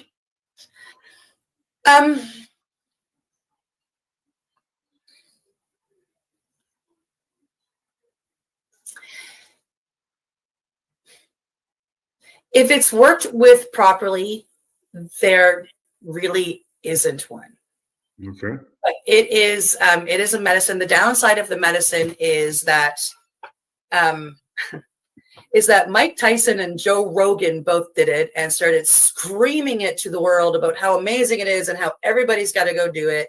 And now everybody is running to the Sonora Desert and killing toads. So that's kind of the downside to it. Okay. Well, that makes a lot of sense. Yeah, you said it over and over. I'm sure you meant to. It's a medicine. Yes. And so I'm trying to drill that home too. It's a medicine. It's not a toy. Yeah. It was a very intense course because of what can happen. I mean, the biggest thing with the medicine that I have chosen to work with as a facilitator is the preparation for it. On my part, I would spend 3 phone calls. You'd have an intake form. I mean, I'll probably ask you 20 times, what do you take for medicine? What do you do? What's your home life like? I mean, I try to make sure that I know the person very well and that there are no contraindications there, because 5-MeO works on our serotonin receptors. So if somebody came to me and they're on a bunch of antidepressants, I've got to send them away and tell them to go work with their doctor and wean off. Because if they're on those heavy antidepressants and they take 5-MeO, it can cause psychosis or it can kill them. So that's why we have such an intensive course heading into being able to serve this medicine, because it is so powerful. I mean, it is the strongest entheogen known to man at this point in time. And if you don't have the respect, and if you don't have the right set and setting, and if you don't have the education to make sure your participant is looked after, it can be a very dangerous medicine.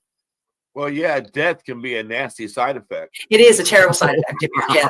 So and that's why we go through the training, is because I want to make sure that somebody coming in is prepared to take this medicine. And one of the things that this medicine is very famous for is we get an ego death or an ego dissolution. So what we mean by that is we get to a point where we literally become part of everything, and everything becomes part of us. Now you are part of the consciousness, part of the oneness. And while you're out there doing that, my job is now to look after your human body that is here in front of me, because, once we've now approved you to take the medicine, you don't know what your body is doing when you're gone. When you're in, when you are now walking with the medicine, your body, you could vomit and not know. You could decide you're going to stand up and you don't know. You could fall, you can bang your head. So that's where having an educated facilitator, especially one that has, basic first aid training, is there to look after you while you're gone. And then when you come back after the ceremony, there is what we call integration, which is an extremely important part. George Harrison, this is about LSD, but it's still about a psychedelic, once said that you should take psychedelics 3 times: once to understand the psychedelic, once to understand yourself, and once to understand the universe. Yeah. Yeah, that sounds like a good idea. And that's true. I remember when I was doing psychedelics, it was really a profound thought, which you would think you would have just on your natural, about how huge the universe is and how small you really are. And, as a speck of sand and the big stars and planets and blah, and that you're here and alive, and you're like, wow, this is where, and you should have that already just by being alive. But when you drop psychedelics, all of a sudden your world does stop, and you realize, damn, there's Mars and there's me, and everything in between is just amazing. Whoa. Yeah. On 5-MeO, you become one with Mars. Mars becomes one with you. These, And everything in between. now, when you go, you call these ceremonies, from my understanding. Yes. Do each of these, like I see you got the list of iboga, psilocybin, cambo, cacao. Do each of these ceremonies take like a minimum amount of time that someone who would be interested in going through a ceremony? Well, I mean, as we know, psilocybin, if you're going to sit with a trip setter, a psilocybin is a 6 to 8 hour, journey. I work with a medicine called toke, which is a tobacco snuff. And it's a 20-minute journey or ceremony. Well, sure. Cacao is about 90 minutes. Combo is about an hour, about 60 minutes. NNDMT and 5-MeO are, anywhere between 15 to 60 minutes. Yeah. Good. Well, you just didn't know, like, because you had mentioned like a 17-hour journey there when you first got talking about it. Iboga can be a very long journey. Yeah. Because knowing that can help somebody decide, because they think that they're going to be spending 24 hours out and going through their journey, their spirit walk, that they might think it's a bit, too much. And and iboga, you're not just, when you go to a retreat with iboga, you're there for 3 to 10 days. So you're paying for the retreat as well. So you're not just paying for the medicine, and you need to have a nurse. So they pay for the nurse to come in. So you're looking at a $5,000 to $10,000 Canadian journey. Wow. With 5-MeO, somebody can come to my house. They can drive to my house, and they can be here for 60 to 90 minutes. And when they leave, they can drive home. It's in, it's out, the ceremony is done, and you're able and legal to drive. It's one of the reasons I picked to work with this medicine over iboga, because they were both very profound for me. And people are more apt to come in and go, okay, well, I got 20 minutes. Yeah, exactly. You take $5,000. You take $5,000 out of my wallet without taking any drugs. I'm going to hallucinate. $5,000 in your wallet. We don't have to worry. Another chance. Well, listen, Cindy, this has been amazing, and your story is intriguing and inspiring, and you're the kind of person that we like to have on the show. That you're a patient.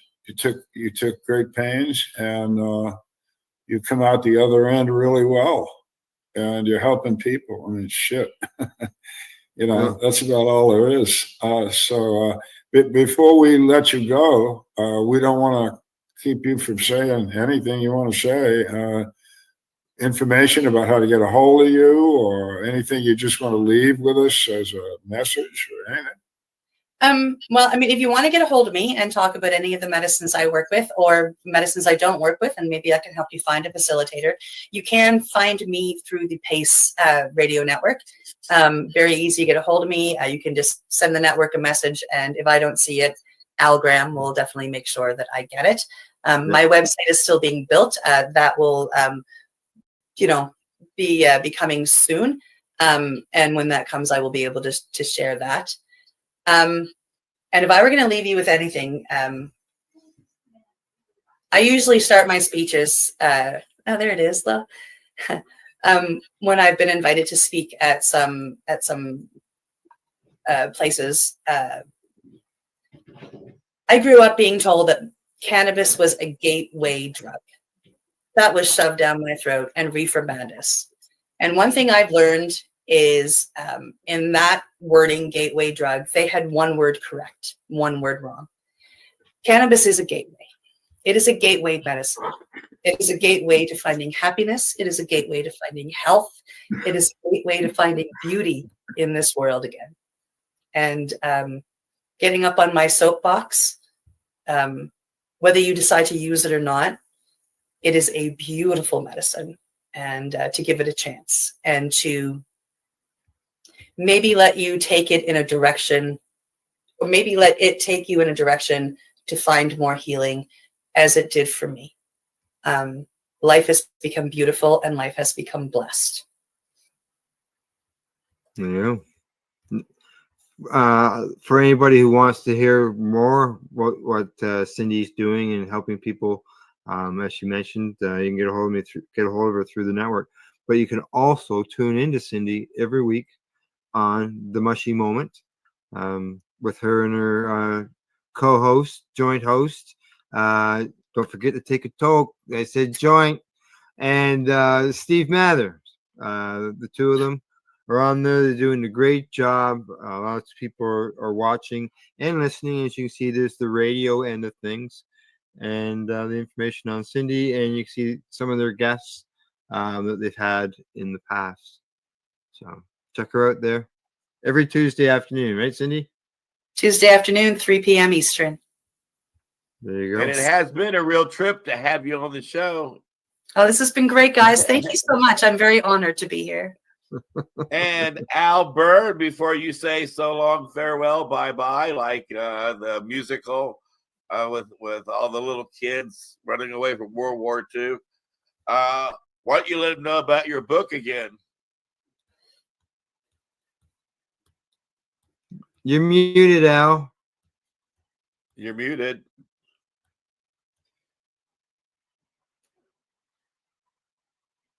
You're still. I'm sure what I said was. Oh, there I'm you sorry. go.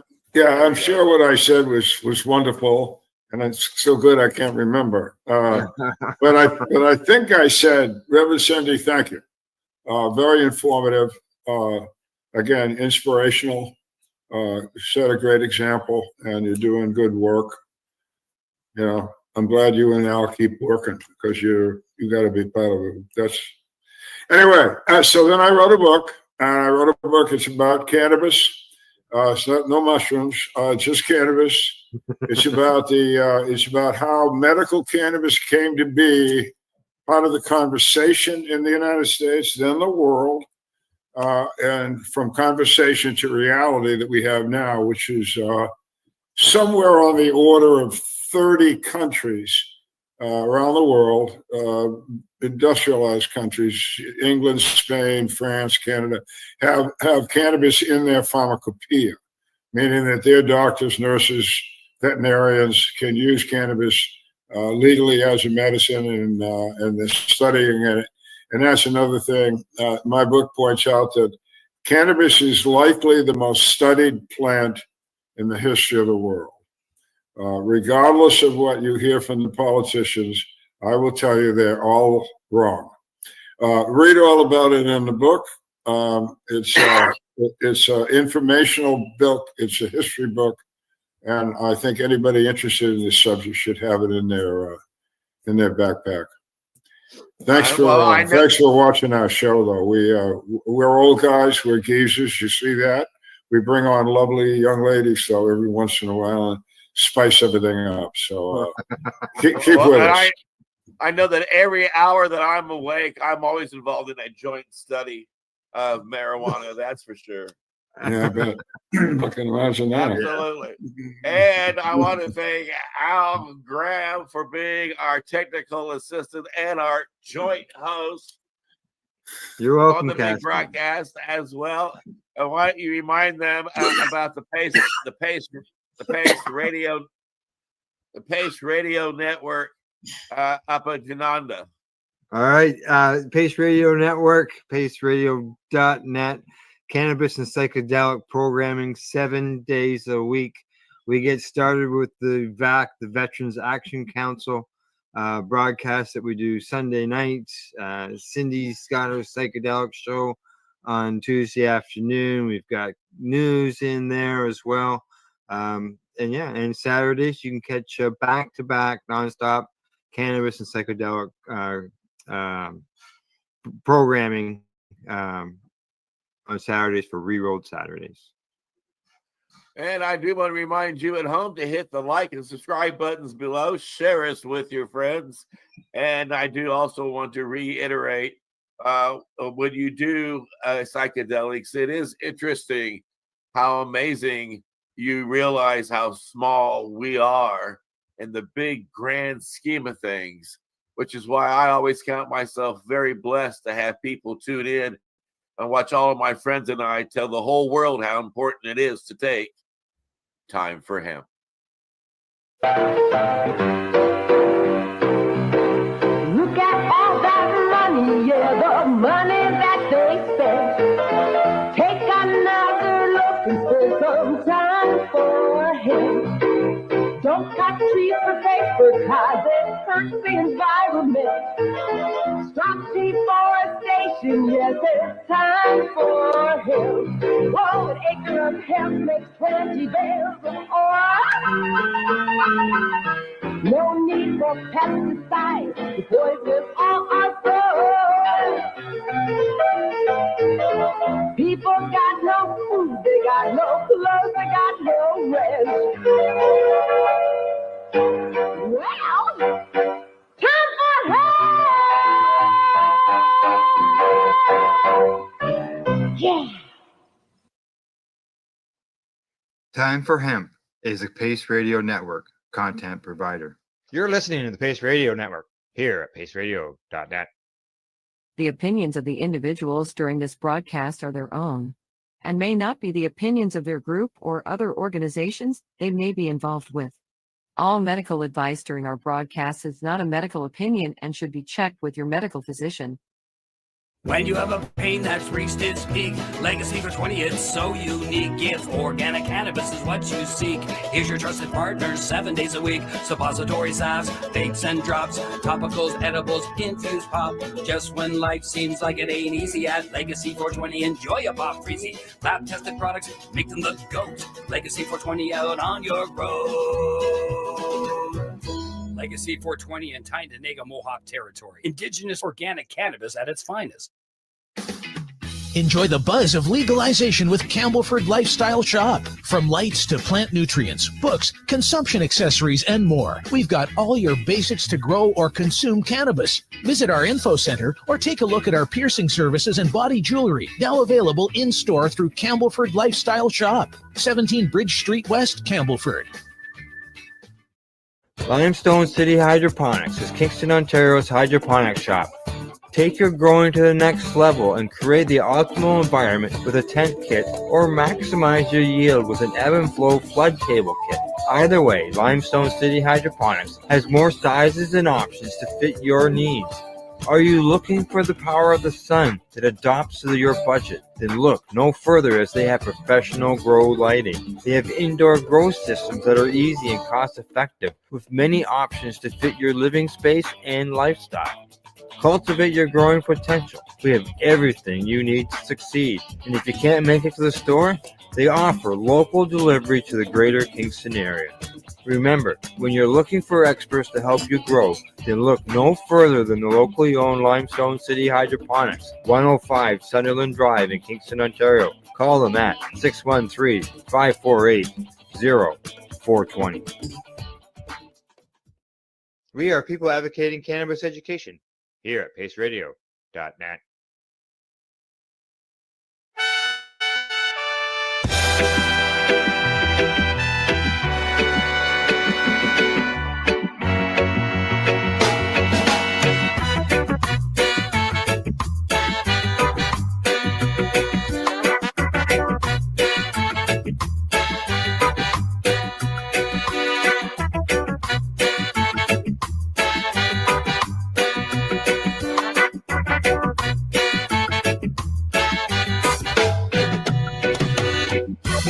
Come and feel those green vibes. Frosty buds, nature's embrace. Classic roots in the sunshine. Medicine flowing, we find our place. High on love, we elevate. Now, nature's gift, let's celebrate. In the garden, watch them grow. Nurture dreams in the warm sunlight's glow. From the sun, rise up and thrive. In this rhythm, we feel so alive. Higher love, let's elevate. Feel the peace that we create. When the evening falls, we'll gather around, share the stories of the healing found. With every puff we sow the seeds in this fight, we fulfill our needs. High on love, we elevate on. Feel the joy that can't wait. In the garden, watch them grow. Nurture dreams that last aflow.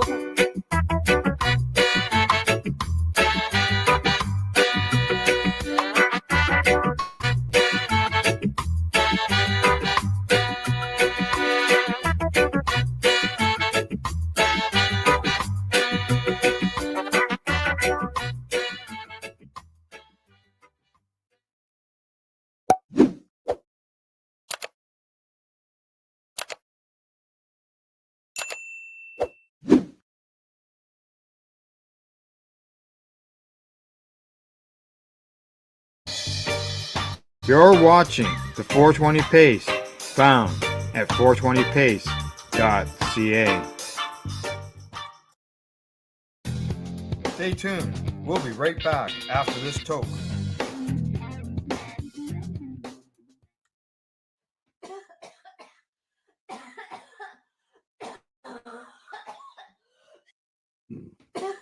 You're watching the 420 Pace Reroll Saturday.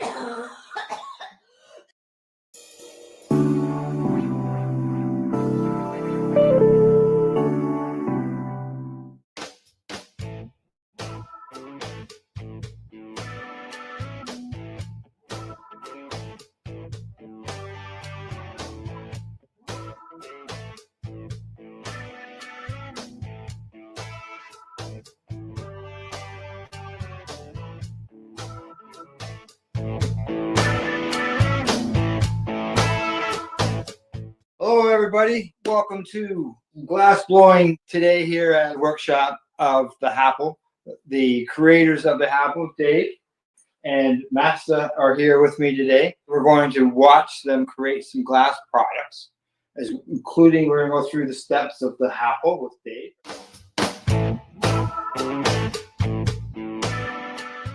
You know, for example, like, you know, not quite roundish looking balls. That can't be called oranges because oranges are circular, so you're reduced to looking at it going, you know what? It's kind of a pear. No, you know what? It's an apple. It's an apple, right? Right? Because guess what? Nobody actually has a definition of what an apple shape is. That's right. Right? Yeah. And there's thousands of different breeds of apples, right? Correct. And so a little bit of interest. The only reason why they're apples is because of the fact that I got away with making oblong shaped circles. That's like literally the why I do it that way. And One day he said, "Hey, that looks like an apple." Yeah. You don't have to worry about a consistent shape if you're calling them That's an right. apple, right? That's right. And I can tell you, there is no consistency in the last 10,000. Everyone is its own. I bet you can find two that are the same in 10,000. Not if you pull out the calipers. No. To this day, every single one is hand blown and eyeball it. I'll show and demonstrate that to you. I actually don't use a mold or a template or anything like that. Yeah. I had to start doing it just to make sure that it fits in the box. Like I can't get too big, right? But that's about it. But yeah, and that's the only reason why I've been able to make so many of them, or else I go numb. Yeah, the apple. Very Have you got a box there you can show, Al? of the apple? Yeah. There you go. There's a apple. Yeah, this is the apple here. Right. Yes, that is the apple there. Okay. And there's a stem, just like on a apple. Yeah. Right? That stem essentially. Okay, so this, guys, is a BT bottle with a little straw on the end of it. Okay. Back in the day, we used to have glass bottles, soda pop in glass bottles. Okay. Soft drinks, glass bottles. We used to take a little pebble or a dime. We used to stick into the glass bottle. We used to use a lighter, heat up one corner of it, which is Damn, got to do it again. Evening out the wall thickness in the kiln, right? Correct. But we heat up one little corner of it, stress out one little spot And it on breaks. the bottle, and then if we do it in the right way and do the right tap, the pebble or the dime that's in the bottle will pop a hole out Correct. of the side of the bottle, and then therefore you can take your bottle, stick your joint or your cigarette with a little bit of hash on it into the bottle, and it was called a bottle toke. Yep. Yes. This is a bottle toker. This is your cigarette. Yep. But you don't have to use a cigarette anymore. You can just place your hash on here and put it into here. It fills up, and then you just pull it through there. Now, part of the reason why this has been great is for so many people who used to use this old style technique, but you can really only do it with cigarettes. Yeah. Right? Right, 'cause During you bottle can- time. yeah, You couldn't do it with joints. People claim that they can do it with joints, but they're lying. Okay, it's not possible. It was always tobacco, right? And then so as guys got older and you had to quit smoking, you weren't able to do bottle tokes anymore because you were smoking. You just didn't want to have cigarettes around, right? So a lot of people had to give up hash because of the fact that they couldn't do any of it. So when we came up with this, it allowed more of the original old-timey smokers to be able to experience and enjoy hash for the first time without having to dilute it with tobacco, dry cannabis. Yeah, and I'm a person that doesn't smoke tobacco, so I wouldn't like tobacco. No, and so you never would have had a bottle toke. Yeah, like and- that would never have been something that you would have appealed to you, right? You're like, no, I want tobacco. And when I did have one, it was yeah. And then with cannabis, then you've got your cannabis included in your hash, so then you're not getting that. Just if you want just that hash. No. Taste. Well, what you're doing is you're making your cannabis a little stronger, but you're making your hash a lot weaker because you're just adding. It's like no. And here's an interesting development within the legal market that's kind of it kind of dovetails nicely into the hash devices. Is right now within the legal market, there's such a competition between the stores to attract and keep customers. They're doing everything they possibly can to keep them to come around. And what that usually means is that they're trying to get their customers as medicated or as high as possible, thinking that that's the best way to retain a customer. Is that fair? Right? Some people THC is the main thing, correct? Yeah. For some people, yes. So with something like this, we want to be able to provide them with a device that by the time they start smoking hash, they're already moved past dry flower, one strain at a time. They've moved into the pre-rolls, which are infused. Yeah. So the pre-roll dry tobacco or dry cannabis infused with this, infused with that, laced like dusted with this and that. Right. The kit. Well, the whole part of that new smokers lose is they lose the experience of learning about the different strains of cannabis and the effects of individual strains. Because everyone's getting a salad joint, as what we used to call it, right? Yeah. So no one had an idea of what strain did what because You don't know, right? Especially on pre-rolls, they don't normally tell you what strain exactly. it is. No, It absolutely. might say premium cannabis. Yeah. Well, what the hell is But- that? So what customers are coming in, they're buying single strains. It's not doing it for them. So now whether they turn to their bud tender, ask for recommendations, bud tenders always turn to an infused pre-roll because that's great bang for your buck from a consumer perspective, from a bud tender perspective. But what that's done is created this whole step in the cannabis community that everyone has skipped in the new legal market, because in the old market, we had no choice but to try all the different dry flowers. We had no choice but to get 1 or 2 strains at a time. When you And have if you don't like it, you mix it. What's that, Al? And if you don't like it, you mix it. Yeah, exactly. And if you didn't like it, you go back to your dealer. Or you wait till next Or week. you go to your Next dealer. batch. And you ask for something different. But really, it wasn't that. But now with these infused things, it's artificially gotten people more stoned without the actual understanding the benefits of indicas versus sativas. All of the stuff that the older people and all the stuff that the advocates and the educators want people to know about. So now what happens is they get tired of the pre-rolls, their taste buds and their cannabinoid receptors are all messed up because they don't know what they're getting. They can come back to a single strain of hash using one of the hash devices, right? And please, like this is the Happle's the affordable version of it. There's lots of hash devices out there, right? But just an opportunity to be able to smoke a pure hash just on its own without diluting it anyway, right? This would be the first time in decades where I was able to consume just straight hash. All right, so who has the hash? I do. So I have a question while you guys are getting the hash. Yeah. What's the price range of a Apple? Retails for $54. Retail. That's very reasonable because you go and you can get just a simple bong for $120, but it's just that, right? So this is nice. This is nice. It's just that it's hash. You can just straight hash. I've seen Al using his. How long will a piece of hash last in that? Well, I myself, I've learned. Let's find out, shall we? I have learned with mine that I don't want to use one of the new single ones. person or multiple person would be different lengths of hash that you add to this. The amount that you put in.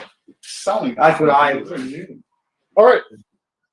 So here, let's go through a demonstration. Oh, by the way, each one of these comes with their own set of instructions in both English and French because that's a requirement in Canada.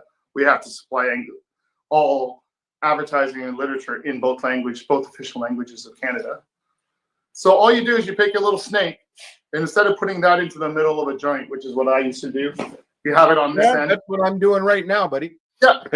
There you go. So now what we do is we just light up the end of it, let it burn, and then it creates a little ember. Yeah. And the most important part of it is don't let it burn. Blow it out before putting it in, or else you could create this black mess in there. Now, there's some hash. So this was built for the old school hash. This is the hash that your uncles and your grandparents would get. And this is the stuff that we would all treasure whenever we could get it because we thought it was the best stuff because it's constant. It was our form of concentrate. Correct. Right? When we were young, right? Yes. This is our form of dabbing, right? Yeah. We used to love it, especially the old guys that smoking 5 or 6 joints for breakfast. Yeah. So anyway, Al, as you can see here, it's brewing, it's filling up in this chamber. Once I get to a point where it's filled up to enough for my lungs, Yeah. it up, tick a little bit. Because you can just sip it, right? Yeah, and then just drink it out of the straw.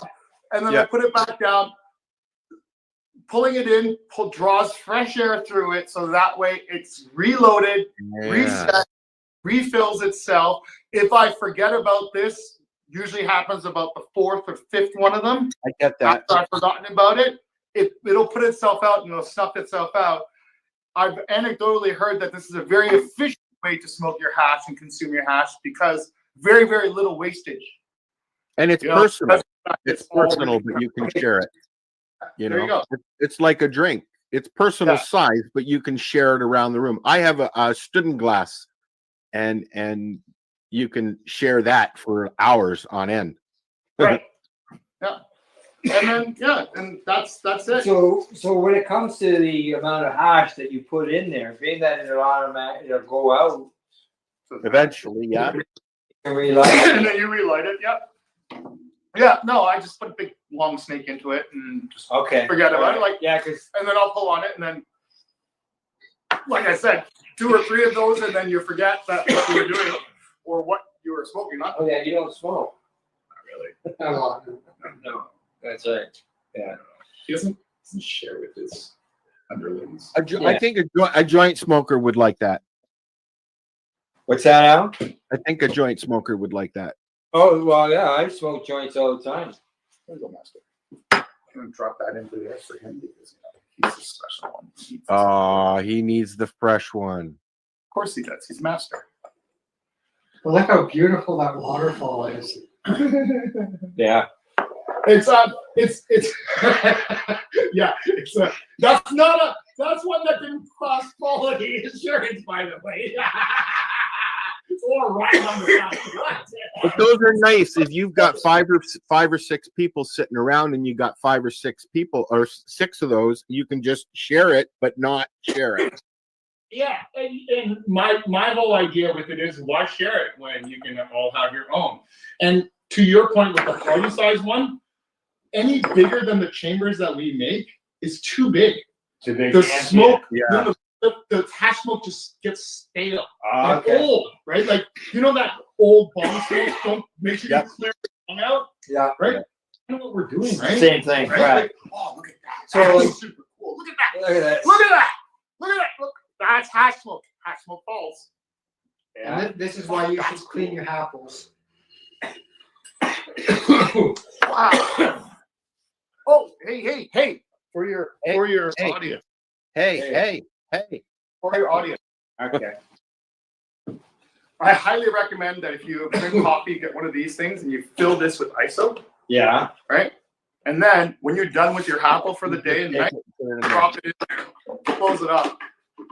And when you wake up in the morning, pull it out and you give yourself a little rinse in the water, and then you have a brand new apple for the day. Right? It'll always be clean, right? And then you just keep the lid on this, and then your alcohol will never be. That's really a cool idea. There you go. A tip. A Dave tip. An official Dave tip. Dr. Martha Stewart. Eh.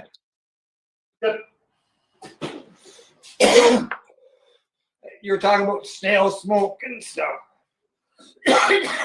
With this, when it goes out, obviously there's going to be smoke in that chamber. That's the fastest way to make the apple dirty, is to let smoke sit in there. Because it clings to the side immediately. Yeah. And otherwise it just dissipates, because as you can see, once it spills up, I don't know if you can see it on the camera or not, once it fills up, it starts to overflow. Yeah. Right? And it's like, I got somebody. It's starving for oxygen. Yeah. It needs That's what I was wondering. Like, at the end, obviously you're gonna have That's why And I don't have fish and oxygen. Yeah. And then here's another reason. One of the things is I get a lot of criticism or questions about why this here is so loose and it rattles so much. Well, the reason for that is the airflow. Because if you had it sitting tight and not rattling, it just completely choke out and it would never stay lit. You gotta keep some air in there. You gotta have it. So that rattle has to happen only for it to work. So it's kind of one of those, which is a little contrary because people don't like glass rattling with it. So yeah, well, you were just because it's gonna break, right? And then where would you get another stem? If you break your stem, Near swag shop. or you message me. Yeah. Right. Yeah. So what I'll do is I'll do a call out and I'll encourage people to message me whenever they have a broken stem. Yeah. Mainly because of the fact that I'm doing impromptu quality assurance. Right. Right. The number of stems I have to send out as a replacement would generally tell me whether or not this is a viable product. right? Yeah. And I give replacement stems out pretty much for free. And I can still do that because I only get one in maybe 1,000 every few months. And it's never, but it's always because of negligence, right? Now, people can lose them. Yeah. Or drop them. Yeah, and as far as for someone to replace that stem, they'd have to get a hold of you. Very kind of, unless you've got them available in the store. They are available. They're available separately. Yeah. Okay. Yeah, they're available individually, but realistically, it's so hard to put a price on that little stem. Oh, I'm sure. Because that little stem, in my mind, that's the secret to it. You can take that stem and use it wherever you want to. Mm-hmm. So the value of that stem is actually quite high towards the whole value of the whole piece. But I'm hard pressed to charge $25 for a replacement stem, right? It just doesn't make sense. Right. And then at the same time, like, I don't know. I have no idea. It hasn't, like, 1 in 1,000 every few months is probably, like, that means I'm sending out 10 or 15, right? It's not a big deal at all, right? So anyway. Crap. Hash it's different. So it does. Yeah. This is the point of the video, Al, where you start recording faster, maybe. Jump. Yeah. Use that 30 frames per second George Miller shit.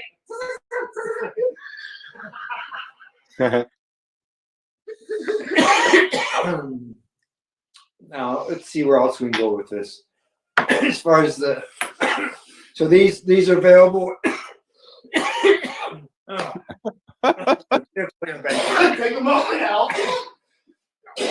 So as far as the retail stores, they could be available, and are they just available in Ontario retail stores? Everywhere, so right across the country. Yep.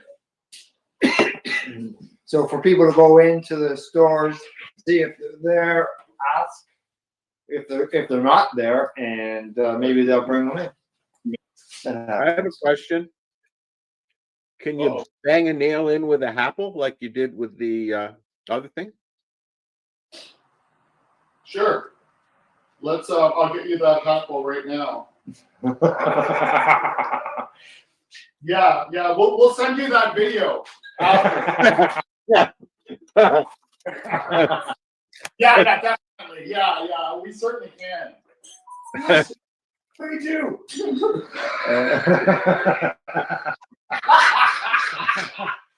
I think he's looking for one. Oh, maybe. I know that I've taken my apple on the road with me quite a few times. Have you? So what's that?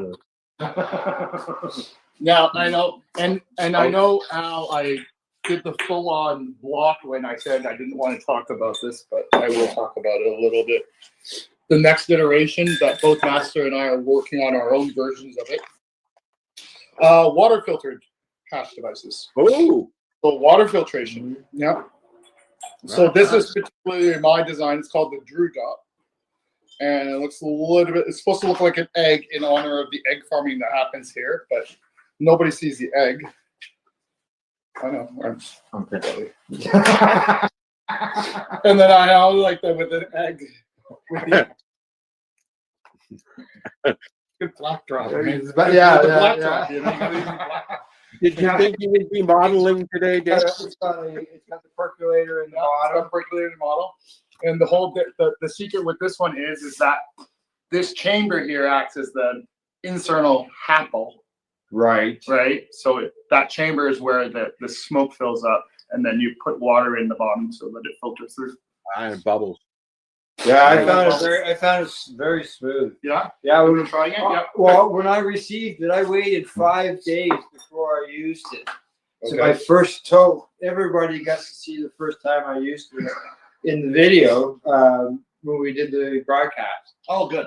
And it was very smooth. Oh,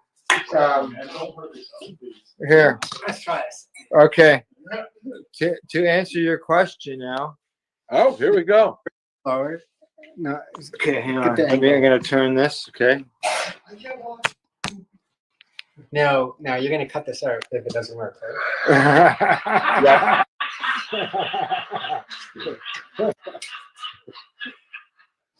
You just cut it out yourself.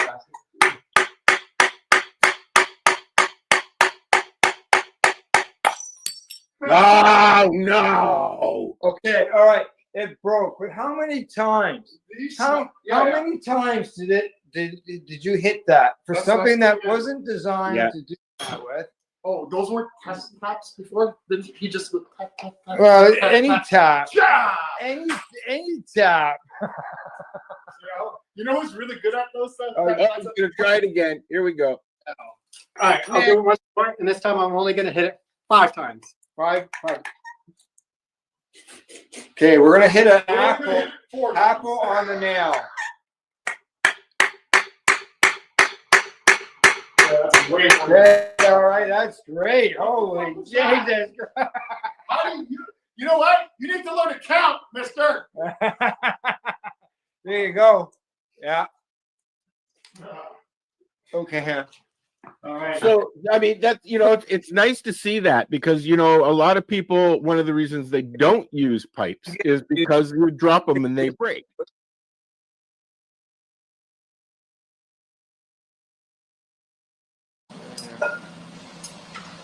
So this tube is for the apple body. That tube is for the mouthpiece. And this glass rod here is what I make the stem from. Cool.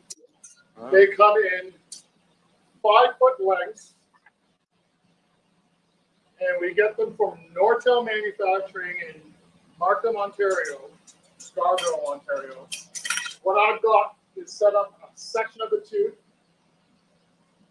I take one of the long tubes and I break it in half. So I use half a section at a time. I plug up one hole on it and I put a mouthpiece on that. And a mouthpiece on the other side.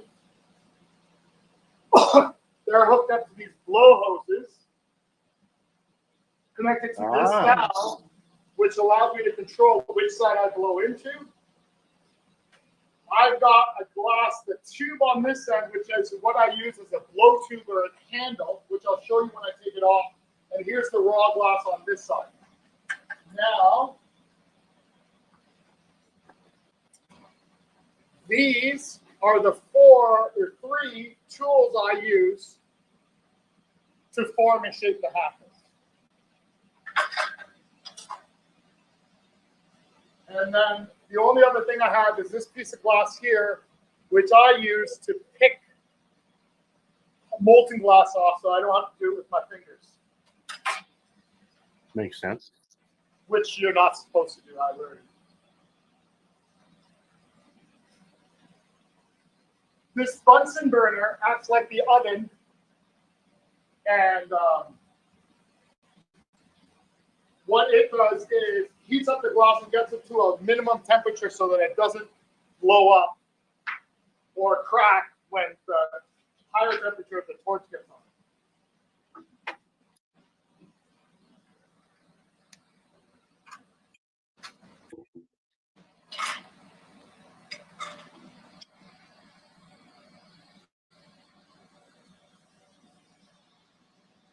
First thing I've done is open up a hole on this main tube so I can connect it to this smaller tube. At this point, the glass is heated up enough, so I'll turn the Bunsen burner off. Connect 2 pieces of glass together. Once it's fused, I'll puff into it to make sure that it doesn't collapse on itself. Because as glass heats up and becomes molten, it wants to condense on itself. So it's always collapsing. So one of the things I'm doing with the blowing into the blow hose is keep it from collapsing and closing itself off.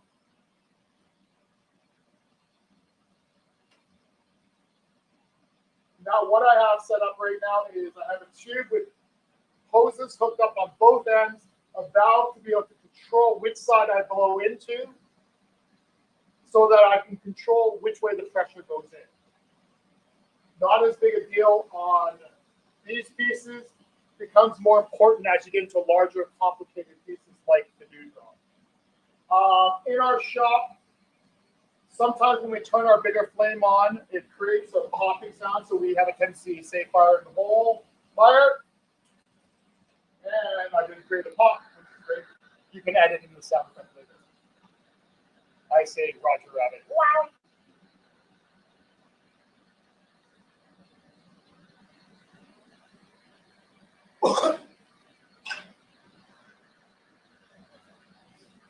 So now what I'm going to do is I'm going to heat up a section of this glass here.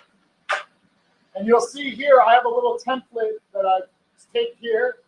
And my template, you'll notice that this tool is the right width for the length as well as the width of the handle. So I look at that, make sure that this thing is still the same size. I do this every time because for some reason I'm worried that this tool will change size.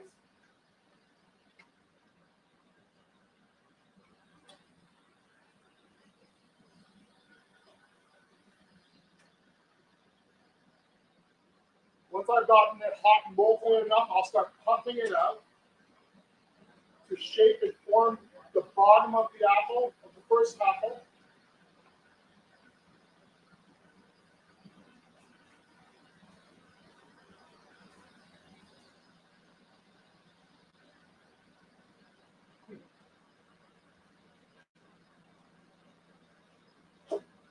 Yeah. Right there. Yeah. You want to slide that on now if you want to. Yeah. It'll help to cut that glare out a little bit. There you go. Yeah, what Dave was mentioning was this device right here. I got it in my hand, and what it allows me to do is to watch the flame, because that can, filters out the yellow, filters out the sodium. yeah, which can be end up where you get. Well, I guess it's not like a welding flash or anything. Yeah. So you'll notice here I formed the bottom half of the apple. I've made it about 2/3 of the size I want it to be. Using my template. Use my template this way. Now I know how long it's supposed to be. I've got that section there earmarked out for this particular apple. And then now what I'm going to do is heat up the whole piece.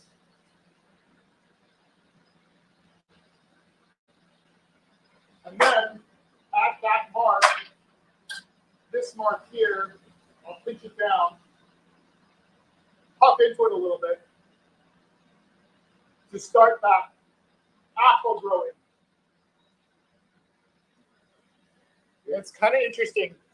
It's kind of interesting.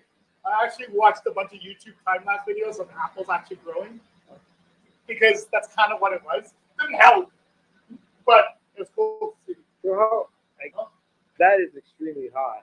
Oh, yes. What's the temperature when glass is molten master? 2,500 to 3,000.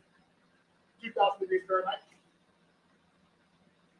So now I puffed it in, I puffed it out, and you'll see it's about the width that I want it to be at, for the height that I want it to be at, but the shaping is not quite there, so I'll go back in briefly, heat up the bottom of it, just the bottom half of the apple. That's where I use this tool, brace it. And what I'm doing is I'm pushing it against the glass I don't want to move so that it'll cool faster. So the glass that's still hot moves more. So there's my, pretty much the apple. Kind of like it. The bottom could be a little bit more puffed out, so I will keep that bottom a little bit more. Puff and blow it out. That's my first one in this string. I'll go in. Now I'm going to pinch off the top to create the top opening as well as the bottom of the next one. So I'll do that. This tube here is thicker, so instead of, if I condense it down, it's going to be too thick there relative to the rest of the apple. So I actually do a combination of condensing and stretching to maintain the wall thickness of the glass. Try to keep that wall thickness as consistent as possible. Now that I've gotten that kind of thinned out, I'll go in on this side and I'll pinch off to create the top of the apple. That's it. And then what that does is it also has thinned out the glass between that and the next one on the string. So I can just move down the line, set up, heat up to do the second one, which I'll do quickly.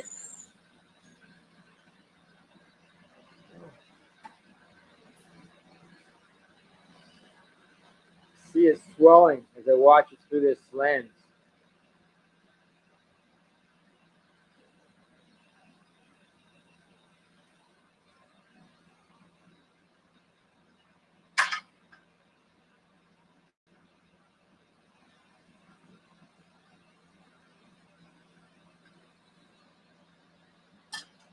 So yeah, as I mentioned, I'm not using a template or anything like that. I'm just trying to grow out each apple out of the glass. And I only do it this way just to keep it interesting. Like, it would be faster and easier if I used the template, but this is what's been making it somewhat interesting for the last 10,000 tries.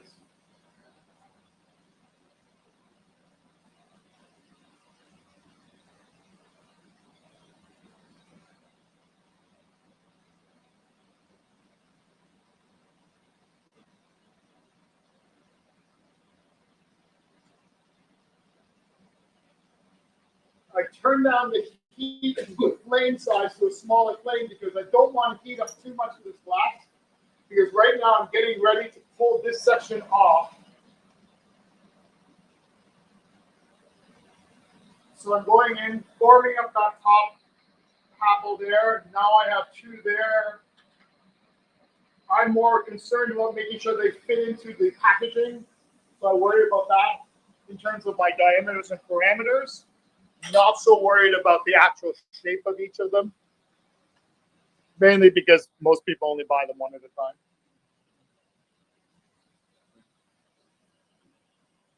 And as I said, I challenge anyone to find two apples. They're the same. No, the same. Now, what you'll notice I just did there was I really thinned that out, made it nice and thin, and pulled it apart so that when I rip it off and separate the two tubes, there's minimal amount of glass that's there. I'll do the same thing here. This is something that Master has asked me to do, which is to thin out that section in between the apples so that when he's working by hand, it'll be easier for him to separate out. Whereas I'm working on a machine.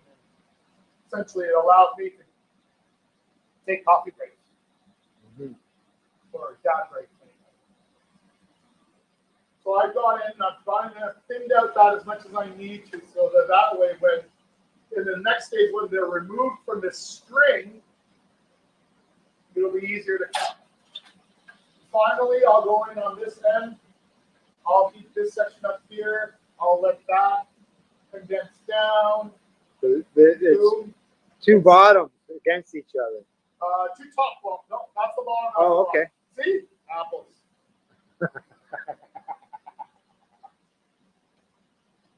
Thanks, Al. Thanks for measuring my point. All right. So I'll turn that off, and then I will take these two, and I'll pull them off of here, and then I'll place them over to this station here at Master. Okay, so now they're full. So we're coming over here, and we're going to come over here on this side. He's working off of. Now, what he's going to do now is he's going to finish off the apples. I'll talk it through one. You'll talk it through one of them. I'll talk it through one of them, and then do the other one. Does that make sense? Yeah. Right, and then that way, kind of gives you both, right? Correct. So now once the prep work is done over on the lathe, it now has to come over to me to put the mouthpiece on and finish off the top part. So first up, I just need to clean up and close off the top that's left over from the lathe. This is to prevent condensation from building up on the inside. So it's just a quick little over there to tear off a little excess glass.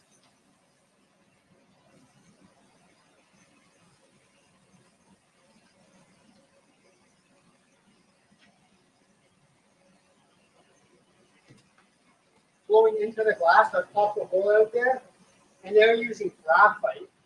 I use it to open the hole up to be the exact same size as the 12.7 millimeter tube that I used to attach to it as an mouthpiece. How do I know it's the exact same size? Experience. So I have the tube here with an open edge to it. And then I warm both of them up just a little bit right here. And attach it. And then I position it the way I want as the glass is cooling down. Then I choose where I want to melt the glass off, the length of the mouthpiece, which typically is going to be about 0.75 to 1 inch in length from the handle. So I break that off just like that. And using stainless steel tweezers, I just clean the end off a little bit, which makes the last step a little bit easier. Now I need to make that mouthpiece fully melted in and homogeneous with the rest of the apple. This creates the strength in the apple. Okay, that's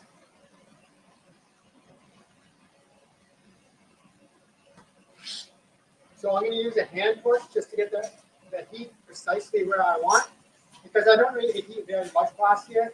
I just need a very small section at a time. And I'm just going to work around slowly, get it all melted in, getting tiny little puffs between heats to put the glass to the position I need it to be.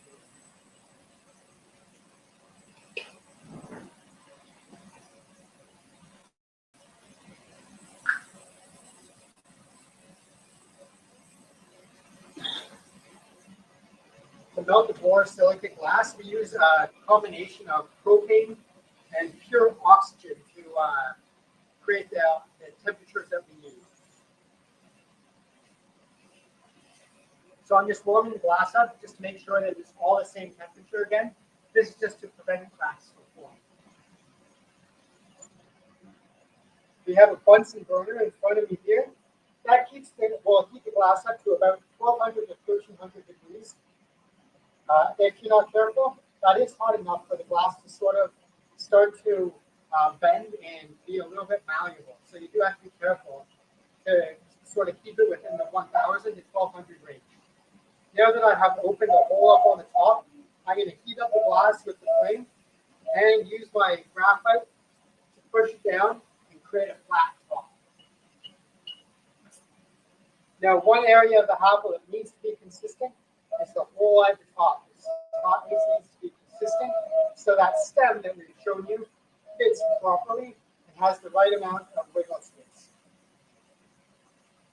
So I use another graphite reamer here, and this one has a measured line on it. So I open the top of the hole here to 14 millimeters. Once again, I'm just going to make sure that that's flat with the graphite. And then again, pushing heat into it to make sure it's all even.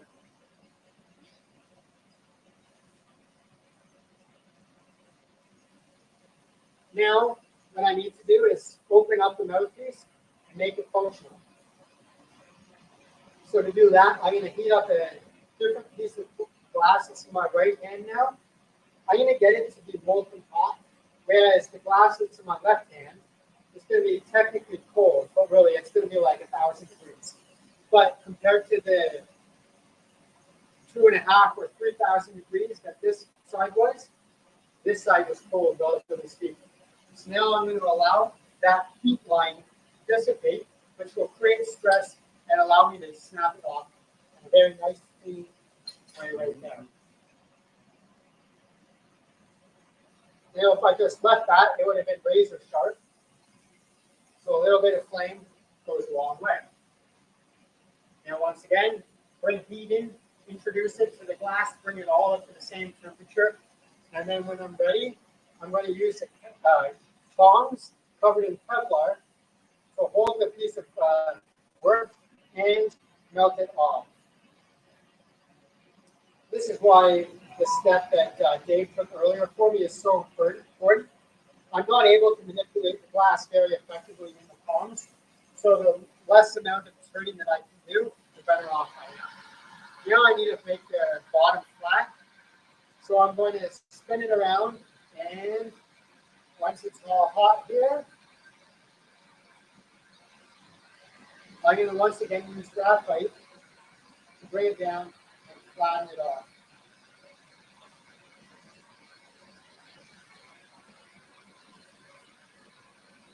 And there you have it, a finished apple.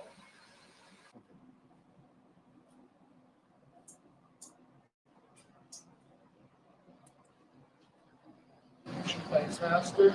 I'm going to go through making stems. Here's that long piece of rod. 8 millimeters in diameter is the one I like to use for the stems for the apple. Going to break this down really quickly in half. So a little bit more manageable for my short little arms. First thing I'll do is I will heat up the corner and I'll push in the Maria, which is the circular lump that acts as a stopper. So I'll get a section of it hot like this and molten, pull it out of the flame, and then I'm squeezing it together to make that rounded disc. Okay? Second step after that is I will take and pull off the end that I'm going to form the little wedge side of it where you attach your hash. And what I'll do with that is I'll rip this off, set this aside for the next one, use my handy trusted butter knife that forced my wife to have to buy a whole new set because she was missing a butter knife. And I'll just take it and I'll press in that little wedge in that, or as also been described, a little butt crack. And that little butt crack there will sit in there. Heat it up a little bit just to quickly even out the temperature on that.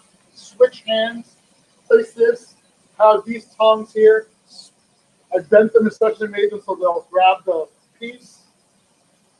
I will heat up this end, which is the end side that I will use, and press into a leaf. And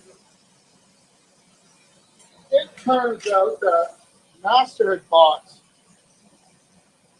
this little neat pair of tweezers that have a little pattern on them.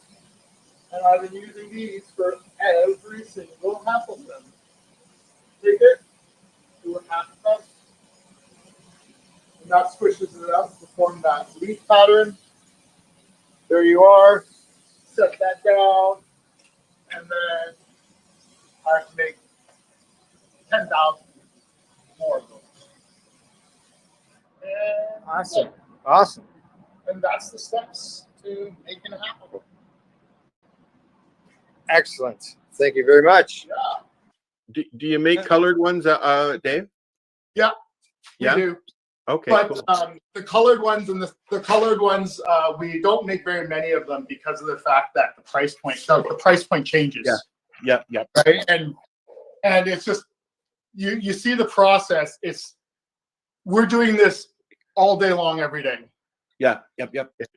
300 a week, right? So that's just all we do, and hey, can't complain about it. At the same time, it's definitely not quite. This is not the glass blower's dream, but really, you're producing these in your shop out back. We waited till we hit 10,000 before announcing the licensing agreement because you know what? At 10,000, I think I'm allowed to do whatever the fuck I want. You sold 10,000. We've made way more than that, but we've sold out the door. Correct. 10,000. That doesn't even account for Masters, hash kettles, and hash standards. We're only talking about the nugs apple. Right. We're not even talking about the hackles before the nugs. These are strictly just the ones Just for the overlord. the hackle. Just the ones for the overlord. Right. Which is wonderful, right? Mm-hmm. Love them. I love my overlords very much. Overlords. And as we haven't really mentioned, as you can see, you can use, well, this is the dewdrop. You can use it with as an E now. With As an well. E now. That's average. Yeah. And the point of the dewdrop was to provide that option for the consumer who doesn't dab very often. Right?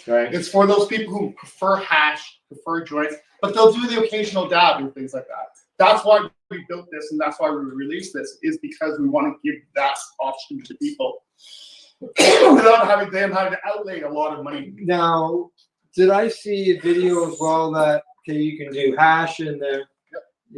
You can do dabs. Yep. Now, did I see you put a banger in there as well as a bowl? Yeah. For smoking herb? Yeah, but like, sure. But I argue you're going backwards. Sure, you can smoke flour out of this thing. Oh, why? When you can smoke hash. But it's the multi-tool. It's the Swiss knife.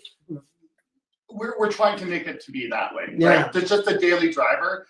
But most people have a preference. Right? They have their preference on how they like to consume.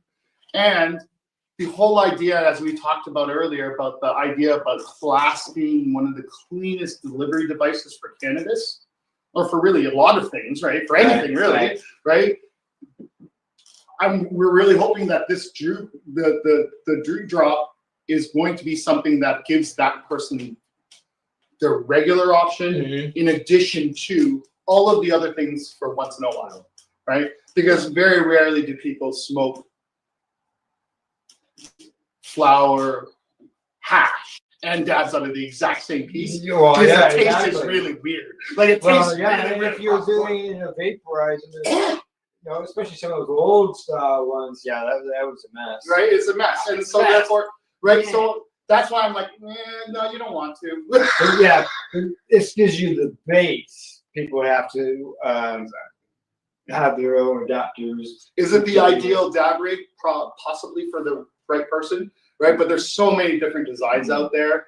This is really just meant to give, like, you know what? In a pinch, here you go. Yeah. This is your daily drive. Yeah. That's It's your daily smoker. That's what I was going to say. Yeah. Right. Yeah. Right. It's going to retail for $100. It's a bigger investment than the Apple is, but with the water filtration and the fact that you can use it for any form of consumption, we're hoping that that'll justify the pricing for it. Yeah. Right. And really, like right now, the last thing people need is a fancy marble on the side of it that they don't need to get high. Okay. Well, guys, I'd like to take this opportunity to thank Master and Dave for allowing us to come here today in order to film you guys doing your work, as well as learning all the history behind the apple and how to see how the apple is created. We really appreciate you allowing us to come in here today, film you doing your thing, what you love to do. That's blowing glass, answering some questions, and you know, you've had a great success, and we wish you continued success. Thanks so much. Thanks, Alice. Al, you got anything you'd like to say? Enjoy. Thanks. I enjoyed watching it. I watched the whole thing. I just sat here because I've always liked that stuff, but I've always avoided going near it. It's scary. So don't forget, go to your cannabis store in your area, whether you live in British Columbia or Newfoundland, and you can go in there, check to see if they've got the apple. If they don't, request that they bring you one in and enjoy your hash. You got a website where people can go directly? www.canaraswag.shop. It's the Overlord's website. Okay. Instagram, Masterglass, and I'm Dave, Earl Electric Dave. Thanks, everybody. Okay. Thanks again. Bye-bye. Bye.